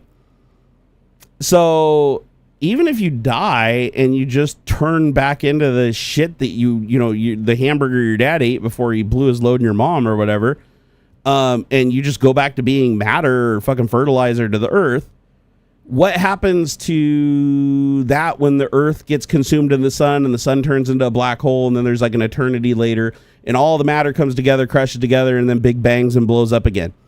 For all I know, I have existed an infinite number of times, and I'll exist another infinite number of times as all of you. Maybe I'll exist as me again. Maybe I've relived the same loop 1 trillion times over. Maybe I've existed as 1,000 different beings and 1,000 different objects, but I'm just incapable of remembering that reference frame because the way my memory worked, if I even had a memory, was different. My perspective was different. My sensories were different. So in a way, I kind of believe in reincarnation in that it's impossible to destroy me. Like, you can destroy the arrangement of my particles as a human being. You can destroy my brain so that the neurons that make me who I am right now don't exist anymore. But you can't destroy me because I've always existed and I always will in some capacity. And if it took 10 trillion years for me to get to this magical point where I'm a human that can experience and retain memories for this tiny infinitesimal blink in the universe's scale of time, who's to say it's not going to happen 1 trillion more times? So my fear of death just comes from my attachment to life as a human and wanting to experience more of it is, a natural side effect of wanting to survive, right? Like, without a survival instinct, the species would die. So we all want to live as long as we can. But on the flip side, it's like, I existed for trillions of years before I was this guy, and I'll exist for 1 trillion more years after I'm gone as various other things, and eventually, more than likely, in the scale of infinity, with no sense of the passage of time because I don't have the periphery to understand the passage of time, to me, it's going to just seem like I'm just starting over again. Whenever I become another being that can process time, that's just new beginning. So in a way, I guess you could say I believe in reincarnation. Hey, Pudge, take it easy, man. So I think that's kind of how I feel. So I feel like consciousness is a side effect of the arrangement of the particles that I am currently in. And I think that the universe will never run out of different ways to arrange particles in interesting ways. Because when you talk about infinity, there's the chances of infinite possibilities. So I'll probably be a tree, I'll probably be a bat, I'll probably be a rock, I'll probably be a blade of grass. At some point I could be anything. Hey, Griff Funkin said still spitting nonsense. Actually, I'm glad you think so. I'm glad you think so, Griff. You take it easy, man. Not everybody has the mind for this shit. Let's see here. Jackson said, Putch, yeah, wait, our observation of what speed can be versus what it is are biased. The thing is, though, is that's the weird part, is that light moves at the speed of light relative to the observer, even when other things moving at fractions of the speed of light, moving relative to each other, are observed as such. So it's almost like when you hit the speed of light, it almost like freezes the time for the observer. So the observer sees the light moving away at the speed of light, but the way that the other observer that you're moving away from also sees the light coming in at the speed of light, even though you're moving away from it at the speed of light, is because of that time dilation. Once you factor in all of the time dilation, it makes sense because it adds up, because it's like everybody is seeing light move away from them or towards them at the speed of light. But when you take into account the time dilation from all the relative observers, and you factor that out, like you take it out, then light is moving at different speeds. If you canceled it out, the light would be moving at different speeds from each person, and it would add up to the speed of light, to whichever relative observer was watching the speed of light at that moment. But that's not how it works, because the time frame changes for each person relative to the other observer. So if two people were moving away from each other at the speed of light in both directions, they'd both still be able to see the light emitted from each other at the speed of light from wherever their position is when the light is emitted. However, they would experience time moving at a normal pace, but then each person would appear frozen in time to the other. Dude, that's fucking mind warping, dude. That is straight up mind warping. I love it though. I love thinking about shit like this. I think it's good. It's good for the brain. Gamers Unite said all this relativity and time shit is too much. I mean, it's definitely hard to wrap your mind around. And then like quantum physics, like I've tried to understand quantum physics. Like I guess I get a couple basic things, but quantum physics takes it to a whole nother level, right? Because like quantum physics, there's a lot of things in quantum physics that argue with special relativity. And quantum physics, like quantum entanglement blows my mind. Quantum entanglement is like, we try to figure that out. It's like, okay, so you can have two particles in different spaces that are quantumly entangled that regardless of the speed of light can instantaneously represent the same state in two different places.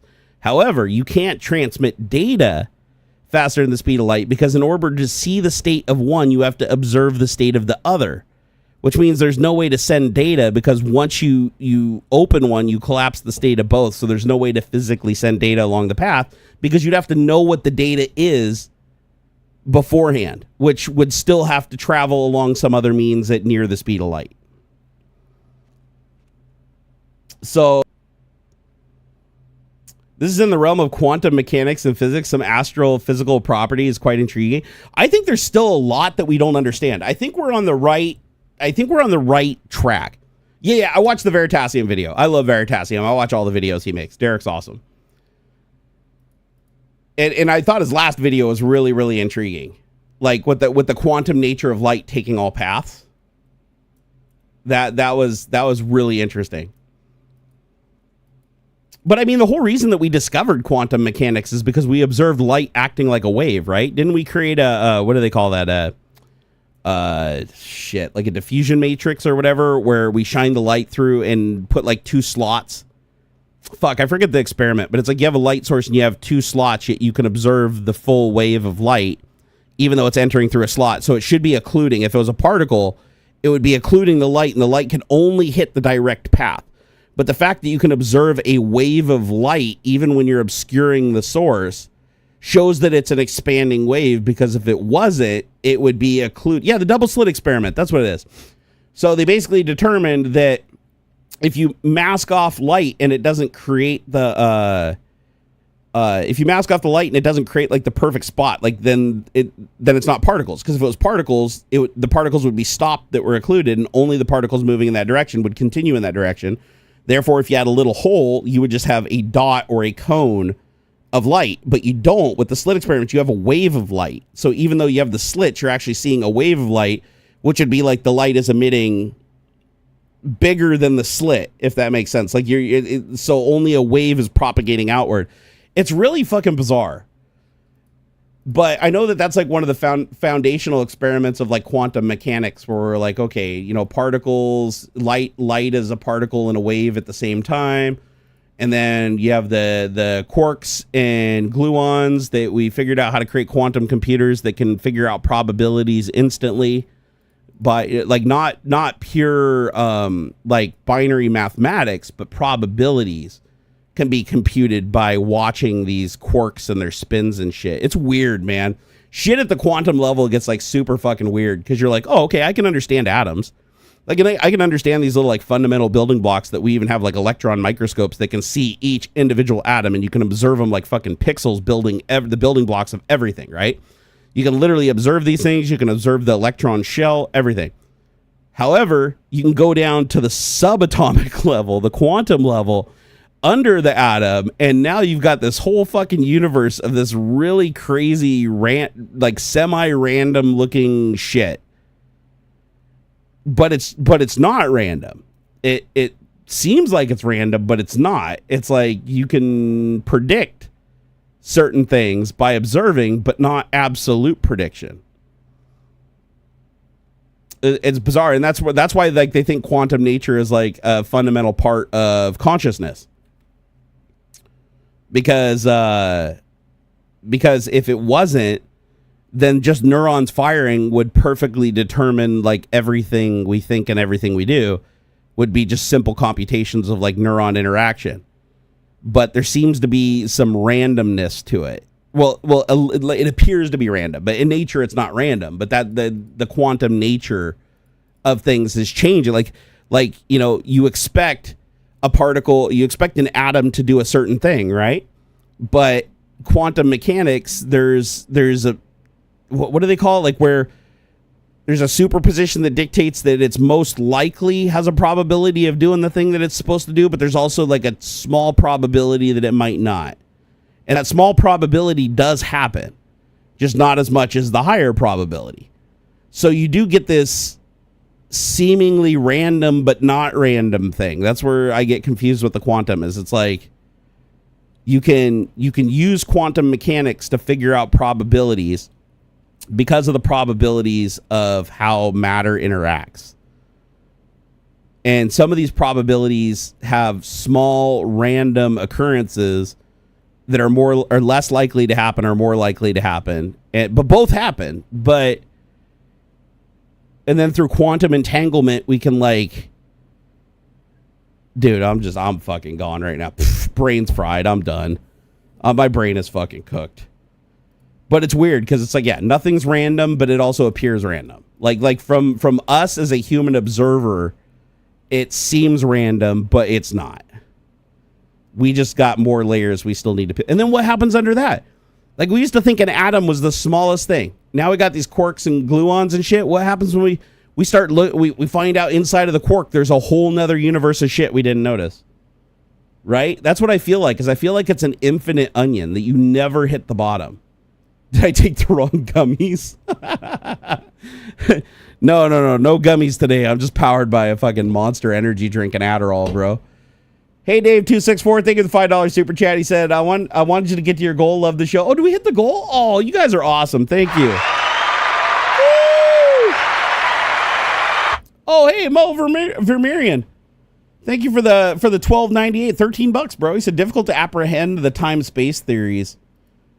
Yeah, I think this is one thing I do like about humanity. There's a couple redeeming qualities that we have. And one is we've figured out how to create mechanisms to detect and see things that we cannot.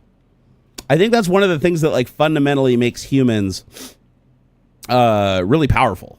Like super powerful, like compared to our other mammal counterparts on the planet. Is that we have figured out how to not only, because there's other mammals that use tools. There's other mammals that have figured out how to use tools and sticks and shit to poke at stuff and get food and stuff. So that's not incredibly uncommon. But we've taken it to a whole nother level. Like we have figured out how to not just create tools, but to create tools that create tools that create tools that create tools that we could never create because we had to create a tool to create the tool because it was too small for our biology to interact with. And then we use that tool to create another tool that has the computational power to figure out things that the entire combined human brains on the planet could not figure out. And then we figure out from that how to create tools and technology to see things that our eyes can't see, observe spectrums of light that we can't see, hear things that we can't hear, feel things that we can't feel. And I think that's super fucking cool. And that tells me that, and it seems like we keep finding things. Like whenever we think we found the smallest particle, we haven't. Whenever we think that we understand exactly how something works, we find out we were close, but there was still more. And I feel like no matter how much you learn and no matter how much time goes by, there is always something new. I feel like our universe is full of infinites. I feel like our universe is an infinite place with an infinite level of zoom, right? It's like, imagine if the entire our entire observable universe was one cell inside of another being's body, right? From their perception, they just see a cell. They put it under a microscope and they might see like, a formation of a couple billion galaxies as like one blob. But then a smaller entity inside of that cell pulls out their microscope and looks a little deeper. Or I should say telescope at this scale. Telescope. They just keep digging down. And now here we are on Earth, right? We're like looking at it, we're like, wow, this is a big planet. And then we look at the cell and we're like, oh, that cell is really tiny, but it's massively huge compared to the atoms we've detected inside of it. Oh shit, now we detected these quantum particles that are infinitesimal in size compared to the atom. And it's like, at some point, we're going to create a tool that creates a tool that creates a tool that creates a tool that just keeps digging into that thing until eventually we're going to look at an and again, I'm theorizing here. Like, this is just me personally just thinking about this problem. Who's to say that in 1,000 years, we look at an atom from the perspective of it being an entire galaxy, because there's so many other layers deep into it that we didn't see, that we then have the technology to see, that it's like a whole nother universe inside of the universe. I feel like it's what was that movie? Men in Black. Remember Men in Black when they open up I think it was Men in Black 2 or Men in Black 3, where they open up the locker and the bowling alley and it's a whole nother universe inside of the locker? And I kind of feel like it is like there's a locker inside of that universe that's then a whole nother universe, and then there's a locker inside of that universe is a whole nother universe, and it just goes down until it's infinitesimally small. It's like as vast as and infinite as the universe is, who's to say that the breadth and depth of it isn't also infinite in both directions, right? And just because of our observing size and where we start, we can only look up so much and look down so much without the aid of technology. Omnipotentia said, that's why I've been thinking up a dimension is growing down, a dimension is smaller, dying moves beyond this dimension. See, that's the thing, is I don't think, and it's possible, anything's possible when you're thinking at these scales, right? But I think honestly, like, death is no different than, like, you didn't exist as a human before you were born, right? I mean, you started out as a tadpole in your dad's nuts that penetrated your mom's egg, turned into a blastocyst. It just kept subdividing into particles based on chromosomes. And then you observed things as your memory came online with your eyes and your ears, and then those formed who you are over, thousands and thousands of interactions and experiences. Who's to say that when you die, that's not, I mean, that you're just not, you're just back to when you were born. Like, you were dirt before you were sperm, and you're dirt after you die. And it's like, that's just a fucking endless process. And it would make sense that we wouldn't remember anything, right? Why would we remember something when our memory is literally stored as a physical medium that's a part of the arrangement of particles within our body? Once those particles cease to exist in that state, you no longer have that storage. Your hard drive is effectively wiped. So who's to say that your hard drive hasn't been wiped 1 billion times before, and this isn't your 1,000,000th time around? For some reason, that gives me comfort. That's the weird, that gives me comfort, because it's like, I would rather that be the case than having to spend eternity in some religious heaven or some religious hell that dictates how I have to exist, how I have to think, who I have to be around, who I have to worship. I would rather just exist infinitely in every possible combination of particles. Like, for all I know, I am the entire universe. Maybe I'm you, maybe you're me, maybe we're all everything. Every person on this planet, every planet in the solar system, every solar system in this galaxy, every galaxy in this universe, every universe in every other universe. Who's to say that we're not just one giant being, and just like the cell in our body runs around doing its job that it's supposed to do, we're running around doing the job that we think we're supposed to do, and it's just infinite in every direction, and we're all part of each other. That'd be interesting. Imagine if we're all existing as each other at the same time, but we can only perceive relative to the body that we are. I don't know. That's getting a little deep. That's a little out there. I'm going to say that one's a little out there, but it's an interesting thought experiment. Again, yeah, everything, everywhere, all at once. Exactly. Like, what if we've just always existed as everything? Like, even before we were humans and we were just fucking matter floating around the universe. It's like, what if we were all just part of one entity? And the reason that we feel separate is because we each retain our own local storage. But in the grand scheme of things, we're all connected on a matter level. You know, we all come from the same batch. Ian said, if you are deterministic, your existence coded into the universe since the moment of Big Bang, you could say that you always existed and always will be. Yeah, that's how I feel, Ian. Yeah, I literally think it's like when Big Bang occurred, if you understood every single particle that formed, the speed that it was traveling, and what it was comprised of, and you had enough processing power, you could play out the entire universe. Every single thing that has ever happened and ever will happen could be predicted and computed if you understood everything at a quantum level and you had a processor that could process it all in real time. Because nothing can happen at that scale. Nothing that can happen is random. If you account for every single particle and every single phenomena, I'm not saying that we know them all right now. I'm just saying, like, if you could. If you could predict everything. You could predict everything I'm saying, everything I'm doing, when I go to sleep, when I wake up. You could predict my birth, my death. Everything could be predicted perfectly because you know exactly what every single thing is going to do, how it's going to move, where it's going to go, and therefore you would be omnipotent. Like you'd be able to. I mean, it'd just be and then when it collapses, if that's a deterministic process, then it's the same thing all over again. We can predict the collapse of the universe and the reformation again. Who's to say it's not like a cylinder in a car firing, right? Everything expands, right? Everything cools off, everything degrades, and gravity slowly brings it all back together again. You get this big old mass, kaboom, and it happens again. It's like a cylinder firing over and over and over again, and each time around I get to do this human thing. But what if each time around you're a different human? Then we're all the same. And then if you take time out of the equation, it's like we're everything everywhere all at once. I don't know. I think it's just a cool way to look at it. But the one thing I do know for sure, the one thing that I've read, it's not going to be just me experiencing infinite darkness. So people think that, if you don't believe in religion, or if there's not a God, or there's not a heaven, that you're just going to be infinite darkness and just experiencing the passage of time for eternity with nothing going crazy. And it's like, no, you need a brain to do that. We know you need a brain to do that, because if getting drunk can make you forget what you did, and taking drugs can make you eat your roommate, like, your brain is a big part of who you are. Like the physical manifestation of your brain and how things move and neurons firing. Once that's gone, your perception of time is also gone. Your retention of memory is gone. It doesn't matter if an eon passes. It doesn't matter if epoch passes. It doesn't matter if an infinite amount of time passes to you until you're conscious again. You have no perception of time. So it doesn't matter if it's a cajillion years or 15 minutes. You're never going to know.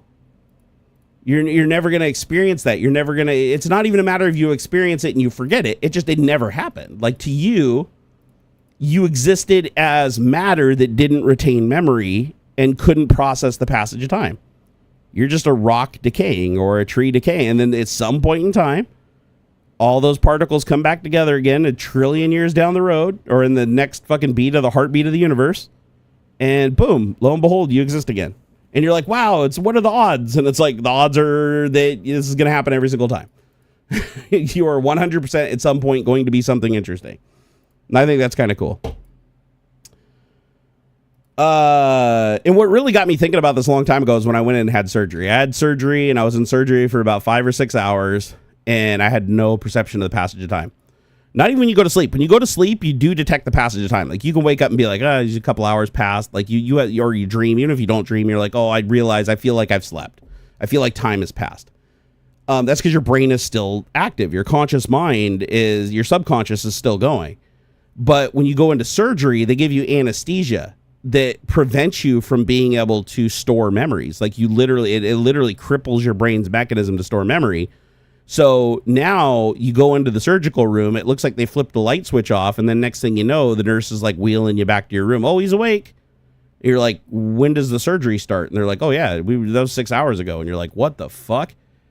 It's like you never experience that outside of surgery anesthesia unless you're like fucking super blackout drunk. That's the only other time I've heard of people experiencing that. But anesthesia blackout is crazy. It just feels like no passage of time. Like you literally, somebody snapped their fingers and you warped 6 hours into the future. Super fucking weird, dude. Dangerous Brian said, what do you think of the stories of people being reincarnated? Well, considering the types of dreams I've had and human imagination factored into it, and then wants and desires, I think reincarnation is just a manifestation of you watching a lot of movies, reading a lot of stories, experiencing a lot of things, and then having some kind of trauma or some kind of experience that wills that connection that's not truly there. So do I think it's possible that somebody believes that they lived another life? Sure. Did they have flashes and dreams and stuff of being another person? Shit, everybody has. I have. I've had all kinds of really crazy dreams where I'm like fucking superheroes and existed in different times in the future and the past and everything, but they're all influenced by some part of my imagination. Right? And it's like, if we can see ourselves and imagine ourselves as other things, then yeah, alien abduction becomes possible. I mean, as far as us manifesting it and thinking it's real and feeling like it's very real, yeah, we can create that. A lot of people can. A lot of people that have like mental psychoses, like schizophrenia, right? It's like they can literally see physical entities that don't exist. They interact with their life that are as real as everything else around them. And they would swear that thing's there. And it takes like medication and a lot of therapy for them to suppress that the best they can to function in society, because they see things that aren't there. And that's because their brain, what you see is not like all you're seeing with your eyeballs is data going into your brain. You're just seeing what your brain processes it into.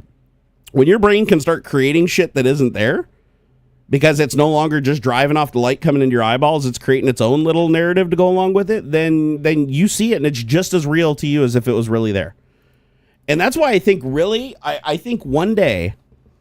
I think one day we will possess the technology, just on our current arc and how fast we're evolving technologically, and especially with AI really consolidating human knowledge and making it easier to learn stuff faster. I think we're eventually going to hit a point where you just tap directly into the optic nerve. Like, maybe not even the optic nerve, just directly into the brain. You don't even need the optic nerve. Like, I was going to say, hey, you simulate the visual signal and shoot it down the optic nerve and let your brain process it into reality. But in reality, you could just bypass the entire visual, like your eyeball, go right into your visual neurons in your visual cortex or whatever, and just feed the signals, like pre-processed computer signals of imagery, realistic imagery that's generated, and then just basically feed that in directly into the brain. And you would not be able to tell the difference between it and reality. John Slade says, I do believe in ghosts because I live in a very haunted house where the family who lived here before just up and disappeared. When my dad bought the house, there was still food on the stove. I mean, the funny thing is I used to believe in ghosts until I could rationalize that they can't exist, and then I've never experienced it again. I used to be like, things go bump in the night or see things and try to explain them as being like some kind of entity because I just didn't understand what I was seeing. And I didn't really like put in the different thought of the different possibilities that I forgot that I put a pan on the stove or somebody else came in and did it. And I just never thought that maybe somebody came in and did that and I didn't know who it was. But once I convinced myself, of the evidence that there's no ghosts, I never saw another ghost again.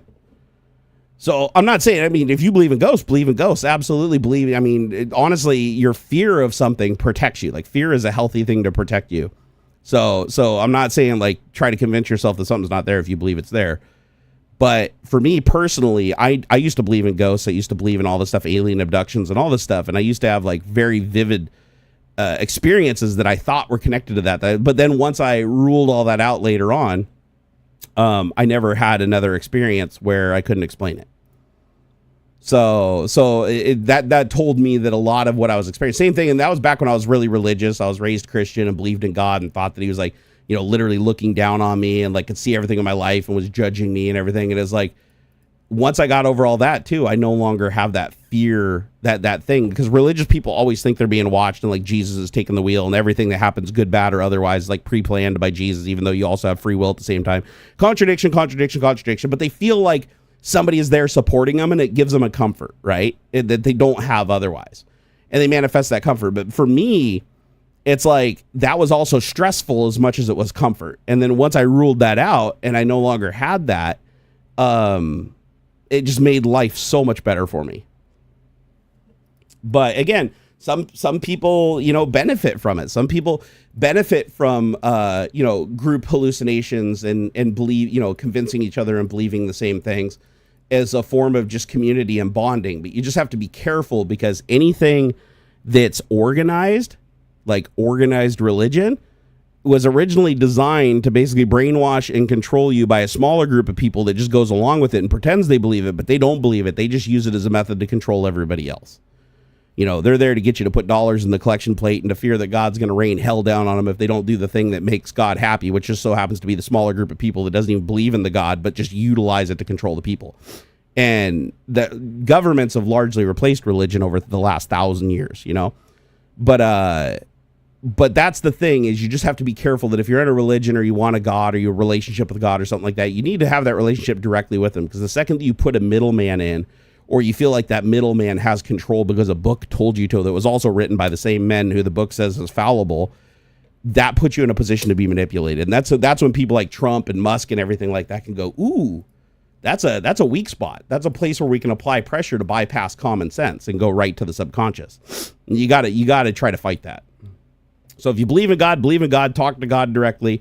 Don't believe that you have to go through your pastor down, you know, he read the book and he wears the little thing and stands above you, above the pews in the fancy building. You know, it's like that doesn't give him any more ability to talk to his maker than you do. So, and if he makes you feel that way, then he's definitely manipulating you.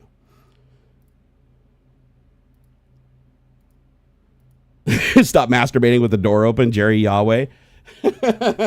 No, I mean, technically, if you're religious and you believe that God has a plan for everybody and you masturbate a lot, that just means that God's plan for you is to masturbate a lot. And if anybody tells you otherwise, it's because they're manipulating the word of God from the Bible to their benefit to back up what they want to believe to control you. Because why is it what they're doing is okay and they can always justify what they're doing, but then they can judge you and be like, even though you can pick up the book and say specifically there is God had a plan and I'm doing this, therefore this is his plan. You know, if you ate the apple from the tree of life because the serpent told you to, that's because God created the serpent and God lets you go over there and talk to that serpent because he's omni-aware of everything going on everywhere all at once. And so if he chose to let you walk into that situation and set you up for failure right after he created you, well, he's just a dick. But sadly, when people are indoctrinated as children, they have a hard time seeing these things.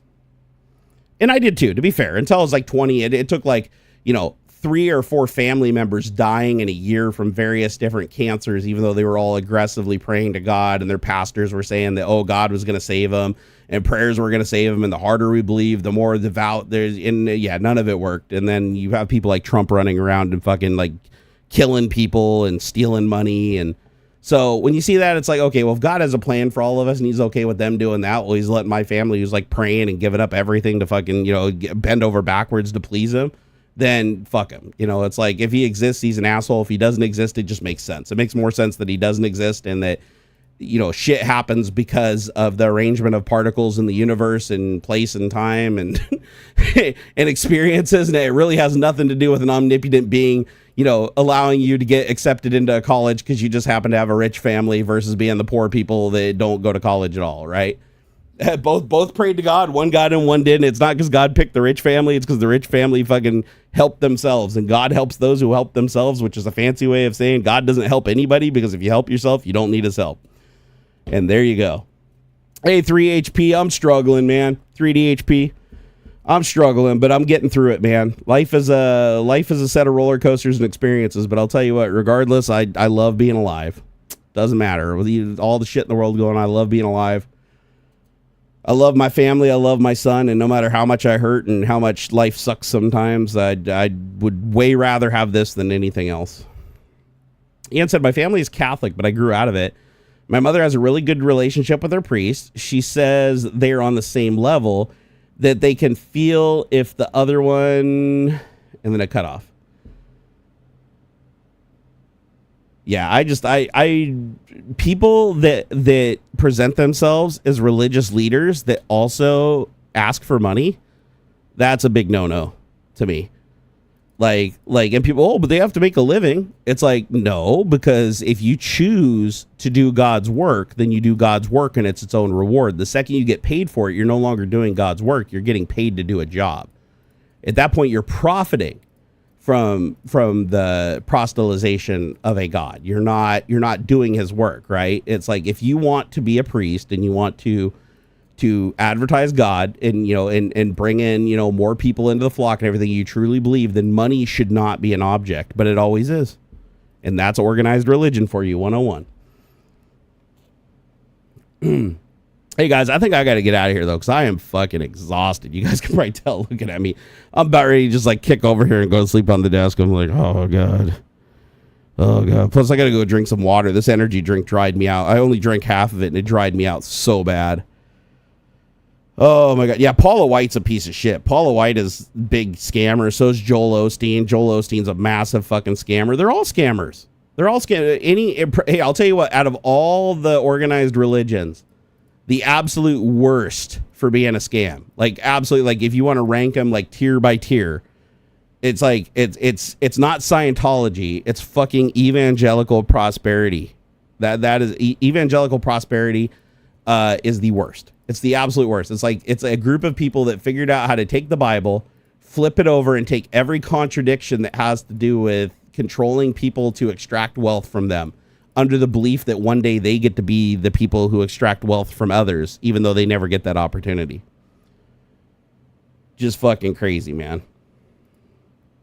All right, you guys have been awesome.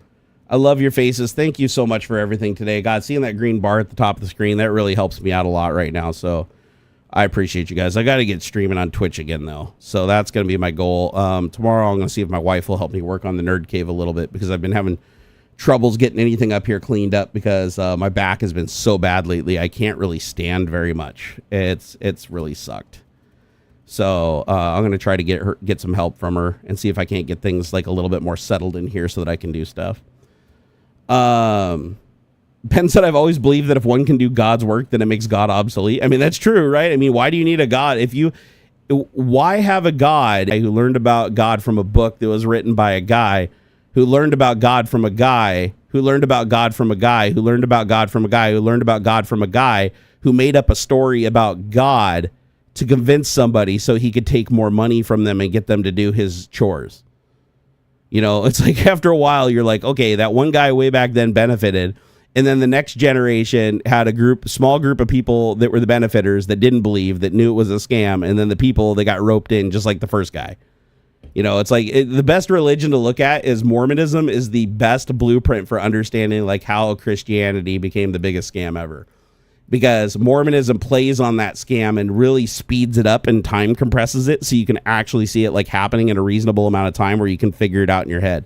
And you're like, Joseph Smith says God wants us to do this one thing. Oh, but then he gets caught fucking the neighbor's underage daughter.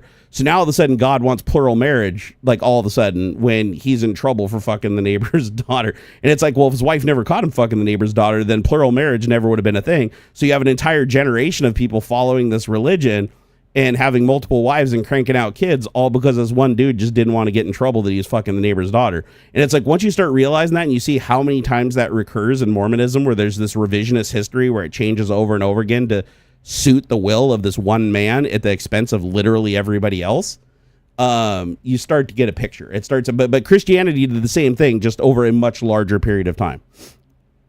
Joseph Smith was moving at breakneck speed, dude. That dude was a mover and a shaker, just like old Elon Hubbard. What if the Bible's written by some drunk dudes?